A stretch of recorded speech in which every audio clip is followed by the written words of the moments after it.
There we go. Solid clap. We're clapping in, everybody. Okay, guys. Thanks for joining us for another episode. I think you guys will be very excited about this. We have today a special guest. You may know him best as Oz from the movie 13 Hours, which is I haven't seen the movie, but I've heard this. I don't watch Team Guy movies, of course. I know everybody's fucking. It ain't a Team Guy movie. Yeah, I don't know. But I don't usually watch tactical movies except for the OG Navy SEALs. But also a lot of people might not know this, but you've got so many other stories around in this. When we're talking about coming on the show yesterday, I started writing down on the notes from everything because I'm like, this is such an interesting background that you have. So you're a Marine from 84 to 96. You're also a cop for 6 years, police chief of a small town, and then also a bounty hunter, which, I mean, we got into like one wild story yesterday, and I'm like, this is going to be an amazing show. So, dude, thank you so much for coming on and sharing your time with us and getting into these stories. We're excited to dive into and maybe tell a little bit of background of that, the main story, obviously, but also dive into a lot of the other stories that maybe people haven't heard or maybe haven't told before. So thanks for joining us. Yeah, for sure. All right. No, I'm an open book. I've said everything. All right, perfect. Well, we'll fit in good around here then.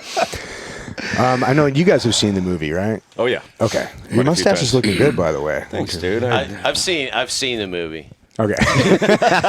I'm fucking in it, you dickhead. Are you? Yeah. I didn't even know that. I did see it, and like one time I'm like, Beto? Kevin? Yeah. And I'm like, Yeah, there's a shit ton of team guys. I feel like I got to watch it I think now. even Harry has a cameo. it's solid, man. I can't speak on your guys' behalf because obviously there might be some taboo things, but I mean, from an outsider's perspective, The it's pretty legit. performance was awesome. It mimics my And relationship with the there's agency. people that there's people that look at it and the only way they know it's a Michael Bay movie is because the explosions were so fucking like over the top. Like there's a point bus bomb. where the bus bomb, and then there's the other part where Tig's character shoots a technical with like a 203 whatever the fuck it is. And dude, this fucking thing just, you're like, God damn, that was a 203? Like, that was 40 Mike? Like, dude, keep shooting those motherfuckers. I'm like, I didn't get those. Yeah, that was a double HEDP round. It's an 80 Mike. Yeah. Mark, come out just a little bit. There you go. Perfect. Okay. Sweet. Yeah. Okay, cool. So I guess we'll start where we normally start. Is kind of like how'd you grow up? How was life? Like you've lived a lot of life now, but how did it start at the beginning? I mean, I would say an idyllic childhood. I mean, I grew up southeastern Colorado. My great-grandfather on my dad's side settled there in 1910. Wow. My grandfather on my mom's side, he was a Army tank commander. Retired out as a major. He was in World War II, and I never knew anything about his history because he never talked about it. But I was the only grandson that went in the military, so he gave me a shadow box when he passed away. And he had the North Africa Campaign Medal. He had the German Occupation Medal. And he had 4 Purple Hearts, 2 Silver Stars, 2 Jesus Bronze Christ. Stars. Damn. Yeah. So he was under Patton. Yeah. Wow. He had to have been. And I started thinking about that and looking at some of the where some of the battles had been fought, and some of them were in Libya. Yeah. And Full circle. that's what I kind of thought. I'm No like, shit. there's probably a 99% chance that we both bled on some of the same sand. Yeah, maybe you killed some of the same relatives too. That's why they were so pissed. Yeah. Fuckers. I know that guy. Yeah. So that was growing up, and then was that what kind of pushed you to join the military? Just having that background? Yeah, kind of. I mean, I grew up farming, ranching. I rodeoed. I was in the high school rodeo. My grandfather, I helped break horses. He would always come up with somebody's horse that needed broke, and he'd be like, well, my grandson will do it. And I'm like, Grandpa, how much money am I going to get made? He says, I'm feeding you, right? I'm like, okay. Yep. But like the farm that we grew up on and spent most of my time, I mean, my grandmother milked 4 milk cows by hand every day. We had a garden about half the size of a football field. Wow. I mean, we pretty much, The only thing my grandmother, Self-sustaining. it's. I mean, nowadays they call them preppers. Then it was just life. Yeah, no shit. No, that's awesome. It's funny how everything comes back to comes back full circle. So with your dad, or sorry, your grandpa, he was Army. Yep. Right. Okay. Yep. What was the catalyst for you joining? I mean, the military makes sense, but why the Marine Corps at first instead of the Army? Like grandpa? Probably because my best friend in high school, we were finishing up lunch and we had to go to math class. And as we're walking to math class, my buddy just walked past math class and I'm like, "Where are you going?" He said, "I'm gonna go see the recruiter." And I'm like, "You can get out of math class for that?" Let's go. Yeah. And he's like, "Yeah." And I'm like, "Okay, I'm going down there." And I walk in and and went through all the process eventually. And the recruiter's like, "What do you want to do?" I'm like, "I want to jump out of airplanes, blow shit up, and shoot things." And he's like, "I've got a job for you. It's called the infantry." All right. And so I was like, and I loved it. I mean, I freaking was in the Philippines for 16 months, my first duty station. So I went from a town of about 5,000 people to Olongapo City. Yeah. And anybody who's ever been to Olongapo City, Yep. Yeah. especially back then, this is when Marcos 80s, was still yeah. in. And, but yeah, ran around the jungles of the Philippines, freaking got into fight with Navy SEALs out in town. Yep. That's what you do. You know, win in Rome. Fight night at the Apollo. Yeah. Well, and during the day we'd have smokers, so we'd be boxing against each other. Well, then it's like out in town. Well, we got to take this. This to the next level. Yeah, Yeah. no shit. Why not? Right. Wasn't Gut over there around that time? Oh, dude. Yeah.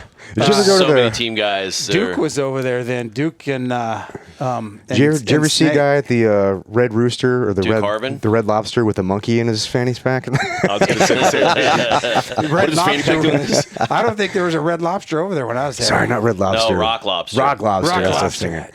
Yeah. Yeah, it was crazy. That place was. I mean, you walk across Shit River and there ain't nothing but bars for what, a mile. Were you a kid in a candy store? Yeah. Yeah. And I had heard a little bit about it because I had 3 uncles that were in the military, 2 in the Navy and 1 in the Marine Corps. And the one that was in the Marine Corps was there when Olongapo Street there going McSisai Street was dirt. Wow. Holy shit. He was there because he was in the Marine Corps from 58 to 68. Whoa. During Vietnam. It's funny, it's through the podcast. I Where- know of McSisai. When you went to boot camp at MCRD down here, Yep. I'm sure once you got your orders after like SOI and all that shit, they're like, where are you going? Like, oh, I'm going to the Philippines. Everybody's like, oh, all your uncles and shit were like, oh, motherfucker. Like, Shoving rubbers in your pocket. yeah. You're like, what do you need these for? Just give me a shot of Rosef. Yeah, every day whether you need it or not. Oh, man. Oh man. So you did 12 years there. We try to stay chronological. I mean, we can jump around. There's a bunch of different. I get distracted by your mustache. You look like that fucking guy from, what's that actor guy? A hot sauce bottle? No, but not. Tapatio? No, the actor from 1928 or whatever. Anyway, sorry, I didn't mean to segue. somewhere. Actually, I had lunch with him or dinner with him at, his name's Brandon Skellner. Do you guys make out? His mustache transferred over? Dude, to honestly, that would be one of the few guys I'd ever make out with. There's a Jesus handsome, That's a Christ. handsome he's motherfucker. a handsome man. That's true. Sorry. Making Anyway, my fucking penis side, soft. side quest to Hillcrest there. Mark's like, what fucking show is this? Talking about kissing dudes with mustaches and shit. Okay, I'm out of Like, here. I'll see you later. Even Road is fucking going like this. So you had 12 years in, and I know that's normally like the for lack of a better term, like shit or get off the pot time. Yeah. Because I did 10, and if I did one more enlistment, I mean, you're at like 14 at least, and you might as well do 20 because the retirement's really good. What was Well. it? Well, but it's yeah. but what was it that that made you decide to get out? Well, I ended up transferring my MOS. I changed MOS as I finished up as an interrogator translator. Oh, that's cool. They sent me to DLI up in Monterey for 14 months so I speak Farsi as a second language, read it, write it. Oh, wow. That's So a you're one of hard the few to language. come out of there that's actually proficient. Well, kind of. I was like right around 2s. Yeah. Which for coming out of there, the problem with their language, the way they teach it, is they teach you the same way they do in college. And when you get overseas into a place where you use it, then everybody's like, oh, you're a trained linguist, instead of learning how to do it right. Yeah. And then- Like Robin Williams from Coming to America. I'd like to buy some butter and cheese. Get the fuck out of here, motherfucker. Fucking nerd. The best instructor, when I was up there, the best instructor they had was an Iraqi guy that was a cab driver in Baghdad during the first Gulf War. Whoa. Oh, nice. And he came out and they put him in as an instructor because he had a college degree, but he was a taxi driver, and he taught the street language. Yeah. So all the Arabic linguists that were under him, they were like, That's they could awesome. actually understand the language. Yeah. Yeah. Wait, what year did you go through GLI? Or years? So let's see, 84 to 89, 90, 91. So around 91 Oh, okay. through 95. And I mean, I was, and I got out mainly because me and my first wife, we'd adopted our son. And I didn't want it to be gone all the time. And we were deploying, especially as interrogators, because we're a division level asset. So they would put us in a lot of different places. We were, there was at least, that's also when the Marine Corps was we got away from the traditional MOS of just interrogators and then counter intel guys, and they put them together. When we started, they call them HET teams, human intelligence exploitation teams. And, so I knew we were going to be deploying a lot, and I didn't want to be that absent dad. Yeah. So, and I wanted to keep my marriage together. So I got out and become a police officer or a deputy sheriff, and then worked all the time. So that didn't help out the relationship. Isn't it funny how that works out? Yeah. You get out thinking, I mean, I got out for the same reasons, like trying to save my marriage, and then just went right back into actually way more work. Yeah. And then it still fizzled out. I'm like, fuck, you mean I could have still been in? Yeah. Dude, yeah, it's always the same shit, man. So before we move on completely from the Marine Corps side, it sounds like there were some wild times on deployments and everything. Was there any crazy stories that are worth like revisiting, or any just wild The one we characters that are talked doing wild about stuff? yesterday a little bit, because, it used to, as most of us probably know, you used to be able to cross the border with a driver's license. You didn't have to freaking, no big deal. Yeah, that's right. This story. This Navy guy had coming back across at like 2:00 in the morning one night, got stabbed. And so typical military Oh, and freaking. TJ. Yeah. Nice. Hong Kong's a motherfucker. And so they made it where they made a curfew for military that you had to be back across by midnight. And Tijuana at the time, they were having these huge freaking concerts down there, multi-freaking bands and stuff like this. And, you're not getting done with that till like 3 o'clock in the morning, 4 o'clock in the morning. And so we drove down, parked on the beach, down close to the border. And Down an IB there. Yep. and we took our fins and our snorkels and our masks with us across. And so we stayed all night until the morning. And then, about 4 o'clock in the morning, we freaking went out to the ocean and swam back up so we didn't get in trouble. This is epic. Yeah. Isn't that some awesome 80s Little over the Marine edge. shit, dude? Yeah. Hell yeah. Put these skills to use, man. Shit like that. It was, and then we, because some of the other things that we ended up doing is, because you're at the checkpoint for immigration right there at Camp Pendleton. Yeah. And a couple of our guys had, I was in Stay Platoon at the time, which is surveillance target acquisition. It's sniper reconnaissance unit at the battalion level. And we were, to get good training, you kind of had to come up with your own stuff sometimes. Because, that was pre-first Gulf War. There's really nothing going on. I think, what was there? Panama and Grenada. Yeah. And I wasn't involved in any of that. So we're all trying to figure out ways to freaking have some real life training. Well, we ended up linking up with some of the guys from immigration because they were cutting the fence. The coyotes were cutting the fence on Pendleton, and they'd jump up on Basilon Road, run up on the inside of the base, and go all the way to Onifray, and then come out the north gate there. And, to bypass the checkpoint. Yeah. So we decided we were going to do some surveillance and reconnaissance training, and we got target acquisition. So we started connecting with the immigration guys, and we got their radios. They had one of ours, and so anytime a vehicle come up, we'd identify it, freaking send it off to them. We didn't get involved in too much of the touchy-feely kind of stuff, but they got up there, and then they'd catch them up at the border or at the gate coming across, and then I somehow got up to the command, and the command was pissed off. So, yeah. You're like, dude, we're like doing real world shit. They're like, yeah, but you're making us work. That's probably what the problem was. Exactly. Is, wait, we didn't come up with the idea, so I don't think that's good. Yeah, typical. Yeah. The CG or the fucking colonel couldn't put himself in for an award. Exactly. So, Yeah. So, and then that's when I ended up. Did 2 deployments there over to, we did Okinawa, went down to Iwo Jima. We did a mock freaking landing on Iwo Jima, which was kind of cool. Yeah, that was cool. And Mount Fuji freaking back then. Damn, that's a big climb. Isn't that the biggest mountain on that continent? Yeah. I think in Fuji? Japan? Yeah. Sorry, not continent, but Yeah. the country. Yeah, that's huge. Yeah, You didn't graduate high school. because there's Fucking volcano. It's an island, motherfucker. because there's a camp. I think there still is a camp, U.S. military camp on the backside of Fuji. Yeah.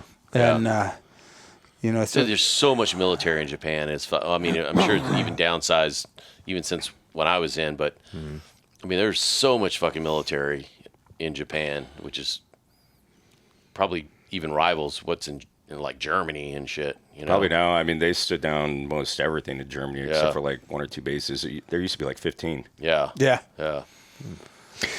So we're doing that, and then how was it transition out? Because I think a lot of dudes get out of the military and then transition to a cop role or law enforcement or some kind of first responder. How was that transition for you?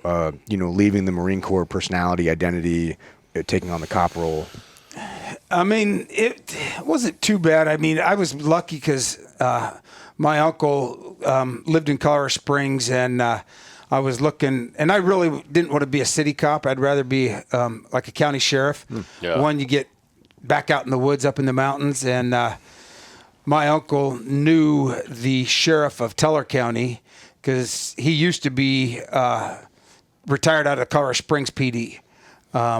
So I kind of had an in there at least. And so I ended up, I didn't even get my whole medical stuff when I out-processed out of the Marine Corps because the academy started and I had a job right after the academy. And so ended up packing everything up and drove all the way across the country, parked the U-Haul at my in-laws' house, drove down to Trinidad, Colorado to the school there, and that's where they had the academy at, and started the academy, which was pretty fun. But I mean, just the weirdest part of it is the quality of people that you're working with. Yeah. Changed like 900,000 times.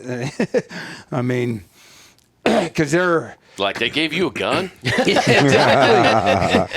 yeah, and even even the instructors from a shooting aspect, I mean, it's like they're the experts, and it's like, okay. Yeah, I'm sure coming from the Marine Corps where, marksmanship is praised as, top tier, going to like, country sheriff who probably learned how to shoot from his granddad and like hunting and shit. Yeah, 50 rounds a year practice ammo. If you don't, if you can't hit the target, just shoot more. Pull the trigger faster. Yeah. And and going through the academy, I was targeted like for, they were going to make sure they hammered me as much as they could on on self-defense stuff and shooting and pepper spray and all why of was that? Just because they wanted Coming from the recon or the former Marine or you know. You're like, give me a pugil stick. Full benefit. You know, okay, badass Marine. Okay. Yeah. And me being the stubborn, hard-headed person I am, I'm like, yeah, there ain't no way you're gonna beat that. And like pepper spray, you know, it's like they're sitting there spraying it, and I'm like, okay. And I spray some more, you know, and it's like whatever. I mean, good on you for that, but I looked like a fucking raccoon. Yeah. You know, I didn't scream and run around like a bitch, but I'm like, all right, I get it. You know, the worst part though is when you stick your face in the water. Yeah. Yeah, because then it all washes down your balls. And then if you get some of it off, then it reactivates it too. Yep. Yeah. There was a dude. You get it on your fucking clothing.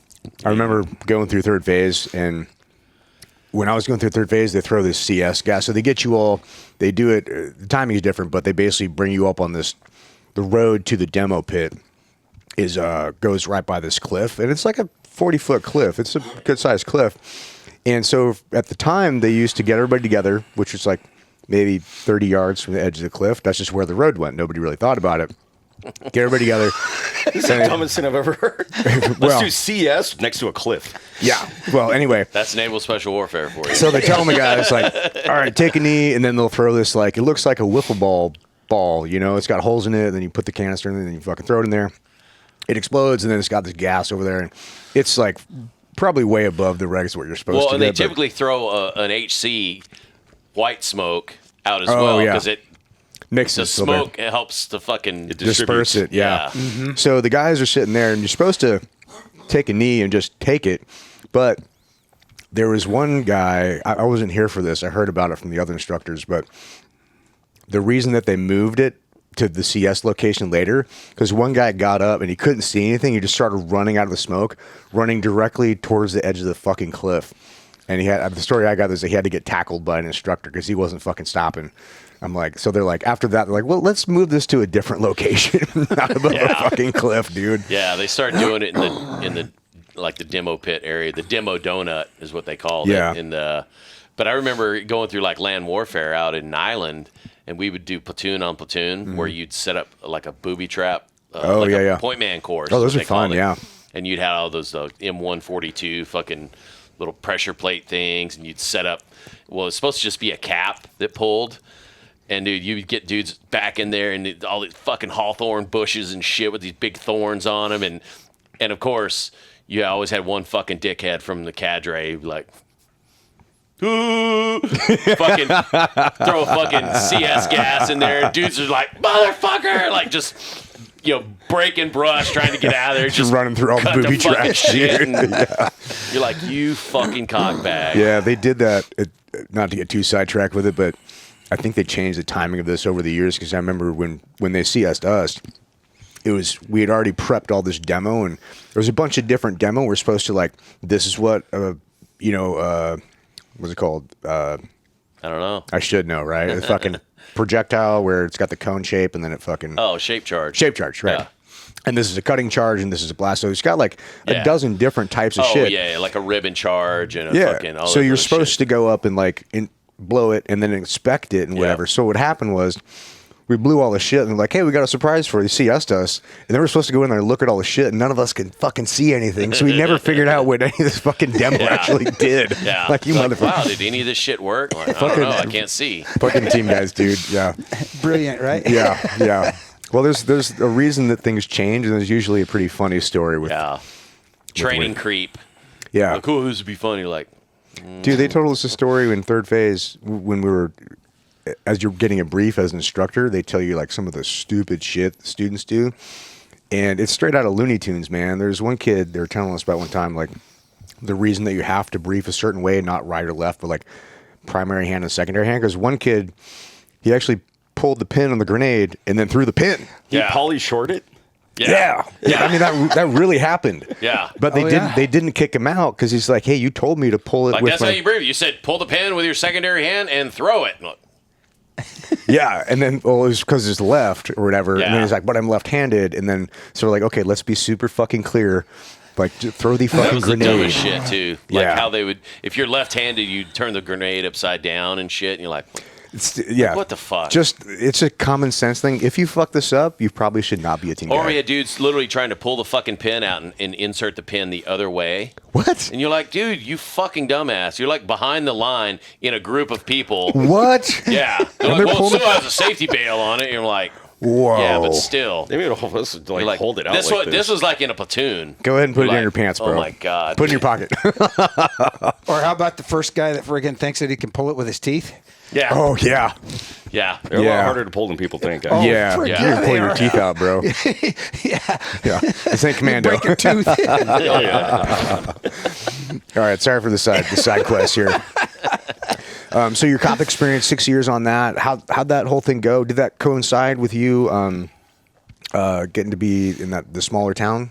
Well, Teller County is on the backside of Pikes Peak, and so it's for the most part it's a lot of small towns, but it's all forest at 8,000, 9,000, 10,000 feet. Oh wow! And I started out on the road, and then after about 3-4 months, an opening came for working crimes against children and crimes against women, and I don't know what drew me to that, but I think the promotion probably more than anything, because then I went from being a deputy to an investigator. Cool. And I guess the Lord kind of blessed me with the ability to get kids to tell me shit they should never have to tell anyone. Yeah. God, man.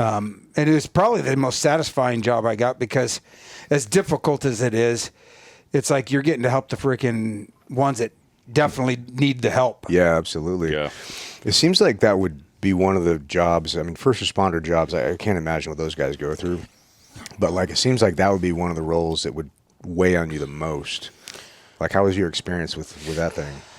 It did. I mean, to some degree, but not like it does some people. And I think it's just my mental approach to it is turning it from something that's negative to being that positive thing of helping kids. Being able to make an impact on the situation. Yeah.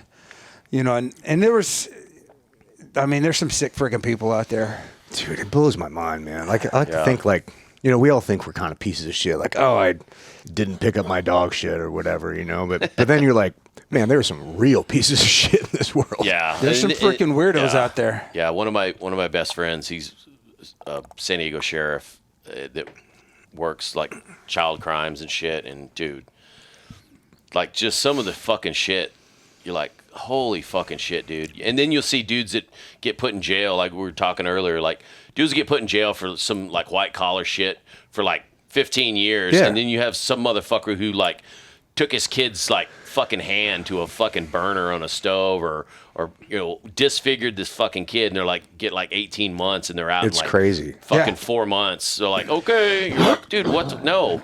Like burn his fucking ear off and fucking skin the guy alive. And then throw salt on him. No. But still, fucked up shit like that, dude. When you even mentally, some of these kids are so fucking scarred just from the verbal abuse and shit. I mean, dude, to put a child through something like that is unexcusable. No. Yeah. My dad was telling me, my biological dad, when he was in prison, he was part of the whole, you have to pick a side. And he would tell me that the guards would kind of slip in all the chomo and child molester kind of packets underneath his cell.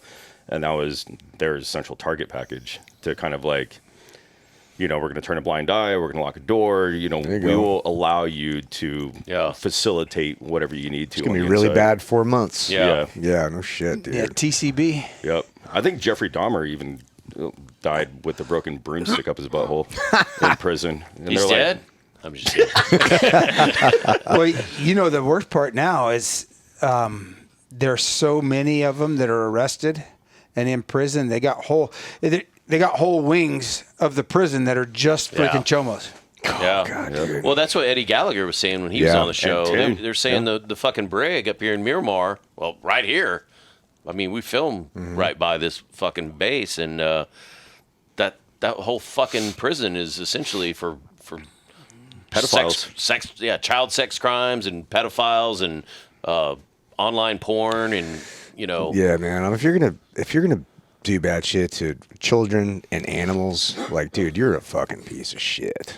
Like, that's fucked up. Yeah, the fact you have to have an entire brig dedicated to motherfuckers like that are just in the military. It's not even talking about the civilian community. Right. It's like, right. How about a cemetery? We'll just do that. Yeah. Not even that. Have like a burn pit and just put the ashes in there. Well, so that kind of begs the next question for you, Mark. Like, how did you, having these conversations with kids and then going after the predators, that are associated with the same crime, how the fuck did you find restraint? I won't do anything completely illegal, but All right, sick. no, what I mean, and my sheriff used to get on my ass about it because I had developed a really good relationship with the judge, and he was like, if I needed to get a warrant, because I worked long hours, sometimes in the middle of the night, if I needed to get a warrant, the judge would just let me go direct to him. I'd call him up and he'd be like, hey, he'd get up in the middle of the night and he'd be like, what do you got? I got a warrant. This is what I need. He said, okay, come on by. I'll have the coffee on. Nice. And we'd sit Dude, down that's and I'd give awesome. him the paperwork and he'd go over it. And I mean, and he held you accountable. Yeah. I mean, he wasn't going to waive anything, but so you had to have your shit right. And I think because I had a reputation of being that guy that I could do You weren't going that. to waste his time with it. Yeah. Yeah. Oh, that's awesome. you're like, Judge, put a robe on. Fucking weirdo. Or at least close it up. Cross your legs. No. But, I've been waiting for you, Mark. Yeah. That is cool to have, that level of direct line of Yeah. somebody. Because, I mean, I've, talking to my buddy, he's like, dude, that's, in some respects, that's the biggest hurdle is just getting a fucking warrant and going through the bureaucracy and the paperwork and all the shit. It was like trying to fucking get a clear-cut line, like, oh, well, you didn't cross your T here, and this was wrong. Well, you got, okay, we send it back. And then they're like, dude, you're exposing this kid to fucking months of abuse and horse shit because, I spelled something wrong. Or I mean, it doesn't go that because bad. of bureaucracy. But there's a lot of bureaucry in warrants and Every hour that I don't you know wait if that's is just an hour fucking that kid's dealing with California, it. but that's the shit that I hear from guys is like, it's Well, pretty fucking. It's good to hear blatantly- the judge was like number one, willing to like take that and fast track it, but also get up in the middle of the night and be like, hey, this is important. I'm going to spend my time doing this. Like that's a dedicated dude. Well, and it's it actually ruined me for every law enforcement job I had after that because I went to my next jobs I did. I'm like, okay, I'm gonna just take it to the judge. They're like, no, you can't do that. I'm like, fuck, I can't. Watch. Hold my beer. Watch this. No, you got to go through the district attorney's office. No, I don't. There is nothing. Well, that's how the DA wants it. Well, then fuck that, man. Let me talk to the chief judge. Yeah. And I Taking care of business. exactly. I mean, it's like, has anybody asked the chief judge on whether or not he's okay with this? You know what? Well, he kind of wants it this. So I went and talked to him. I'm like, so what the fuck, dude? Mm-hmm. I mean, this is how I've done it. This is how I'm going to do it. I hope you don't mind. And he said, well, let me see your first one. And again, it's just freaking doing it right, Yeah. It goes a long way. And I think a lot of times, especially because it's rural Colorado, I mean, they don't get the best officers out there all the time and know how to do it. And, I'm sure there's a level of drinking through a fucking fire hose, like trying to learn for the first time too, Yeah. I think there's a big benefit to that, right? Like, you're not LAPD, and granted, you're sacrificing a bunch of money. However, you can skip all that bureaucracy and have that relationship, but also it's where you reside. I mean, granted, every LAPD officer resides in LA, but to have an impact on your community as much as you did and do, I feel like you can actually see the change, whereas in LA, you're just constantly, you're on the defense, you're not on the offense. Yeah. And, and it is that way. And the other thing, because I always used to get shit, while you were just a Small town cop. And I'm like, yeah. And they're like, where's your backup come from and how quick is it? Well, we don't roll on anything unless there's at least 2 cars that show up. I'm like, okay.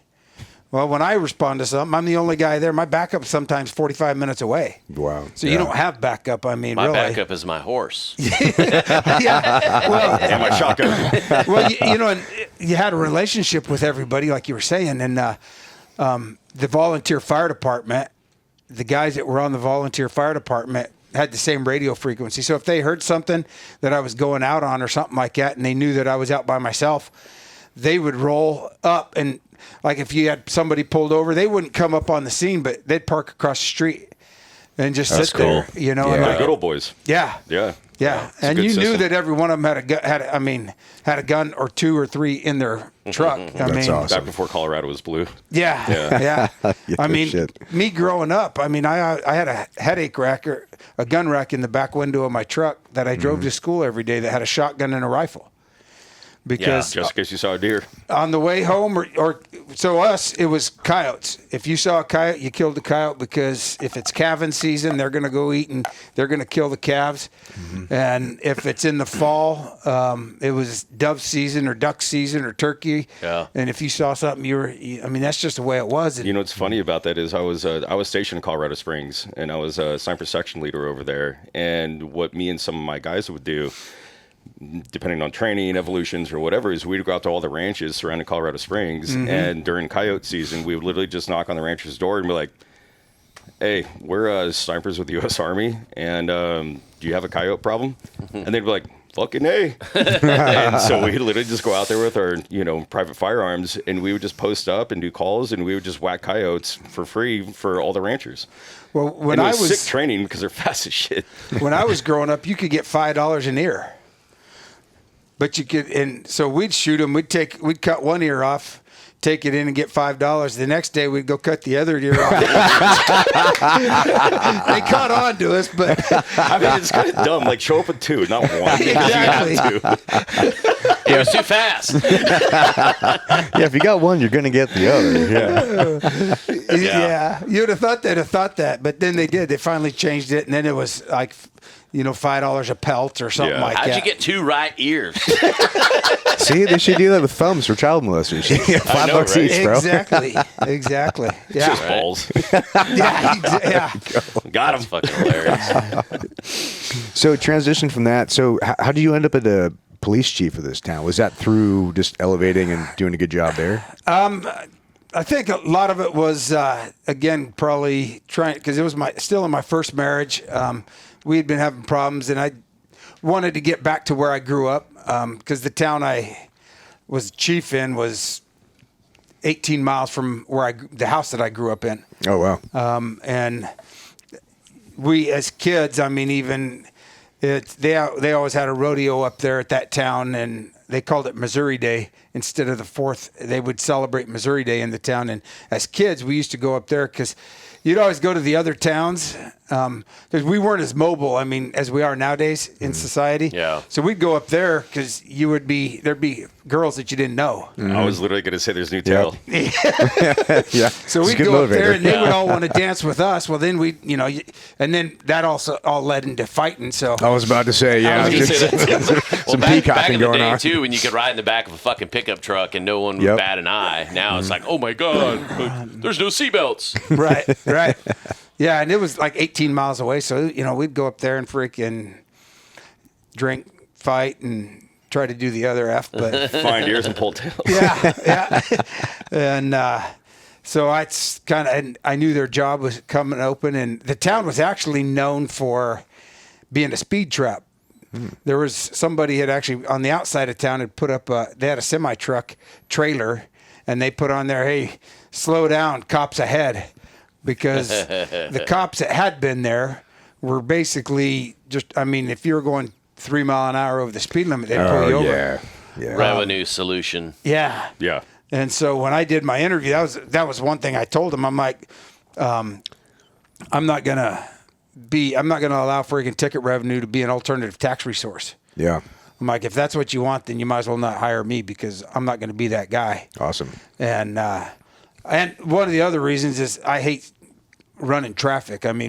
Part of it is just from experience. It's sitting in you're sitting in a stationary vehicle, which is the most vulnerable place you could ever be. And I learned that early in my law enforcement career, because right before I had started in Teller County, they had a fire at a house, got burnt down. And so they put an officer on it in his car, and it's in the wintertime.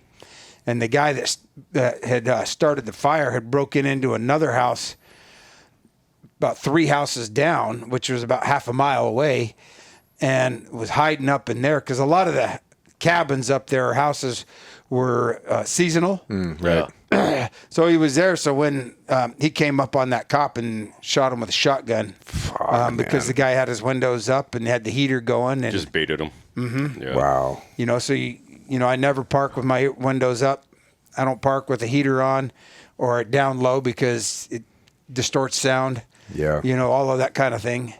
If I ever did if I ever did anything, it would be I'd park my car and then I'd step out and go sit somewhere else. Yeah. Yeah. Smart, man. Very smart. But Yeah. So how do you like being police chief of the town? Was it nice to have like some control over how things were ran? Yeah, and it was. I mean, and I was pretty laid back because I knew most of the cops up and down the valley and the sheriffs and all that. One from growing up there and getting in trouble as a kid, because it was all about fighting and drinking and having a drag racing. Mm-hmm. You're on the right show for this. Yeah. I mean, the first vehicle I bought was a '69 Camaro convertible. Oh, hell yeah. So you regret getting rid of that? Yeah. Or totaling it? I kind of had to get rid of it about a year out because I had gotten in too much trouble. I mean, we put an oversized cam in it. It'd do about 115 and a quarter mile. Wow. That's fast for 69. Yeah. With just that in it. Yeah. And got caught drag racing down Main Street, and we had as a kid, and not to transition back, but kind of parts of this is we'd built. Have you ever heard of a coyote car? Mm-mm. So we took a Cadillac, took off the fenders, cut a hole in the rooftop, and then that was our portal to shoot out of. And then we built a brush guard on the front, and then you go and you get sickle blades. They're what they used to cut hay. Yeah. And you'd put on it, we put sickle blades, so they're sticking out like this. And then we did the same thing on top of the roof because you could drive through barbed wire fences. Oh, Like fucking Mad Max shit. I was literally about to say that. And so we'd go out freaking hunting coyotes at night and spotlighting them. And then if we got bored, we'd go into the town that's about 15 miles away, and we'd go do donuts and stuff to get the cops to chase us. And then we'd haul ass out into the prairie. Well, instead of staying on the dirt roads, we'd just freaking go through the bar ditch, go through the fences, and drive back home. Nice. And just stupid shit like that. Why a Cadillac? Was it just what you had available? Or yeah, you could get it. Was cheap, and boat. it's a boat, and it's big. And See, that's what you guys do with your caddies, bro. Right? Maybe not. Terrifies me. I think all this was prep work for what I ended up doing overseas. Yeah, Yeah. no no shit. No, that's cool. So before we transition to overseas stuff, you had we were talking about a super interesting story you had about a bounty hunter, and then that. How did you? What made you leave that job, and then why transition into like bounty hunter stuff? So the judge in the town I was chief at was an attorney out of Pueblo, which is about 35 miles to the west of the town I was in. The town was called Fowler, Colorado, and so me and city council were kind of having back and forth problems. I also was on the volunteer fire department, and one of the jobs as small town cop is you had to escort the funerals. Oh yeah. And things like that. Well, we had a 911 call on a guy having a heart attack, and so I responded there because I was first on scene. Another volunteer went to the firehouse and got the ambulance and showed up. Well, we were the only two that showed up, and the guy was having a heart attack, so we hauled him. One other guy showed up, I think, and we hauled him to Pueblo, doing CPR the whole way, got him to the hospital, saved his life. Wow. Well, a couple of the city council members were pissed off because I didn't stay in town to escort the... Because their uncle was dead. Exactly, something like that. What do they expect you to do with the... Yeah, prioritize your emergencies. Yeah. That dude that died is not getting any deader. We're trying to prevent another funeral procession. That's what I told him. I'm like, which is more important, the freaking dead or the about to be dead? Yeah. And he's like, well, what if there was a bank robbery? I'm like, well, what the hell do you think I'd do if there was a bank robbery? Well, you were going to go and stop it. I'm like, no, the fuck I'm not. I'm going to sit outside and let them freaking get outside of town where there's no population and then freaking shoot them. And then tap There we go. 270 as a reserve firefighter. Yeah. Chase them down with my coyote car. Yeah, exactly. He's showing the Cadillac. He's like, all right, dude, I'm done. Can you imagine seeing that in the rearview mirror? Like, this guy's serious. You're dude. like, Oh shit! Just throwing wads of money out the fucking car. trying to pay you off. It gets chopped up in the blades. And it's just, I think they just got, because obviously I'm not a guy that goes along to get along, and they didn't like that. So There's one of those things. It's like you can't have your cake and eat it too. You either deal with the bureaucracy or you deal with Karens, that are a little kind of too close to you or have too close of access. Well, you have people too that kind of make and dictate policy, and you have people that actually have to enforce that shit. And sometimes they don't see eye to eye, which is probably the most law enforcement who work for a city.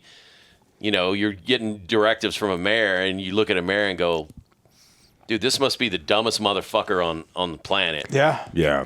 Yep. And then you have to either go, well, I'm gonna either toe the line and keep my job, or I'm gonna do whatever the fuck I want to do, or do what's right. Right. Yeah. And And what's right doesn't keep your job. Yeah, exactly. Well, and in a small town, it's even worse because you got somebody, a big fish in a small pond, and and then because I was pretty lenient as a cop. I mean, when I got into town, and granted the town's only like 1,260 people, give or take. Wow. 50 people for the last 100 years. I mean, the kids go away, they come back, that kind of thing, and take over the farms and the ranches around the area. Like one red light. No, zero lights. No, Dang. we had stop signs, and and it all depended on who got stopped, because and you had to kind of teach I had three or four officers that worked for me, and most of them, they're trying to make their name, and so I was pulling people over at the frickin' for not coming to a complete stop, and I'm like, at 2:00 in the morning. There ain't nobody else on freaking... Bitch, that's a suggestion at 2:00 in the morning. Yeah. I'm like, this farmer's been out in the field for the last freaking cutting hay, because it's the only time he can cut hay because it's freaking the moisture content. And he's coming back in, going to freaking his house, and you're going to but what? Because the rear end of the vehicle didn't come to a complete stop. Are you fucking kidding me? Yeah. And depending on who that was... It just, it was different because, when I first started, first thing I did is I went to there was 3 bars in town, and town had 11 churches. That tells you about shit. 11 churches in the town that big and 3 bars. Well, I went to the bars, and I'm like, hey, if you got somebody that's too drunk to drive, call me. Here's my phone number. Call me. Wake me up in the middle of the night. I don't give a shit. I'll come drive them home. Oh, no, you won't. You just want to freaking set them up. I'm like, no, I don't, really. I don't like doing paperwork because I'm lazy. I hate paperwork. And 2 is I'd rather freaking get them home safe. Yeah. And me getting up in the middle of the night to freaking go do that's no big deal. And they all thought, took months before one of the most prominent guys, one of the bigger landowners was in town, and he couldn't stay on the freaking bar stool. He was slipping off of it. And it took me probably 40 minutes to talk him into getting into the car, and got him in the car and took him home. And then after that, I was the greatest guy in the world. And then word spread. Yeah. Yeah. But some kids and the kids, what they would do is drive across the park and freaking tear up the grass, or go paint their freaking high school football number up on the water tower. I mean, it's serious freaking your traditional freaking... In John Deere green. Yes, exactly. I mean, and I always made friends with the kids, and especially the football team, because during the summer before two-a-days, I would work out with them, or I'd work out and they'd come join me. They're like, hey, we want to get in shape. I'm like, okay. So we'd freaking, That's I'd awesome. be staying in shape some Marine Corps style, and I'd run their freaking... Buy our own town, get Chad Bianco, Mark in there, and just... that sounds fun. And, we had some kids that had freaking vandalized the freaking water tower, painted a bunch of stuff up on it, and the cocks with wings. and so the couple of the city council members were like, hey, who did that? Have you caught them yet? I'm like, yeah. Well, who are they? I'm like, none of your fucking business. There you go. They're like, well, yeah, it is. I'm like, no, it ain't. The fuck it ain't. They're minors. They're mine.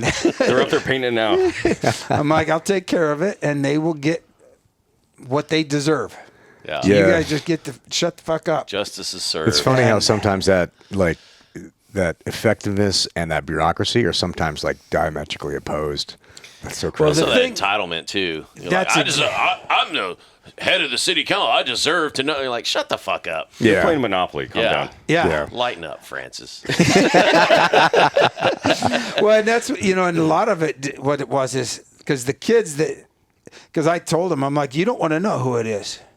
Because if you do, then you are going to have to do something. And they're not people you want to freaking do that to because they're the ones that freaking got you elected. Yeah. Yeah. True. That's true. So shut the fuck up and let me deal with it. Because I'm like, this. I don't care if you were rich or poor. I'm going to treat you all the same. Mm-hmm. And the kids actually respected me for that because I'd have kids coming up saying, hey, this is going to happen. This party's going to be over here. Or this is going to be, because most of the kids would sit on Main Street, freaking drink beer and throw the freaking cans up on the roof, and every time and it's funny because I'd drive by and they'd be like, acting like they're trying to hide, Nothing to see here. And I'm like, you realize that I used to do the same shit. Yeah. Bitch, I was 16 once as well. Yeah. And, but it was cool because that's after working as crimes against children. And, Oh, yeah. And one of the other things that was A lot more wholesome, I would imagine. It was. And you got to see really the epitome of, what do they call it? Community policing. Like a lot of elderly people in town. I mean, I'd get 911 calls during the day all the time. And you'd show up at some elderly lady or elderly man's house. And what is it? Oh, these kids are running through the backyard or something like that. And I'm like, yeah, I don't think so. Okay. And what I realized is they were lonely. Oh, that's weird. Oh, no way. Because no one came, their kids were gone or passed away or moved off. And so I would just start it. My way of solving that was I knew which houses it was. So every day I'd go to a different house and have coffee with them. And now all of a sudden, that's all awesome. the freaking days, everything stopped. All those 911 calls stopped and, and you're like, sir, close your robe. But I got my Depends on. Don't matter. Don't matter. Oh man, that's awesome. What year time frame was that? Was this still in the 90s? This was not so August of 98 till 2000, June of 2001. Oh, good old days. Yeah, that must have been awesome, man. Yeah. A lot of freedom. And then so you transitioned into bounty hunter to like get more freedom, more autonomy from like a release from that? Well, so Pueblo's got about 70,000 people in it. So and Pueblo's, I mean, even today it's freaking dump. Yeah. It is you've got the Sureños, you got the Southsiders, Mexican Mafia's in there deep. Are they really? Mm-hmm. Wow. And so which turns back to the judge that we had for the city judge, actually lived up there and had his regular practice as an attorney, defense attorney.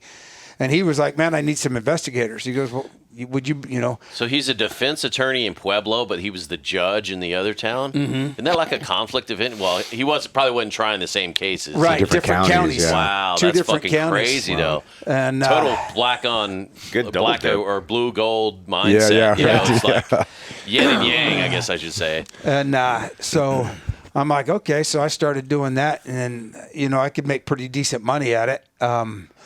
Because he was most of his cases were court appointed. So if it's a court appointed, they already had a budget set for how much they'd pay for an Like investigator. public defender type stuff. Yeah.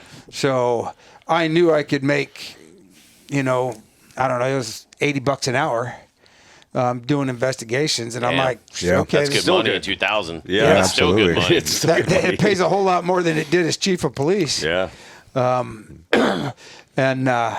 So I started doing that, and then to offset some of that, I started bounty hunting. But I kind of took it to a different. I wasn't like a Dog the Bounty Hunter. I'm going to go kick it in, and which is based out of Colorado Springs too, and Hawaii. Was it really? Yeah. Yeah. Dude, I would see him rolling around like with his paintball gun because he's a fucking felon. Yeah. And I'm like going to work, and I'm like, nerd. With his fingerless gloves and his like mesh tank top, Big titty wife and his Scully Sticking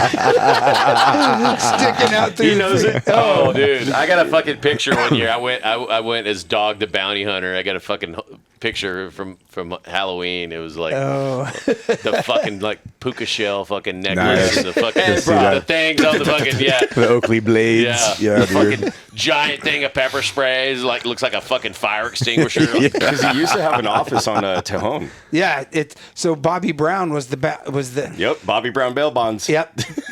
Here to get any soldier out.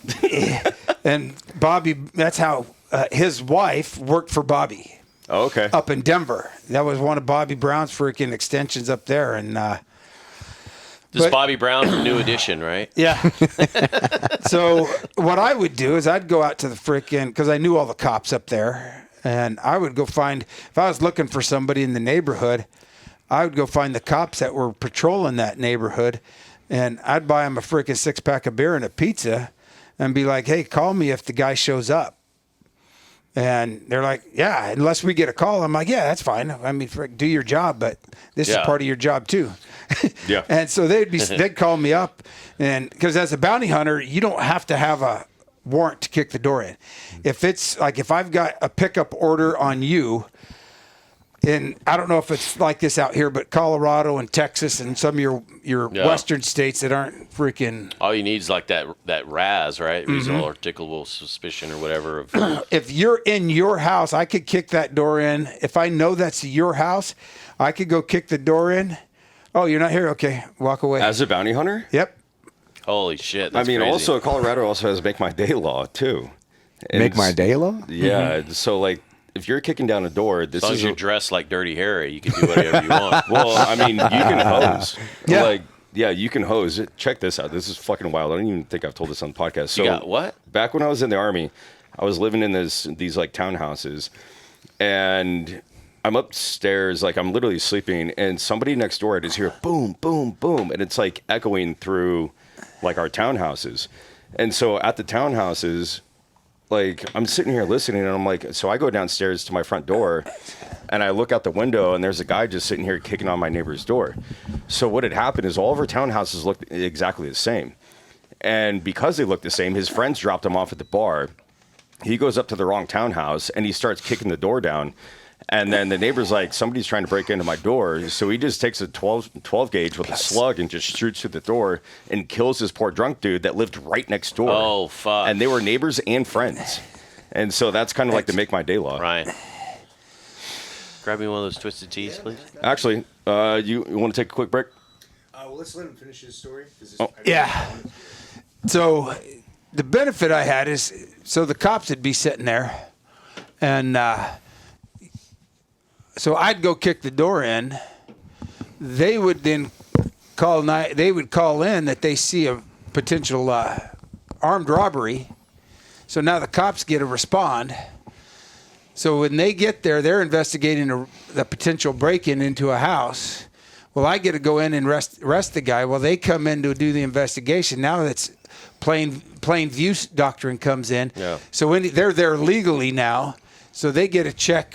And if they see anything else, basically I would use them as my backup. There's always something else too, man. Wow. Yeah. Dude, you're like stacking the system. Right? This is genius. Yeah. A good system, man. Yeah. All right, cool. So it was cool as heck. I mean, and the problem though was the freaking bail bondsman. So bail bondsmen get paid a percentage of the bond. It's usually, so like if I'm a bail bondsman, and it depends on how many, like your credibility, basically, like, and how many bonds you write. Like Bobby Brown, he could charge like maybe 4%.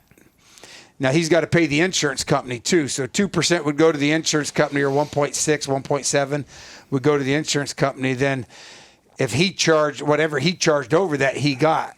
Well, they would allow him to lower that percentage on what he had to pay the insurance company because the number of bonds that he's writing. Yeah. So it's all based on freaking quality and how much you're not having to lose off of bonds getting freaking people not showing up. So they would that's kind of how that worked. Well, if Bobby had a freaking bond that I needed and he wanted me to go pick it up, I'm charging 15%. Damn.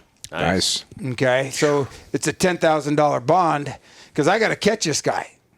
And I've got to figure out how to do that, where he's at, and all of this. And so instead of chasing them, and what most of the bondsmen do is they hire 2 or 3 bounty hunters, and they don't tell each one of them.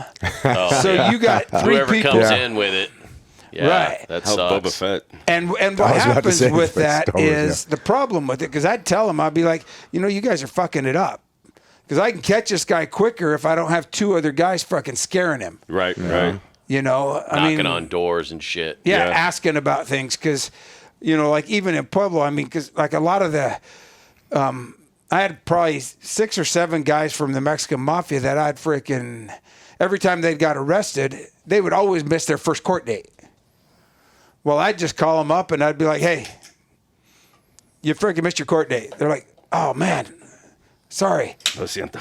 Yeah, lo siento. Hey, I'm like, here, I got a deal for you. Why don't you come in, go get your freaking bond money, freaking make sure you got your collateral, freaking I'll walk you in.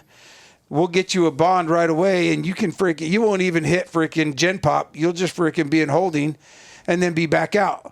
Oh, man, you'd do that for me? Yeah, that'll freaking catch you. Because either way, I get 15% if you go in on my freaking dime. Yeah, exactly. Yeah. And so Smart, I'm like, man. work smarter. More flies with honey, Absolutely. Yeah. Oh, I love it. So it was, I'd go freaking pick them. Man, hey, can you give me a ride, man? My old lady's freaking on my ass. Like, nobody rides for free, motherfucker.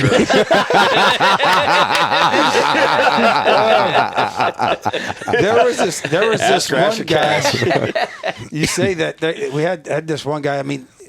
You kind of feel bad for him because his life was freaking shit from when he was a kid. Yeah.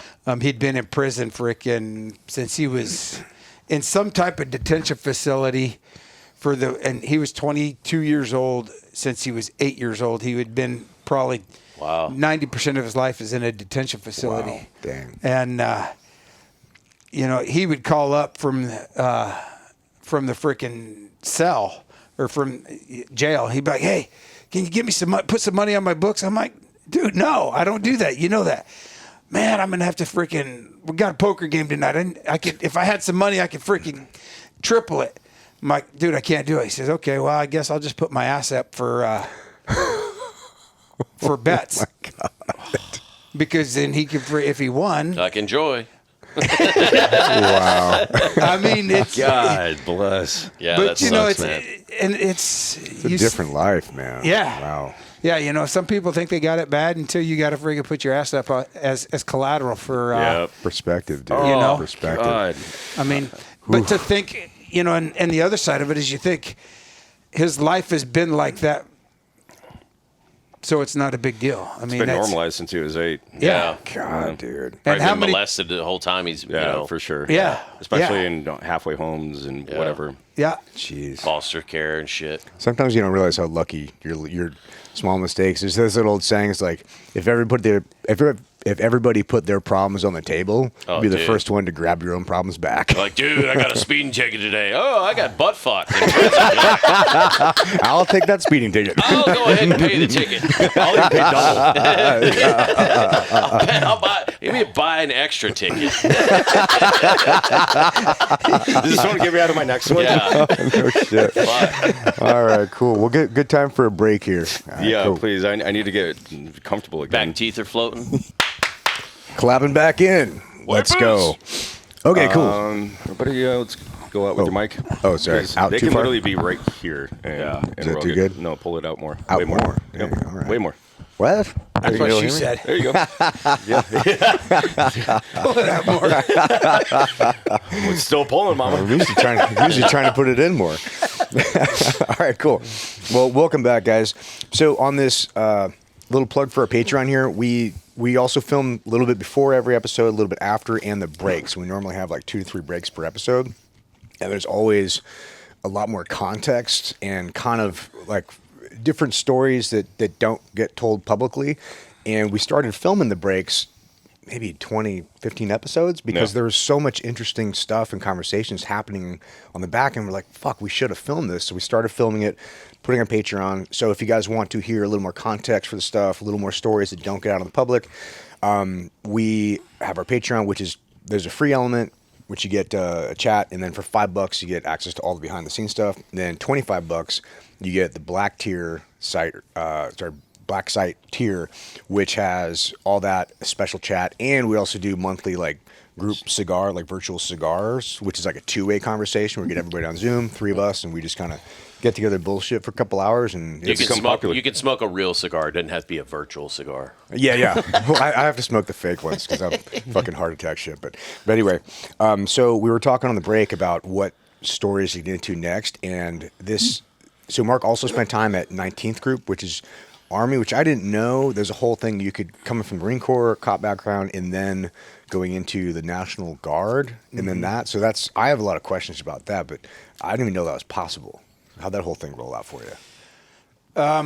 There was actually he wasn't part of 19th Group, but a National Guard guy that lived in the valley, down where I was at, chief of police at, actually, and that's where I first got to know him. And that's actually when was that around 2001 when I was still chief. So I had thought about it and just needed to get back into doing real guy shit, you know. Just before 9/11 happened? Yep, or? Okay. Yep. About a year before. And so I went in, and it was pretty easy. I mean, you enlist back into the Army, and was able to get into 19th Group real easy. Did you have to go to like boot camp and shit again, or they just like come swear you in and be like, all right, you're good? Yeah. That's fucking awesome. So which is a tribute to the Marine Corps, is anybody, like if somebody in the Navy wanted to join the Marine Corps or Marine Reserves, you'd have to go back to Marine Corps boot camp. Yeah.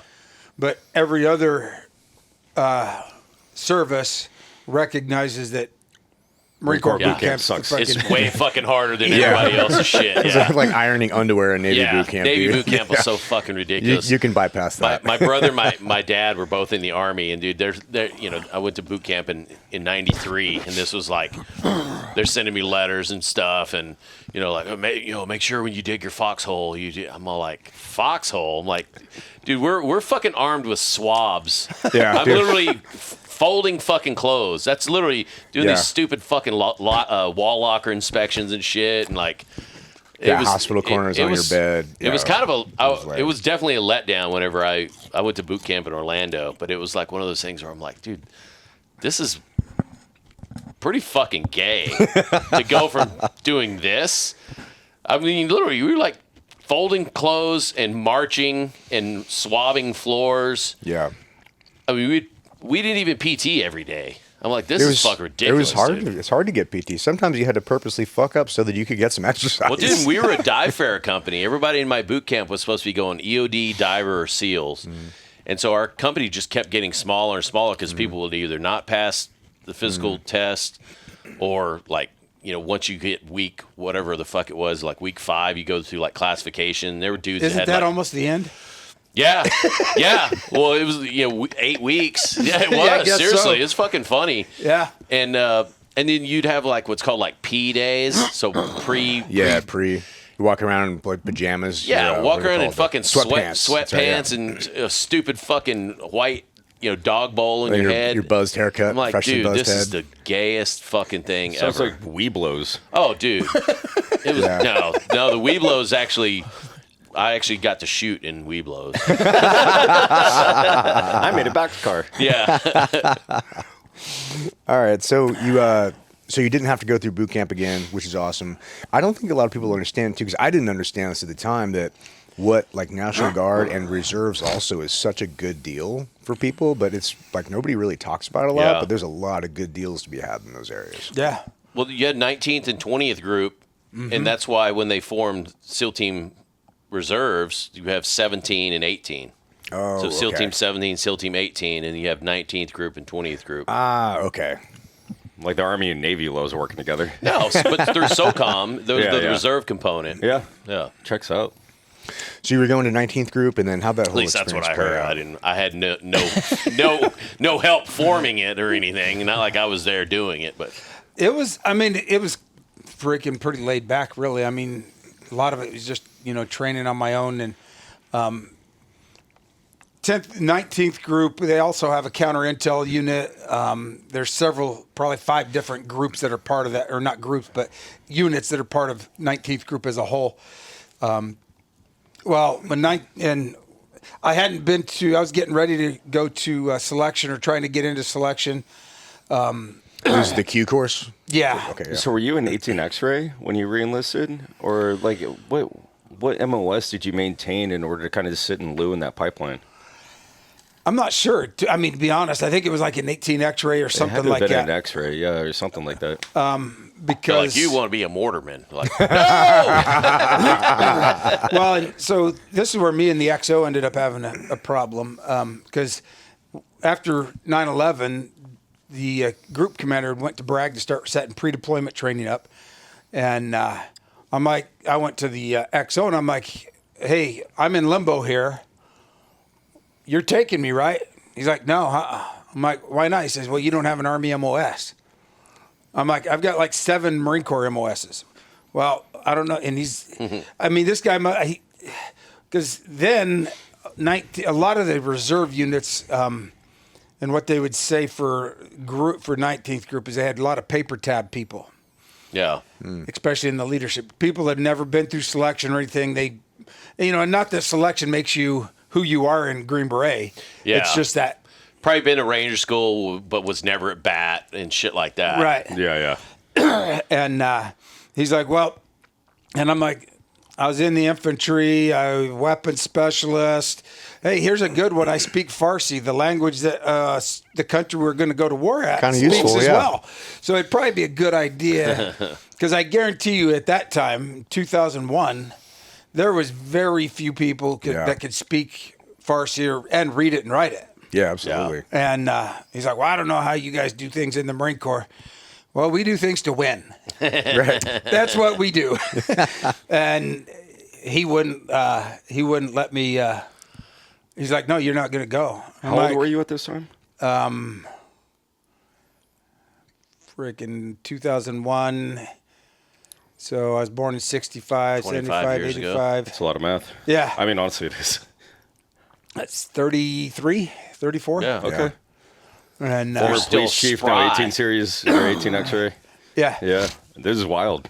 And he's like, I'm like, well, screw you. I ain't going to freaking come back anymore. I ain't going to drill anymore. He's, well, you can't do that. I'm like, yeah, I can. I got 12 years in the Marine Corps. I can walk away and there ain't shit you can do. You're past that 8. What is it like? There's like a law or like a clause there. It's like after 8, like you can't call them back. Inactive reserves and Yeah, you're like IAR kind of vibe.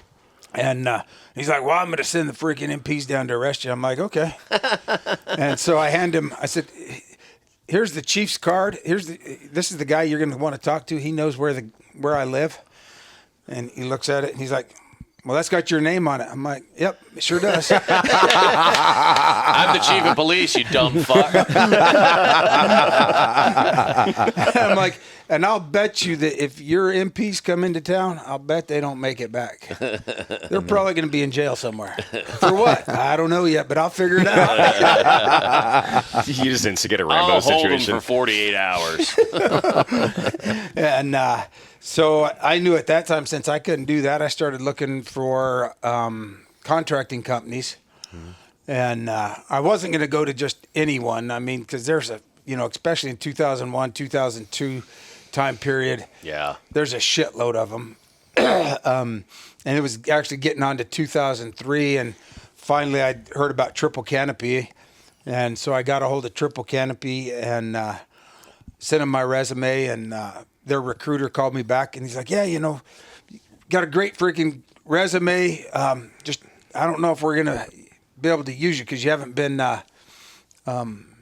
active into anything, haven't seen any action or whatever in a long time. I'm like bitch, the war started 2 years ago. yeah.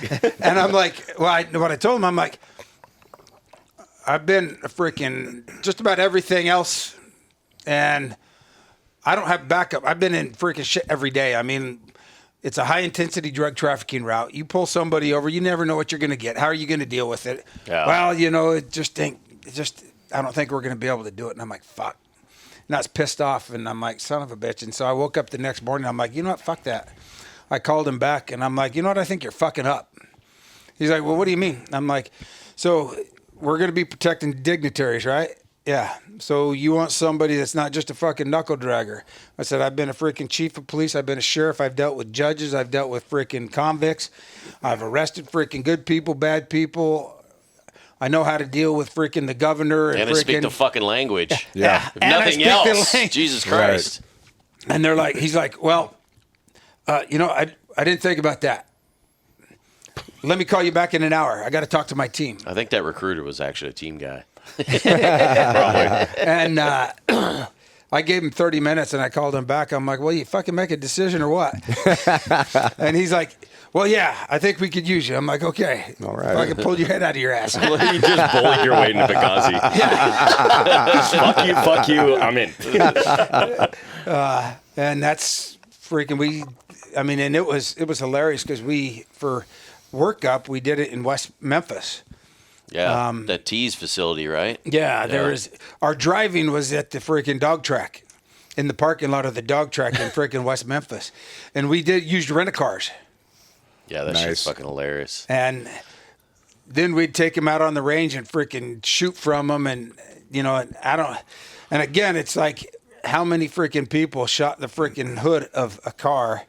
Yeah. Because they're looking through their freaking elevated sights, forgetting that, that's an inch and a half. Offset. Yeah. Right. Offset. And then there's bullet cases in there going back to rent-a-car. Yeah. And, This is so GWAT thug life. but, Totally. We'd get the full coverage insurance. So you'd come back and be like, they're like, well, what happened to the car? I don't know. Got shot up. How did I do that? I don't know. We're in West Memphis. Fucking West Memphis, Arkansas. You ever been? Yeah. And that was freaking a blast. I mean, and then from there, went home for, I think 14 days and jumped on a freaking plane and flew into Baghdad. Wow. That was a different. How long was that pipeline for Triple C? Like 3 or 4 months? Was it still called Whips? Was it called Whips back then? No. I mean, this is so early on. I didn't go until way later, but it was. I mean, I think the whole train up was 3 weeks, maybe. Oh fuck! 2 or 3 weeks. That is fucking crazy, bro. Most of the guys almost everybody freaking has come out of combat. Yeah. For the last 2 years. This is 2003. Yeah. And so they're all freaking coming out of the military. They all had to be SF pretty much or higher or Rangers. Yeah. Or Navy SEALs. Yeah. Well, so I was going to ask you, and you guys know this, like pre 9/11, there was that group of individuals for the longest time that were all pipeline trained, like they all went through BUDS or SFAS, Q course, whatever it may be, but never really had that deployment experience. And 3 of the war had only been going on for 2 years. I'm wondering if all those guys that never really kind of, like got their in or got their like war experience were all transitioning over there even without combat experience, but they still had all that pipeline and training. Dude, they were. I know in the SEAL teams specifically because I was in my 3rd or 4th platoon. We were at Shaw's in Memphis or, Walls, Mississippi, north fucking Mississippi when 9/11 happened. And our platoon we weren't supposed to deploy until July of the next year. And we wound up deploying in like late October, literally like a month and a half, 2 months later. Oh, wow. And we stood up that debt in Zambo in the Philippines. But we deployed to Guam, but we're like, okay, we're going to get in some shit. And dude, we didn't do dick. I mean, we did some stuff, but we didn't do anything kinetic. It was like tagging and surveillance and the hairiest place we went, fucking Sri Lanka, where like team guys had been stabbed prior, like in some fishing village, and we're like, what the fuck? We're like, went there too. Yeah. And so there was a bunch of dudes like that had deployed post 9/11 that was like, we're going to the fucking show. This is going to be fucking dope. And dudes would go to like Guam or Oki for the ARG Bravo or even literally go to CENTCOM and sit in fucking Bahrain and Kuwait and twiddle their fucking thumbs and go, dude, this is fucking bullshit. And a lot of dudes were like, oh, well, I can re-enlist and it was big money back then. I think I actually re-enlisted on that deployment in the PI for tax-free money for probably like $40,000 or $45,000.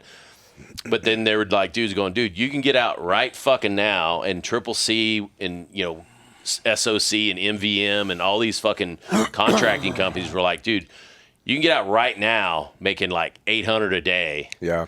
If you're the or if the you're shift Delta lead, 1500. if you're the shift lead, you'll make $950 or whatever the fuck it was. But it was big money back then, and a lot of dudes were really fucking kind of like jump ship.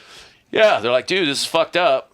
And then even later on, like guys like Tage, we did a couple deployments, and then he got busted down, and our platoon got disbanded and shit like that, to where you're like, dude, what the fuck, man? Like, are we the fucking Boy Scouts, or is this Club Alpha? Like, yeah, we probably shouldn't have flipped that car over, and we probably shouldn't have beat up those cops and taken their guns away from us, but did we really do anything bad? We're going into a war zone, okay, my boots aren't polished, stupid shit like that, to where, especially team guys in general, I can't really speak to SF or any of that shit, but team guys in general were like, dude, fuck this. Like, I can literally get out and go right into another job and fucking clean up. And dude, they were taking dudes. I mean, there were dudes like who was the one kid? His call sign was Mookie. Ben Thomas. Ben Thomas. Dude, he didn't even have a bird. He basically got kicked out of the fucking teams for being a shitbag. But was in like Najaf or Nazaré, one of those places, and he was just stacking dudes up like cordwood. Yeah. During that whole thing. That's when that little bird came in. They were just kicking fucking ammo off, and dudes were just pop, pop, pop, pop. Yeah. Who was the super popular guy on Instagram and social media and kind of like in the industry that was one of the snipers on the roof during the JOF that was being fed like packages by the little birds? Shoot, God, he was all over social media like back in the day. I can't think of him. I don't know if we should say his name, but I think White Boy, Chris White, I think was on the rooftop there. And, and Ben Thomas. I think Haas was involved in that too. Which Haas? Zach Haas. Oh, Zach. Yeah. There's so many Haases. Right. Yeah. Not Joe Haas. Anyways, so you went through the pipeline, the driving school. Next thing you know, you're going to. Did you say Bakuba? Bakuba. Bakuba. Yeah. That or was White. Yeah. I'll believe you. That was. I mean, we had more freaking IEDs a day there than in Baghdad at that time. Shit. I mean, that's like North Baghdad. Yeah. One of the roads that we drive almost every day, we called it RPG Alley, because every time we went through there, you were getting shot at by an RPG. Yeah. And so it was always just changing up speeds and freaking varying distance, because that was all before they had, there was none. The IEDs were all freaking manual. Yeah. That kind of thing. There was no, they weren't using garage door openers or freaking like infrared command det. Yeah, shit. command det. And this was also probably prior to up armored anything, right? Ish. Yeah, kind of. We had Suburbans that were all up armored, but they were freaking, up armored by it. Yeah. Yeah. Like level 4 shit versus like a level 7. Everything's just welded on. Yeah.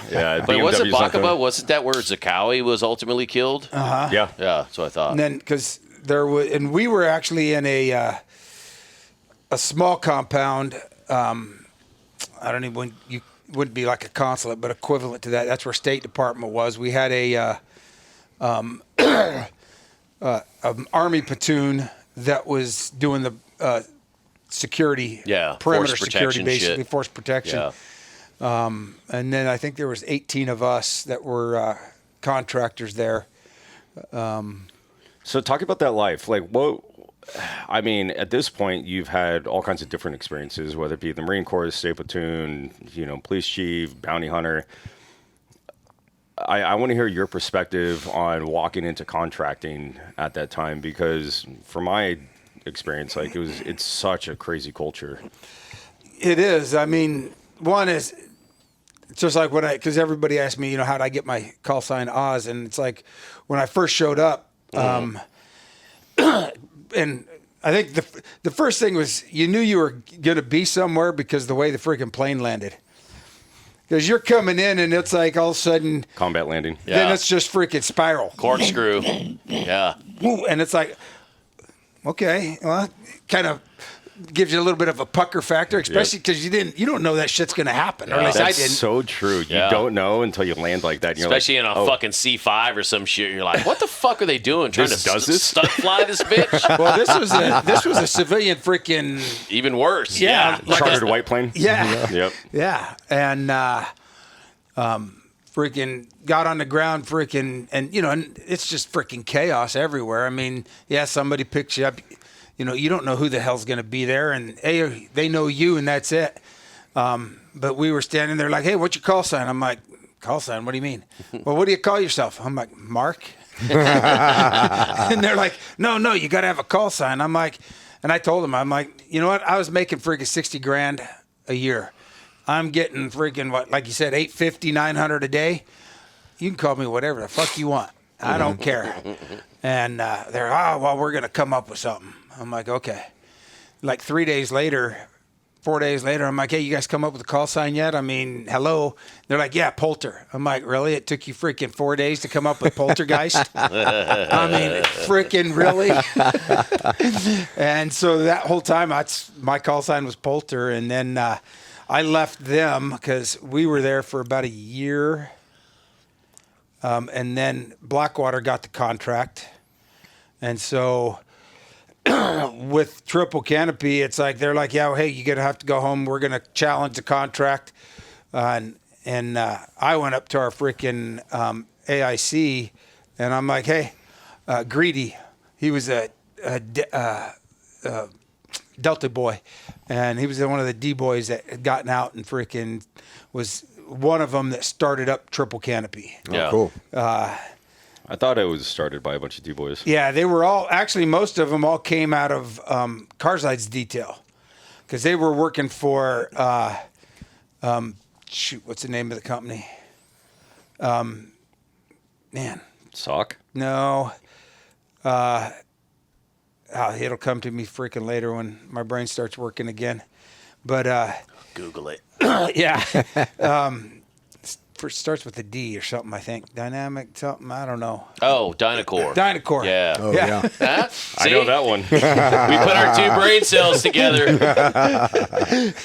And they all had been running the Carside detail. And they figured they could do it better, so that's how Triple Canopy got stood up. Yeah. That's cool. But it was always amazing, and not to get off where we were going, but the number of guys that worked the Carside detail, I don't know if it's true or not, but I mean, everybody I ran into, I was on Carside detail. Yeah. Okay, what part of it? I mean, because, they had gate guards on every freaking place that guy went. Yeah. So, I mean, it's like, okay, that isn't really like, unless you were the close protection team, you don't get cred for that. Yeah. Yeah. But, so we... That's like being the gate guard at the fucking White House and saying I was with Secret Service. They're like, no, bitch. They're like, not really. You were making sandwiches for the First Lady. Shut the fuck up. Exactly. Grilled cheese for the grilled cheese. But, and you're right. Because, I mean, like, the call sign thing. We had a guy that was named Crash because he freaking crashed 2 vehicles. And let me guess, he's a driver. Yep. We had a guy named Buttstock, and to this day, I still call him Buttstock because when we first got over there, we had AKs. And because it's all you could, yeah. Right. And so we're sitting there in a vehicle, and he's on the freaking, on the diamond, on the close protection guys. And he gets out, and he's over on the diamond, and he's sitting there trying to freaking get that wire stock taken out.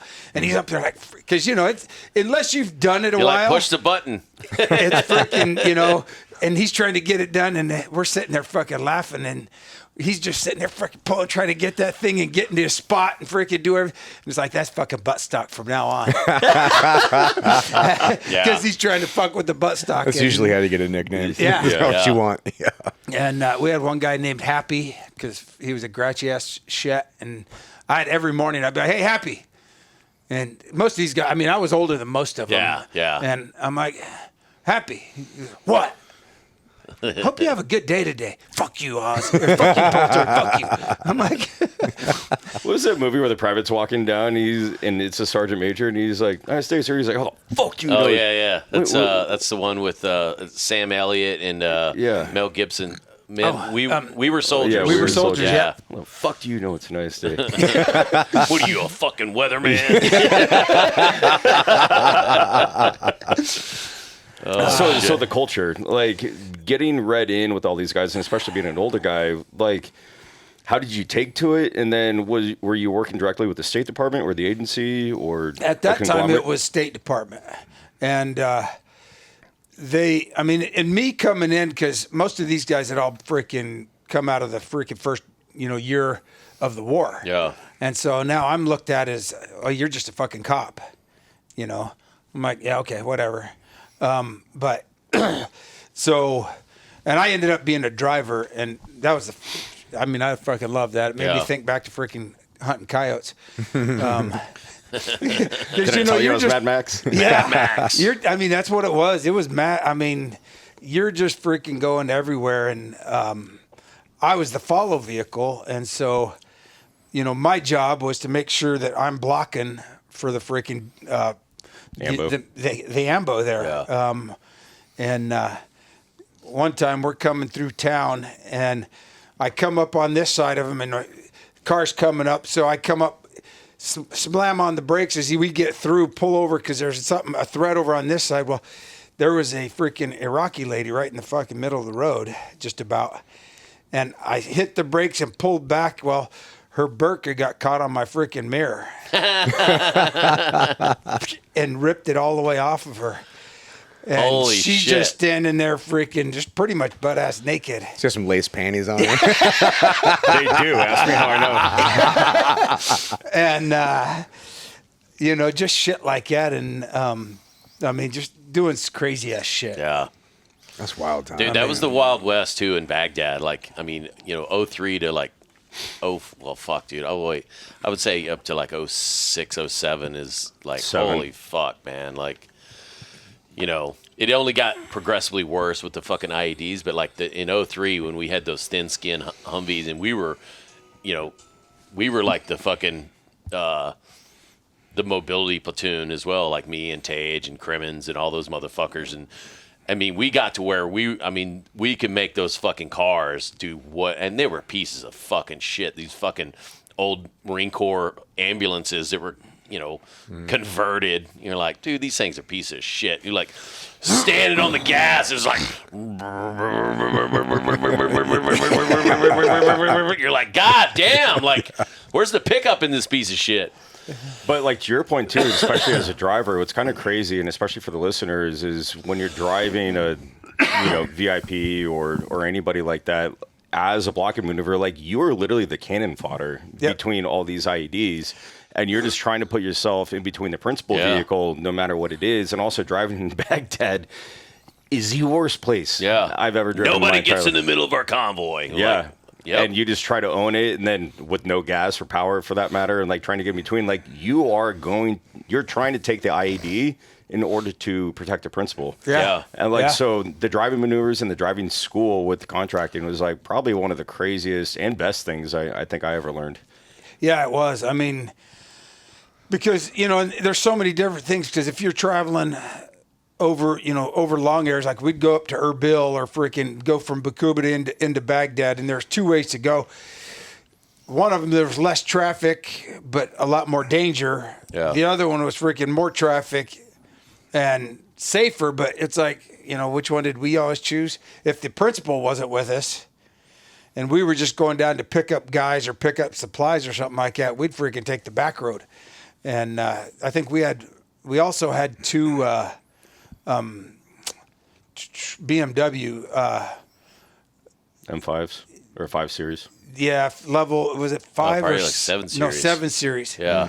And they had that V10. Yeah. Yeah. And They also weigh 10,000 pounds. Yeah. Yeah. and the nice about those is they were built as a level 6 armored vehicle. Yeah. From scratch. Yeah. Big I mean, difference. because BMW and The Audis were fucking nice. Yeah, and Mercedes in 2001 were the only 2 companies that would build, that I knew of, that would build a Ground up for it. So that's suspension, everything is freaking built for it. Yeah. And, you know, we'd be doing freaking 120 mile an hour, just freaking flying and trying to avoid IED holes from the freaking previous whoever went through there. And I mean, to harrow back on this, like with your combat landing probably coming into BIOP, right? Yep.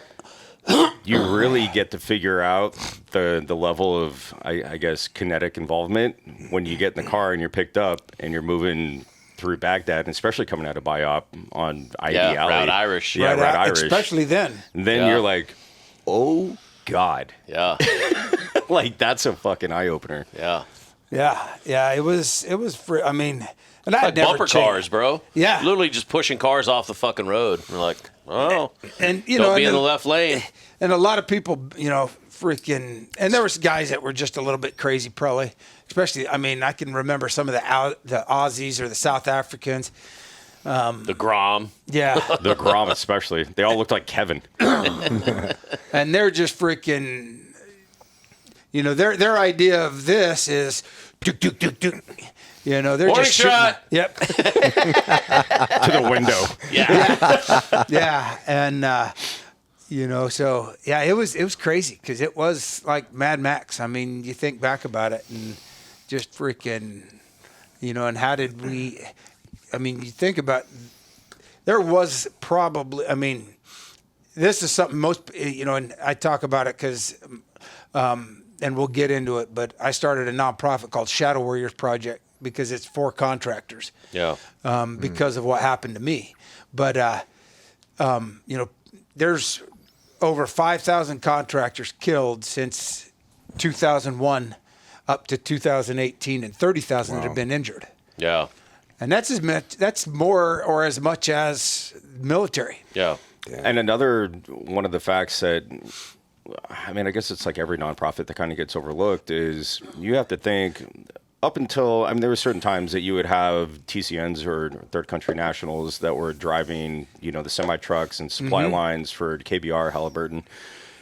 But sometimes it was truck drivers from the military or, you know, transportation people. Yeah.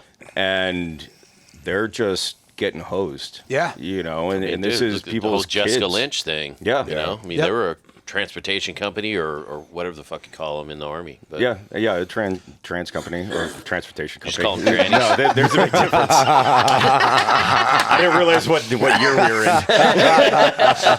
I was hurrying back to 04. But no, I mean, and there's so many lives lost that were just literally trying to take Jersey barriers and water and food and like munitions and all these things that were just hosed. Yeah. And especially during, you know, the IED heydays. And once they started coming out with the EFPs, yeah. it's nuts. Yeah. Yeah. I mean, the EFPs is just, there was nothing that would, you know, there's nothing that stops Nothing. it. I mean, they would go through at Bradley. Yeah. Oh, yeah. Yeah. Oh my God. Yep. And you know, and not to take it back to today and with Iran, what's going on in the world right now, but it was all IRGC who freaking developed that technology and built that for the Shia Yeah. in like Iraq. the Mahdi militia and all those fuckers. Yeah. Yep. Yeah, that's when they started putting those giant booms off the front of those RGs and shit, just so with the fucking spark plug in there, because they're like, they had these passive IR sensors. It would detect a heat source, so they had this giant boom on the front of the fucking RG with like this box on it with a spark plug. So it was getting heat, so it forms this heat signature, and it breaks the beams. Like, it's certain temperature, fires this plate. Well, instead of hitting the crew cabin, it would hit the fucking engine area and it would blow the whole front end off the fucking vehicle, but it wouldn't kill anybody inside the fucking the MRAP. And then they got smart, and then they started daisy chaining. Well, exactly. They got smart and go, whoa, we'll just set our reaction time to fucking double. Yeah. Yeah. And like, fuck, we put 2 booms on this thing, like a fucking 30-foot boom on the front of this motherfucker. So, yeah, I mean, the way those fucking IEDs were, and just the level of it's your fucking imagination, man. They're like, well, fuck, man, how can we fuck these guys over more? It's like, how can we kill more people? How know? And it's for the audience, as hell, man. For the audience too, an EFP is an explosive foreign projectile, right? Yeah. Yep. So it's basically a plate charge, and a lot of people don't realize this, but the explosive matter itself really has to be it has to be in contact with something to really affect it. But if you have like a really solid steel plate and then an explosive behind it, especially if it's like copper fucking it's like, imagine a giant copper spoon like this, like a 10-inch diameter or 8-inch, or even, I don't even know how big around, maybe they were only 6-inch, but imagine a fucking copper spoon that's like 6 or 8 inches in fucking diameter with fucking C4 or whatever the fuck behind it. It basically just turns into this giant copper slug. Yeah, and that's what it deforms into like basically a huge bullet that will go through almost any armor. It's a dart, basically. Yeah. And it's when it hits the armor or it goes through a vehicle, it's not there's no explosion to it. It's the amount of energy that is being transferred and the heat. And everything behind it. The pressure, everything. All that. Yeah, and blows right through it and just fucking fucks you up inside. Yeah, I don't think. I mean, is there even any armor that? I mean, that'll go through. Most of those go through a tank. We had in 06, we had up armored. So what it was, it looked like fucking Legos on the side of our Bradleys, and it had an explosive charge on the inside of our armors. So when you have this kinetic energy and all the heat source, kind of like what you need for C4 and a blasting cap, it would hit it and it would try to repel it with another explosion on the outside. Yeah. Which is fucking insane. You're like, we're repelling explosives with more explosives. And we're on the inside of the explosives. Fire with fire. Yeah. It's like strapping a bunch of fucking claymores outside of a fucking goddamn Humvee, with like, 3 feet, or no, not even 3 feet, like 6 inches of standoff between, because even the Brits, they had those giant fucking cages they put on the outside of all their fucking. Those are meant for RPGs, though. I mean, EFP doesn't. It's not going to stop an EFP. No, it'll zip through that like a fucking. Although, I mean, we had all of we called it reactive armor. We had all the reactive armor inside of Bradley's, and our guys in Baghdad were still getting murdered. Yeah. I mean, everybody inside is just completely on fire. Yeah. So they don't do anything. So, Mark, how did you get your Oz call sign? So I left there, and then because when Blackwater took over the contract, I had argued with Triple Canopy leadership to get, if you guys want it, because they asked us, they're like, hey, we want you guys to stick around with us. I'm like, okay, so what are you going to do? The Blackwater guys. No, the Triple Canopy. Oh, okay. Because what from a contract standpoint, I need a list of guys. Yeah. I want a group of guys. Well, I want to keep the group that I've had because Blackwater's trying to take them. Yeah. And so I went home for 3 months, and but they had decided they paid us $500 a day to go sit at home. Just a retainer. Yeah, that's cool. Well, on the last day that I had retainer, I got a call from USIS. Yeah. And they had a contract that was training Iraqi emergency response units and SWAT teams. And because of my law enforcement background, I got picked up on that for a 1-month contract. And I'm like, shit, I'll take it. It was $750 a day. jump on that freaking. And we were over on the backside of the airport in Baghdad, where Area 5 was, where SF had Area 5. We were right next to you guys. Yeah. And we had 900 Iraqis living on our camp. Dang. Oh my I love God. it. I would just laugh. I can't even imagine, dude. Like we had some partner force guys with us but goddamn, dude, 900. So they were broken into 3 companies. There was one company would be on leave. They'd go home for a month, or was it a month? 2 weeks, something like that. And then one company would be in training, and then the other company would be operational. And the operational would, we're training to go do hits, and then we'd take them out and frickin' observe them and then see how well they do. And some of the guys come up with the idea that we better go on the end of the house first so we can actually see what they're doing when they come in. So you got to send in we had to go in, and then because as contractors, we can't be offensive. Yeah. So we'd go into the houses, or you'd go into the target site, and they would shoot at you, so you had to defend yourself. And then the Iraqis could come in afterwards, and you see how they clear a house. Sweep up the fucking eyeballs. If you see, you get what I'm saying. Fuck the catwalk. Yeah. Well, the whole thing was when they came in, there was nothing to shoot at. Right. So it was just a way of taking care of business. Yeah, exactly. But then they ended up telling us you couldn't do that anymore. Well, that was the shitty thing. Like they kept mitigating all of that by going, okay, well now you have to, instead of taking 4 Iraqis per every one U.S., then it became like 6, then it became 8, then it became like 25, and you're like, great, there's 6 of us leader? and like 200 of these motherfuckers. Yeah. And I don't want them to patrol in first because they don't know what the fuck they're doing, and we're gonna all get fucking mowed down. And I certainly don't want these motherfuckers walking behind me because somebody's gonna have an AD in my back. Mm-hmm. So you're just like, well, and we had like new guy, get in the front. We had our own level 2 trauma center as well on our compound. So we had docs there and everything, and because you couldn't take the Iraqi. If the Iraqis got injured, you can't take them to the freaking mill hospital. Yeah. So we'd bring them there, which was cool because, I was an EMT when I was with the fire department as a volunteer firefighter. So I got to do all kinds of shit because I'd go over and help with sick call in the morning. I was always doing something to freaking build up another skill. The doc would end up letting me freaking do shit that... Trikes. Yeah. All these things. I mean, so this is how Western medicine has evolved, is actually due to war. Yeah. And I mean, I got to do a trike, and I was barely an EMT, and it's just because no one's going to tell you no, and there's no malpractice lawsuit. And so this is where you learn, and this is tips and tricks that you get to take back to, the States. Well, and, I mean, we did everything from, I think, taking out a cyst on a guy's back.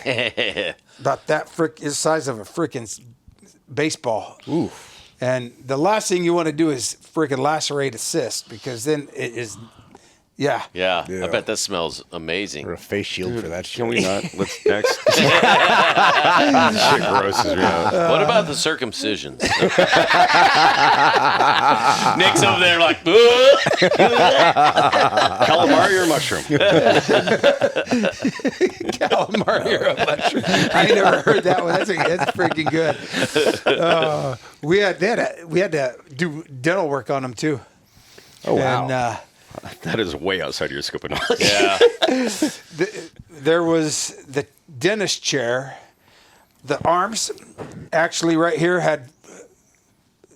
were made into the shape of your foot, because the tool to extract a tooth. Oh yeah. Is pliers that will grab around the tooth, and you stand up on those freaking things, and you're above this guy. Shit. And you're pulling him up just like that, getting this all shit up, and you're freaking. Wow. And, with your back into it, man. Yeah. Ooh. Yeah. It was pretty crazy. I mean, it's a molar deadlift. Just like they do in boot camp. Yeah. Actually, that's pretty much how I got my wisdom teeth removed. Yeah. So, I mean, freaking everything from drawing blood, doing that, and worked with a couple D-boy medics that were freaking phenomenal. I mean, Yeah. You know, just making you think outside the box when it comes, you know, when you're on a movement. You know, you're driving and you got somebody that's hit, you know, find the hole, freaking put the helmet behind them and freaking kneel on their chest. Yeah. Because now I'm putting direct pressure on freaking both sides. And just things like that, because then I'm still maneuverable and I can still be shooting and things like that, you know. And just working with a lot of freaking brilliant guys and just sharing information and learning how to freaking take the battle to the guys. And worked with a lot of freaking crazy dudes too. Let's see, that's Scotty Wirtz. Yeah. Yeah, man. Yeah. He worked there I worked with Scotty a lot. Yeah, good dude. Really good dude. Well, and he was one of the guys that was, you know, like I said, came from Team 5 that was, because he was in our sister platoon. Yeah. And you know, 9/11 goes up and, dude, they deploy right about the same time we do. And then it's like, you know, they didn't do shit either. You know, they were sitting in Guam. And you know, I think that platoon, they actually went to, like, the coolest thing they got to do was that they went to Iwo Jima, which you were saying you did that. And they're like, yeah, this is kind of cool. Like, I think Moriarty was in that platoon as well. And, you know, they come back and the war's going strong and they're forming up new platoons. And they took all those dudes and they put them in. So that was golf platoon. I had been in hotel platoon. So they took, like, golf, hotel, and this is about the same time they'd formed up SEAL Team 7. So one or two platoons from each team went to form up Team 7. So they had taken all the, like, golf, hotel, foxtrot platoons, and they had made them Alpha Bravo Charlie because they're like, oh, well, you guys could be PACOM platoon. So the dudes who supposedly just been, you know, they didn't go down range. We've been to fucking Guam and shit like that and doing FID and doing, you know, not really a lot of stuff. We did some stuff in the Philippines, but nothing like taking the fucking fight to them. And then you come back and they go, hey, we're taking you guys. You're putting you guys in a PACOM platoon. They're like, dude, what the fuck? Yeah. And so a lot of dudes were very fucking pissed off about that. Like Scotty and I mean, there's a ton of fucking dudes that are like fucking. Like I'm fucking out of here. So it happened to me, man. I went to third phase and then I turned down a $90,000 re-enlistment bonus in 08 to get out. I'm like, dude, fuck you guys. I'm not. Because what could have happened is I could have gone. I had to re-enlist again for like 6 years. That would have put me at 16. Might as well stay for 20. And then I'm like, but I did 3 platoons, didn't do shit. So now I'm like, what if I commit to another couple platoons? But there's no guarantee I get to do anything. Yeah. I got to go roll the dice again. Sit in PACOM platoon again. Chase the fucking dragon. And I was already pissed. I'm like, dude, I'm not fucking taking that chance, man. Well, and, you know, and most civilians don't understand it. It's like, you know, because they're like, well, what do you guys like war for? Well, it's not that I like war. I like the challenge. I'm training for something my whole freaking life. Yeah. And then I got to go sit with my thumb up my ass, you know? Yeah. I remember coming back from the first pump in 03, and we were up in Long Beach at some of my wife's cousin's house, and I just remember something like, oh my God, we're so sorry that, you know, you had to go and you're fighting some rich motherfucker's war in Iraq, and I'm all like, hey, don't get me wrong, I fucking loved it over there. And they were like, what? They're like, what? Like their fucking heads are spinning around and shit. And they're like, what are you talking about? I'm like, imagine training to be a fucking barber your entire fucking life, and all you get to do is sit in the fucking back of the barbershop and watch other motherfuckers cut hair. Yeah. You know? I'm like, we're going to be deployed regardless. At least let me go somewhere where I can either be an asset to see if any of this fucking shit actually works. Right, yeah. You know? It's like, dude, like, versus, you know, or go sit on a fucking, on a fob, or, you know, not even a fob, but go sit in Okinawa or go sit in Guam or some shit, twiddle my fucking thumbs, or, you know, go do an ARG Bravo or you can do fucking boxes for fucking 90 days. Yeah. Go, this is great. Dude, that's the analogy I used to tell people is like, why do you want to go to war? It's not that I want to go to war. It's like, especially coming from a SEAL team, it's like you train all this stuff. That's what you're supposed to fucking do. And then it's like your team goes to Super Bowl and you're stuck on the fucking bench, bro. I'm like, this is not. You got drafted, but you don't play. Yeah. I'm like, fuck this shit, dude. Yeah, you're still sitting in the friggin' locker room. Yeah. The fucked up shit too is like you would go down range, and I remember at one point, I think this is like, I think it's like 04, 05, or maybe the 06, 07 deployment. The National Guard unit that from my hometown, from Paris, Tennessee, they were deployed. But prior to that, like, you know, you would see they would set up these cops in the city, and it would literally be like a fucking M1 Abrams or maybe just a fucking Humvee with a 50 cal, and it was literally just sitting in like a fucking alley, and it just had fucking concertina wire around it. Whoa. And there'd be like fucking 6 or 8 dudes just sitting there, and this was just keeping the peace type shit. But dude, you would see dudes sitting up on top of a fucking gun turret, just like smoking and joking, eating fucking MREs, and next thing you know, he's got a fucking sniper round through his fucking neck or some shit. And you're just like, Jesus fucking Christ. So like, not that they get complacent, but just the level of training and the level of awareness and the fact that the Army were sending these motherfuckers downrange for like 18 fucking months. And at some point, these guys are just like, you know what?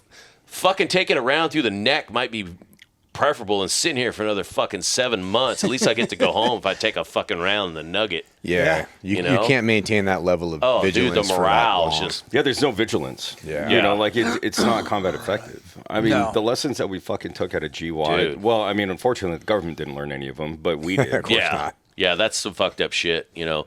And I will say, you know, I don't regret any of the shit that we did downrange. The regret comes at a later time, like when ISIS came back into power and like retook Ramadi, and you know some of these civilians who actually, you know, bought into coin and were helping the coalition forces. Yeah, I'm sure those motherfuckers are just wiped off the fucking face of the planet. All like, dead.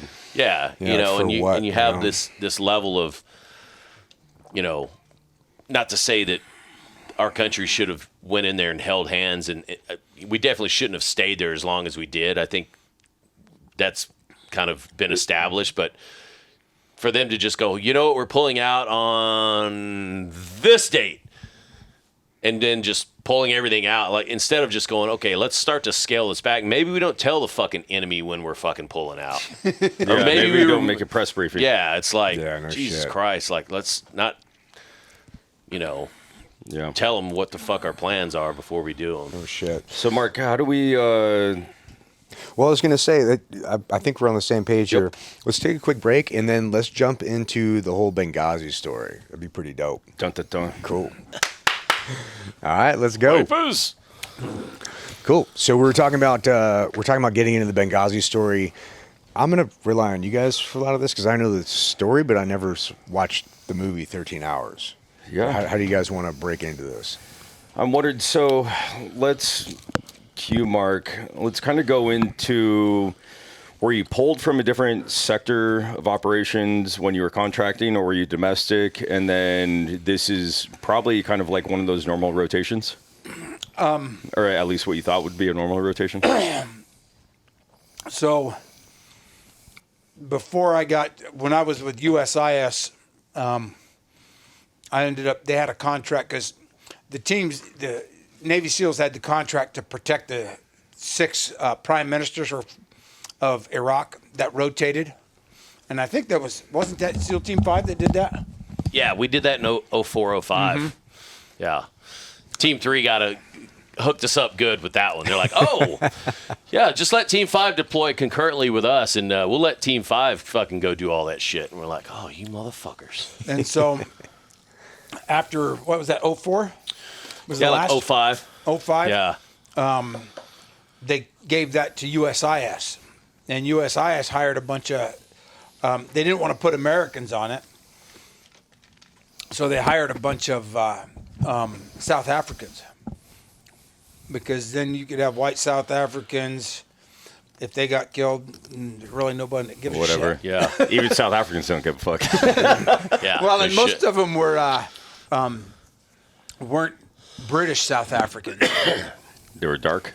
No, they were... yeah, there's a name for them. They're... oh, shoot. They're like, they're indigenous to... They're actually the Dutch. So the Dutch were some of the first ones that settled in South Africa. And there was a war between the Brits and the... Doesn't this kind of all dial in with the Rhodesian War? Mm-hmm. Yeah, okay. And all of these guys were all their freaking special forces guys. Yeah. And Afrikaners. Afrikaans. Yeah, that's right. Afrikaans. Yeah. And they speak a different language too. It is called Afrikaans. I'm sure I didn't do that any No, any if fucking we had Afrikaners. if we had Zach Massack here, we could get a full fucking history lesson on it. So, in 2006 or something, 7, I think it was, I got pulled off of what I was doing with USIS and got a job doing that. I took over. So I was in Baghdad, but downtown, we and me and 2 other South Africans would most of the time live outside of Black Gate, back where the zoo is. Yep. Because that was where Dr. Ayad Alawi, his compound was. And so we'd live out there. And it was great because I didn't get freaking rocketed. That's when freaking they were shooting shooting the fuck out of the green zone. Yeah, the 120 millimeter freaking. Yeah. And I'm like, fuck that. I'm going to go live out freaking where I could get shot. Well, and the crazy thing about this, too, for some of the listeners is like with those rockets, because we would have, at this point, we had kind of developed radar systems in order to kind of find what we call like poo sites or point of origin. Yep. And what they would do is they would put these rocket systems in tubes with an ice cube underneath. And once the ice cube would melt down, then it would hit, and by that time they're fucking 12 miles away. Yeah. Wow. And so then we would rocket the poo sites, but no one's there. No one's there. And so it's completely They're irrelevant. doing the same shit in Basra. Yeah. Which is Yeah. fucking ridiculous. Which is, just goes to show, I mean, so many of us call them like ragheads or, fucking retards for that matter. And like, they're not. They're pretty smart. Yeah. Yeah. I mean, High on Don't ingenuity. underestimate your enemy. yeah. Because that's what we always do, at least from some of the higher levels. Yeah, ego is a fucking It's a toxic trait. shitty trait. Yeah. You know, when you Ego's a motherfucker. Ego Yeah. and confidence Yeah. is a razor blade. Yeah. So I lived out in town doing that for about a year. And then from there, I got picked up. I was waiting for my clearance to get freaking renewed. So I was waiting on it. So I went to Dubai and I worked with a company called DFS, Defense Facility Services. And what they did is they just transported cargo around the freaking war zone. So I lived in Fujairah, which is across kind of, if you're looking at or that UAE, it's got the kind of the nipple that sticks out. Yeah. Dubai's up here. It's on the opposite side of it. So I lived there at the and flew with. We started an airline company called Kabul Air, and it was freaking IL-76s, freaking flown by Ukrainians or Russians. Old Soviet planes. Yeah. And Dude, my that's job fucking crazy. was to ride on the plane and make sure whatever was on it got to the right people it was supposed to. Yeah. And that was freaking cool as shit because there was no connection to America, we could actually get overflight over Iran. Oh yeah. And so it saved a lot of money because you didn't have to go outside, go down the freaking coast, come up around and go over. Oh, yeah. And Yurgi was the guy that I flew with, him and his crew the most. He was Ukrainian. And we'd get up to freaking cruising altitude and Yurgi would be like, Oz, give me 2 fingers vodka. Not 2 fingers, 2 fingers. That's fucking funny. As a pilot.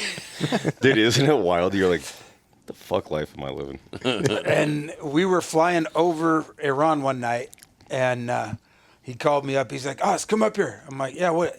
He says, I'm going to take a nap. I'm like, okay. And you want me here for what? And Let me know if anything beeps. exactly. So he wanted me to freaking, he goes, I need somebody to be in the pilot's chair. I'm like, Yurgi, I don't know how to fly a plane. He says, it's okay. Let me know if anything beeps. Nobody rides for free. And I'm like, what about the co-pilot? And he's like, well, he's passed out. And I'm like, because I don't know if you've ever been in the freaking cockpit of an IL-76. There are so many freaking dials and freaking gauges. I mean, it's like any cockpit.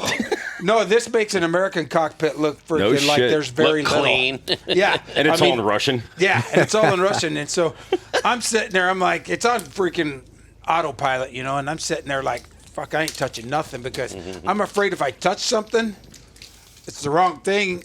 My luck will fucking dump crash. the fuel tanks. Yeah, dump the fuel tanks. Ejection the seat. Yeah.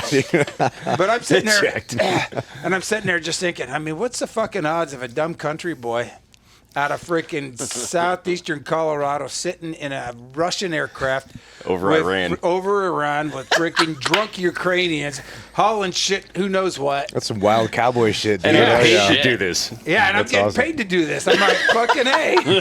That's awesome. One of the other crews, and I wasn't on the plane for that one, but one of the other crews had landed into Bagram. And do you guys remember when the freaking C5 freaking crashed? Yeah. With the tanks? Load shifted and shit. Oh, yeah. it just went up and down. Yeah, yeah. So they shut down all air operations. Well, this plane had just landed and was offloading everything and was going to take off, and they refused to let them take off. Well, it's wintertime at Bagram, and all of the freaking APUs, the auxiliary power units, were taken up by all the freaking U.S. aircraft. So this was a Russian crew, and they were sitting out there, and a buddy of mine was on that one, and the pilots are like, they're freezing to death because they don't have. We had cat cars, so we could get freaking off the plane and go freaking warm up, and these guys are sitting on a freaking plane that they won't let it run because they're not going to burn fuel. Yeah.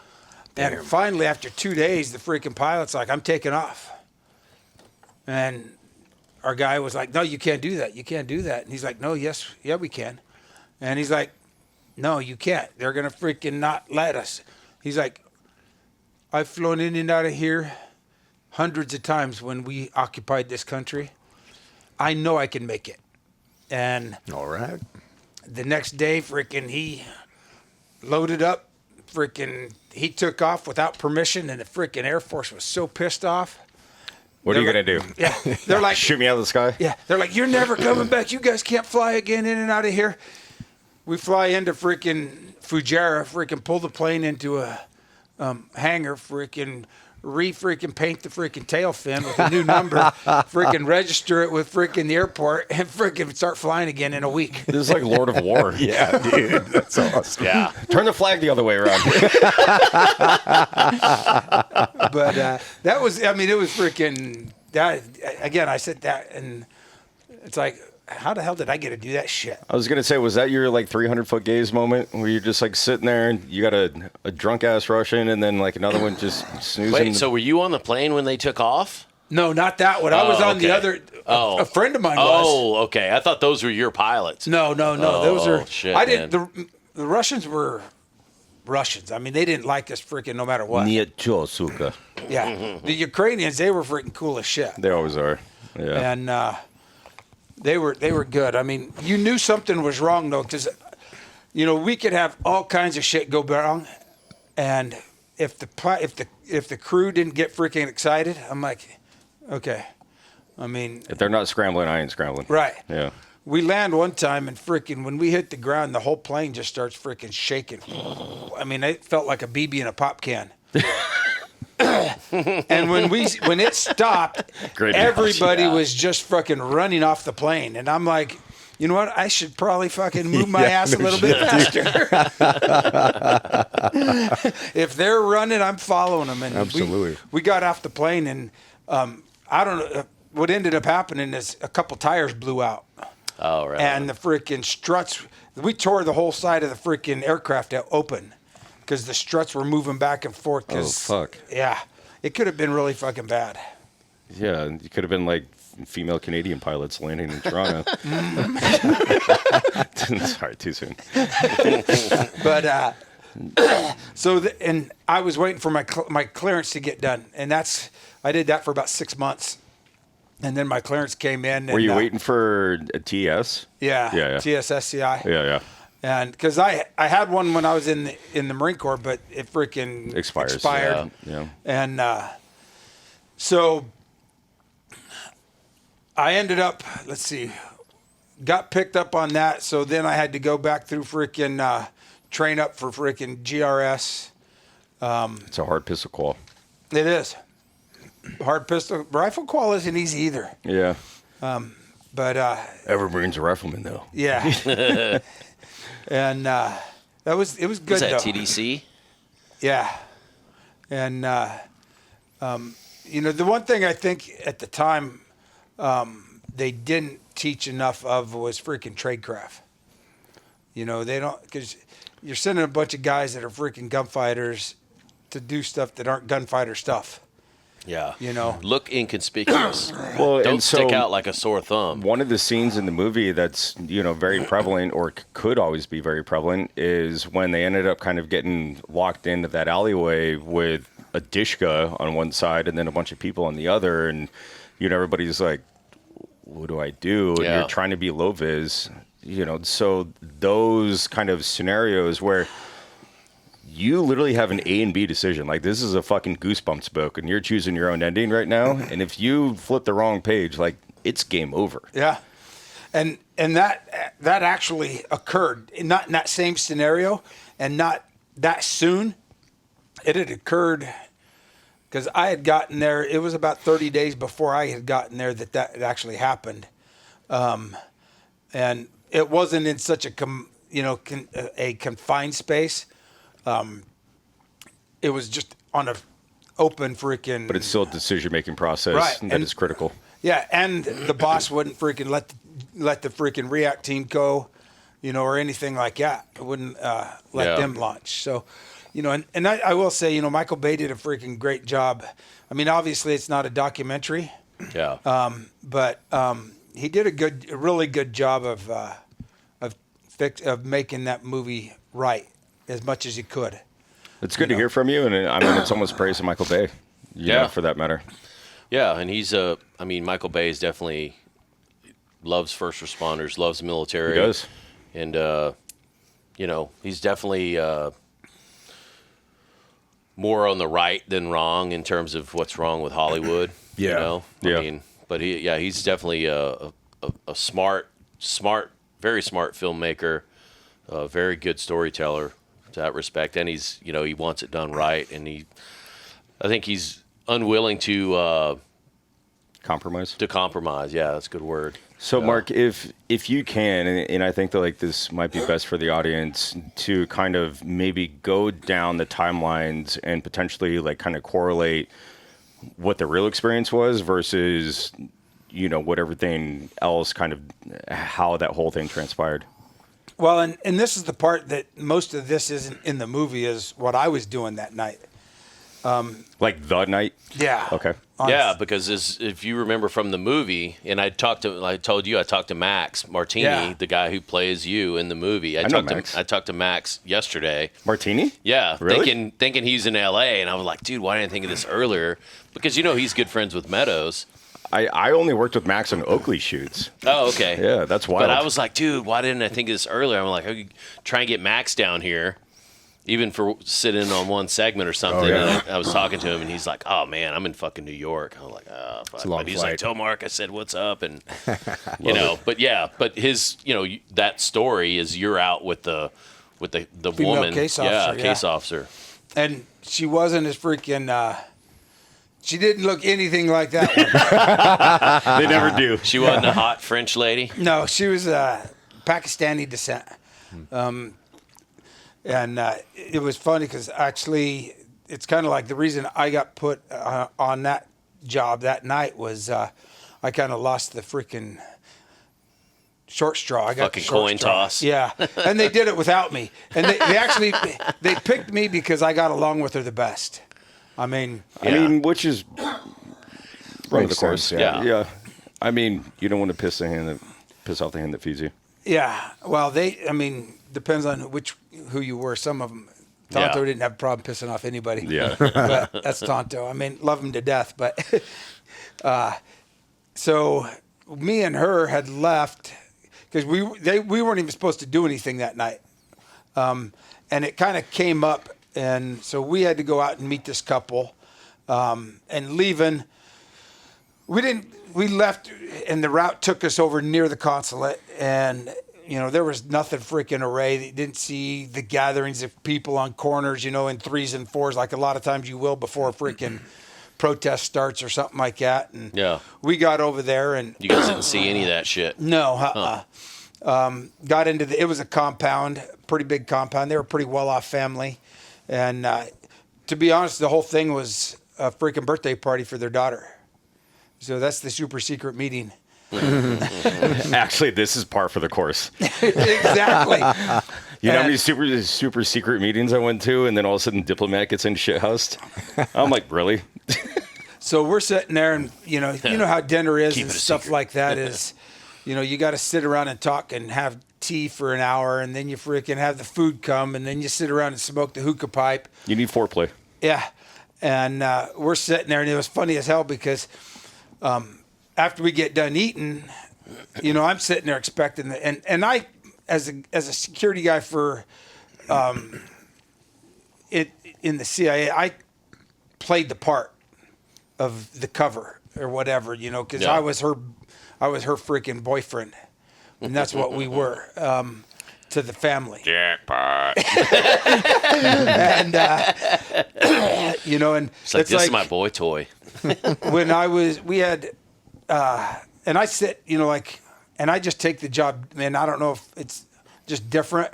Some of the guys will act like security, and I'm like, why do you, that you're not helping the mission, and a lot of times they'd use that as an excuse because they didn't want to eat the food. I'm like, I'll eat anything.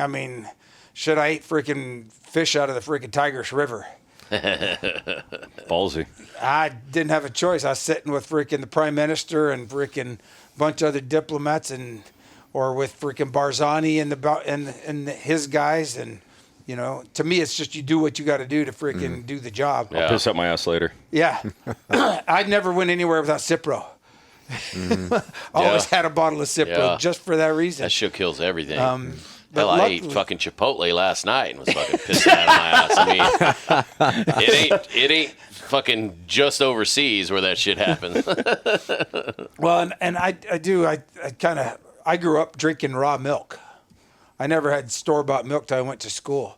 And I think that had a lot to do, because, I don't get freaking I think it's gut health. You have proper probiotics and all that stuff. Yeah. But, so we're sitting there, and the guy, he's like, man, I'm sorry, my hookah pipe, the bowl got busted. And I'm like, fuck, because I'm like, okay, I'm like, hey, do you have a pear? He's like, pear? I'm like, yeah. And I'm like, have your freaking lady get a pear. Hollow it out, get some tinfoil. Mm-hmm. And I cut the, perfect shape. Yeah. I cut the freaking core it out and shit. Cored it out, freaking stuck it on top of there, freaking filled it with tobacco, and then freaking put the aluminum over it, put it on top. This now you guy got pear was flavor. It was pear tobacco. Perfect. There you go. And this guy was so freaking like, how did you learn that? I'm like, because my brother was a pothead and I used to smoke weed out of an apple. Yeah, my brother used to do that same thing. And that's what who would have thought that would have freaking helped something freaking. That's so funny. But tradecraft. yeah. Diplomatic immunity. Imagine the agencies just started teaching you how to hollow out a pear in order to smoke reefer out of it, or hookah for that matter. And so we're sitting there, and freaking, I get a call over the radio from Ty, from Roan, and he says, hey, get back to the annex and stay away from the consulate. And so I had to freaking get the female case officer. She was still, I'm like, hey, we got to go. And she was kind of pissed off until we get in the car, turn on secure comms, and you can hear the gunfire, you hear the freaking explosions. Could you hear it from where you were? No. So we ended up having to drive down the coast.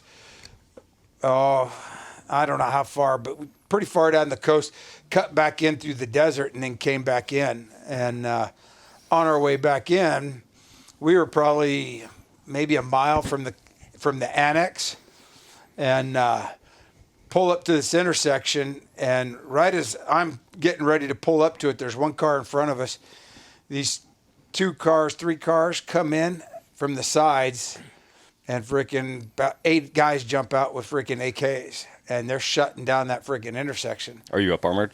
No, we're soft skin. Fuck. And, Holy fuck. Yeah, and I'm sitting there freaking thinking, okay, she can freaking talk her way through it, but there ain't no way this freaking blue-eyed blonde-hair freaking guy's gonna get past it. Were you dressing indige? Yeah, a Okay. little bit, partial indige. Yeah. I mean, an indige there is, I mean, most of the Melting people. pot? Kind of a westernized. Yeah, because the coast is all westernized. If you go inland, it's Right. freaking. Bedouin looking. Yeah, the Torbergs and freaking the other tribes are. Yeah. So being in that, but yeah, there's no freaking. So you can't hide in plain sight. Right. At all.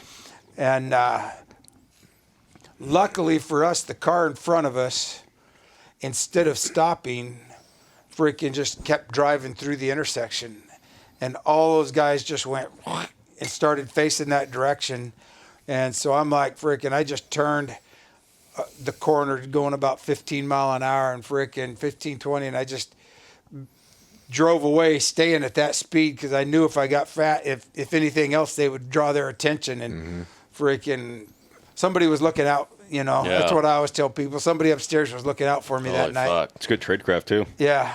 And got back to the annex, and I took over security there because we had a couple SPOs, the special police for the CIA, the gate guard guys that when you go to freaking Langley.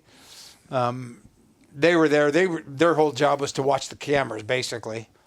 And that was the extent of the security there, because the rest of the guys had already went over to the consulate. So I took over. I was up on the rooftops, and probably freaking the hardest thing was not being over there, because I can see the freaking flames I can see the the glow of the fire. I can see the tracer fire. I hear what's going on. You hear everything over comms too, Yeah. right? Yeah. And I'm like, that's where I should fucking be. But somebody's got to be here. And, everybody's like, well, the CIA are trained, aren't they? Well, they can pull a trigger. They just don't know which direction to shoot sometimes. I mean, you know how it is. Yeah. I mean, their qualification course is freaking pretty minimal. The target ID, hopefully there's no blue on blue Yeah. coming back into the gate. And they're all freaking pretty sporadic anyways when I come in, and because, shit blew up in their face. And you could hear everything over the radio. And it's kind of the same thing as when you hear the State Department guy, their team leader come over the radio and say, and I heard this actually before that, when I was coming back, he come over the radio and said, if you don't get here now, we're going to all fucking die. And Which I believe was in the movie. Department guy. Yeah. That was, Yeah. And the State Department guys were great people. I mean, freaking great guys. And I always tell people, I kind of classify people into 4 categories.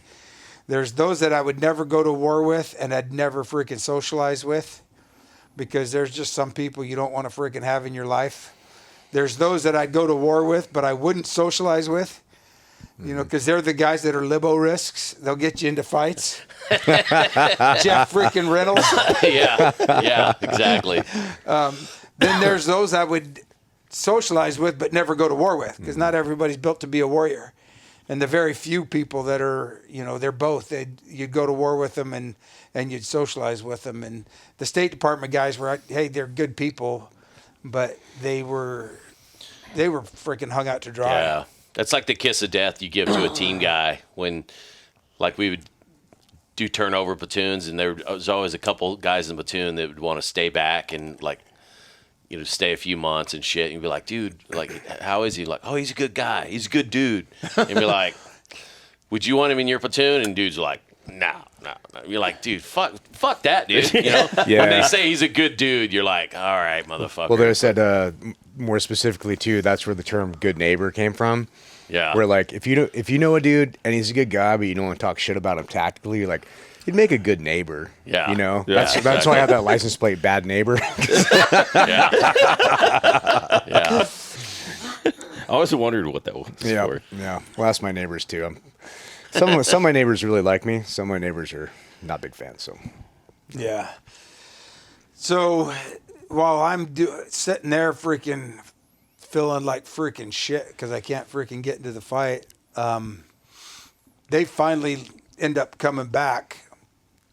The State Department guys come back first, and I can hear their vehicle freaking coming down the road because they'd gotten just like, I mean, and Michael Bay just picked it well. They got the shit shot out of them because they didn't freaking listen. And go left. Yeah, exactly. They turn out and go right. But the reason they did it, and and it's something that we all know. I mean, what you do on a daily basis is how you're going to react under pressure. And train how you fight. Yeah. Yep. Every day memory. they would go out, take a right, go down to the freaking what we called that was there was Gunfighter and Adidas. It's like a ring, right, or some shit. Yeah, because there was so the town is built up in these rings. There's like 7 rings, which each ring is a road that Kind of like a burrow. Yeah, kind of like a half circle, because the ocean or the coast is right there, and then there's streets that come in making spokes basically. So it looks kind of like a wagon wheel. Looks like Boston. Yeah, that's I never even thought of that. You're right. And so one of the roads was called Gunfighter because we'd gotten into a gunfight there before, and then the other one was called Adidas because there was a shoe store over there. So they, super secret freaking words the agency comes up with. Route Adidas. You're like, why do you call it that? Oh, well, there's an Adidas shoe store there. Fucking 10-pound heads. So, Mark, for the audience, really quick, what time of day was this, and like what was your kind of like loadout currently as far as like kit? So, well, like my kit when I went out that night. Mark 18 pistol. Yeah, I got a pistol and freaking ARs that I kept right by the door, and soft skin vehicle and Nods. No, because nods you can't it's too hard to justify. Yeah. Daytime op. Yeah. And so I mean we just run pretty freaking bare most of the time. When I got back, I had plates, so I threw on my plates, freaking grabbed my helmet, had my nods. So things kind of were better there, at least if I needed it. But most of it wasn't under nods until they got back and everything happened over at the consulate or at the annex there. But the State Department guys come in, and there's 5 of them. The team leader, first thing he did was run inside the TOC, our Tactical Operations Center. One of the guys, Scott, he was a State Department guy. He was with the ambassador, got separated in the fire and the smoke. He was pretty much combat ineffective because he had smoke inhalation, freaking really bad. Was he driving, or at least how it was depicted in the film? Maybe not. It doesn't matter. I don't think he was. Yeah. I don't think he was because that was one of the things. I don't know why they had him. Yeah, because I remember when he got out, and that was Gentoli, the actor's name. Right. He got out, and he's like puking black shit out of his fucking mouth, and then the other 2 guys. So there was Dave, and I can't remember the other 2 guys. Dave Ubin. Yeah. And DS Agent Vincent, that was the hot-looking dude with the fucking Hawaiian shirt on. And the other dude was Agent, that's the dude Mo played. Yeah. Mo was in this? Mo was in this, No too. shit. Mo played Agent... I'll think of it in a second. All right, I got to watch this again then. Yeah, dude. And so I put them up on 2 rooftops. By that time, freaking, we had locals that were part of our security. Most of them had freaking D'd him out. Were they TCNs? Yeah. Yeah. And, Brown, you're going to be killing us over here. Was he dropping bombs? Yeah. Real good. Chicken farts. Nice. But so they took over security. Scott was freaking just unable to do anything. I mean, I feel bad for the guy because he was, prior to coming to Benghazi, his experience with State Department was passport fraud investigations. Oh, wait, which guy was that? Scott. Oh, okay. Yeah, so there's DS Wesley, DS Alec, DS Vincent, Scott Wicklund. That was Dave Gentoli. That was the dude that was smoke inhalation. Yep. And then Dave Ubin. Yep. Was Demetrius Gross, played him. Straight from IMDb. Not that I'm remembering this shit. I'm sure anybody listening and not watching this is going, how the fuck does he remember all that shit? Like, well, can't remember friggin', what was it, the name we were looking for? We still can't remember it. Oh, Dynacor or Afrikaans. I'm like, can't remember that's that. Real hard. Yeah, it's real hard when to remember. But you know, because Scott and this is, I think, sometimes to get promoted, because he's I mean, great guy, but to get promoted you got to have a hardship tour, right? Okay. Yep. And this is his hardship. And this was his hardship tour because he'd done such a good job. He worked up in Seattle, did a great job, and so they'd send him through. I think at that time it was maybe a 6-week freaking high threat course. And you know what? After 6 weeks, homina, you are freaking able to go protect somebody in a freaking shithole like Benghazi. Wow, that's fucked up. You know, and if it would have only been him, but his team leader, though his team leader had a lot of experience overseas, a lot of experience in Baghdad, 90% of it, if I'm not mistaken, not all of it, was inside the green zone. Yeah. You know, and that's kind of, you know, that's kind of, yeah, shui. Yeah, It's almost, and the State Department guys. You know, you're supposed to be a fucking bureaucrat or a yeah. know? I mean, and they just aren't trained the way they should be, and it freaking unfortunately leaves their ass hanging out. You know, it's a buddy of mine. He always talks about it. He was an intel guy with freaking Delta, and you know, people always ask, you know, because we all hear about everybody, how many deployments everybody's done. Okay, what do you think the percentage of people that went outside the wire on a regular basis? Like support guys or meat eaters? Out of all of the freaking people that served in Iraq or Afghanistan, what percentage do you think freaking went outside the wire? Oh, fuck. Like 20%, maybe? No. It's like 3. Yeah, I was going to say not even 20. It's like 3%. Damn. Yeah. That's fucking crazy. You know? And well, the reason they have the what is the stereotype? The fobbit. Right. You know? They're like, okay, fobbit. Fucking like, pokes. no, bitch. Like, which is the other thing that fucking used to blow my mind when you know, the team would always, the SEAL team would come back and all the awards would come out. And you have, you know, all these cockbags. Not to say they were all dickheads. There's a lot of upper senior enlisted and, you know, upper, you know, high ranking, or not high rank, but, you know, officers. All BV, Bronze Star with a V, Bronze Star with a V, Bronze Star with a V, and then you get to like the E6s, and it's like Com with a V, Com with a V, Com, or NAM with a V, and you're like, dude, I wanted to just go, raise your hand if you were outside the wire for more than fucking 100 days of this deployment, and you wouldn't see a single officer or senior enlisted. It would be a chief and below, maybe a senior chief, you know, as maybe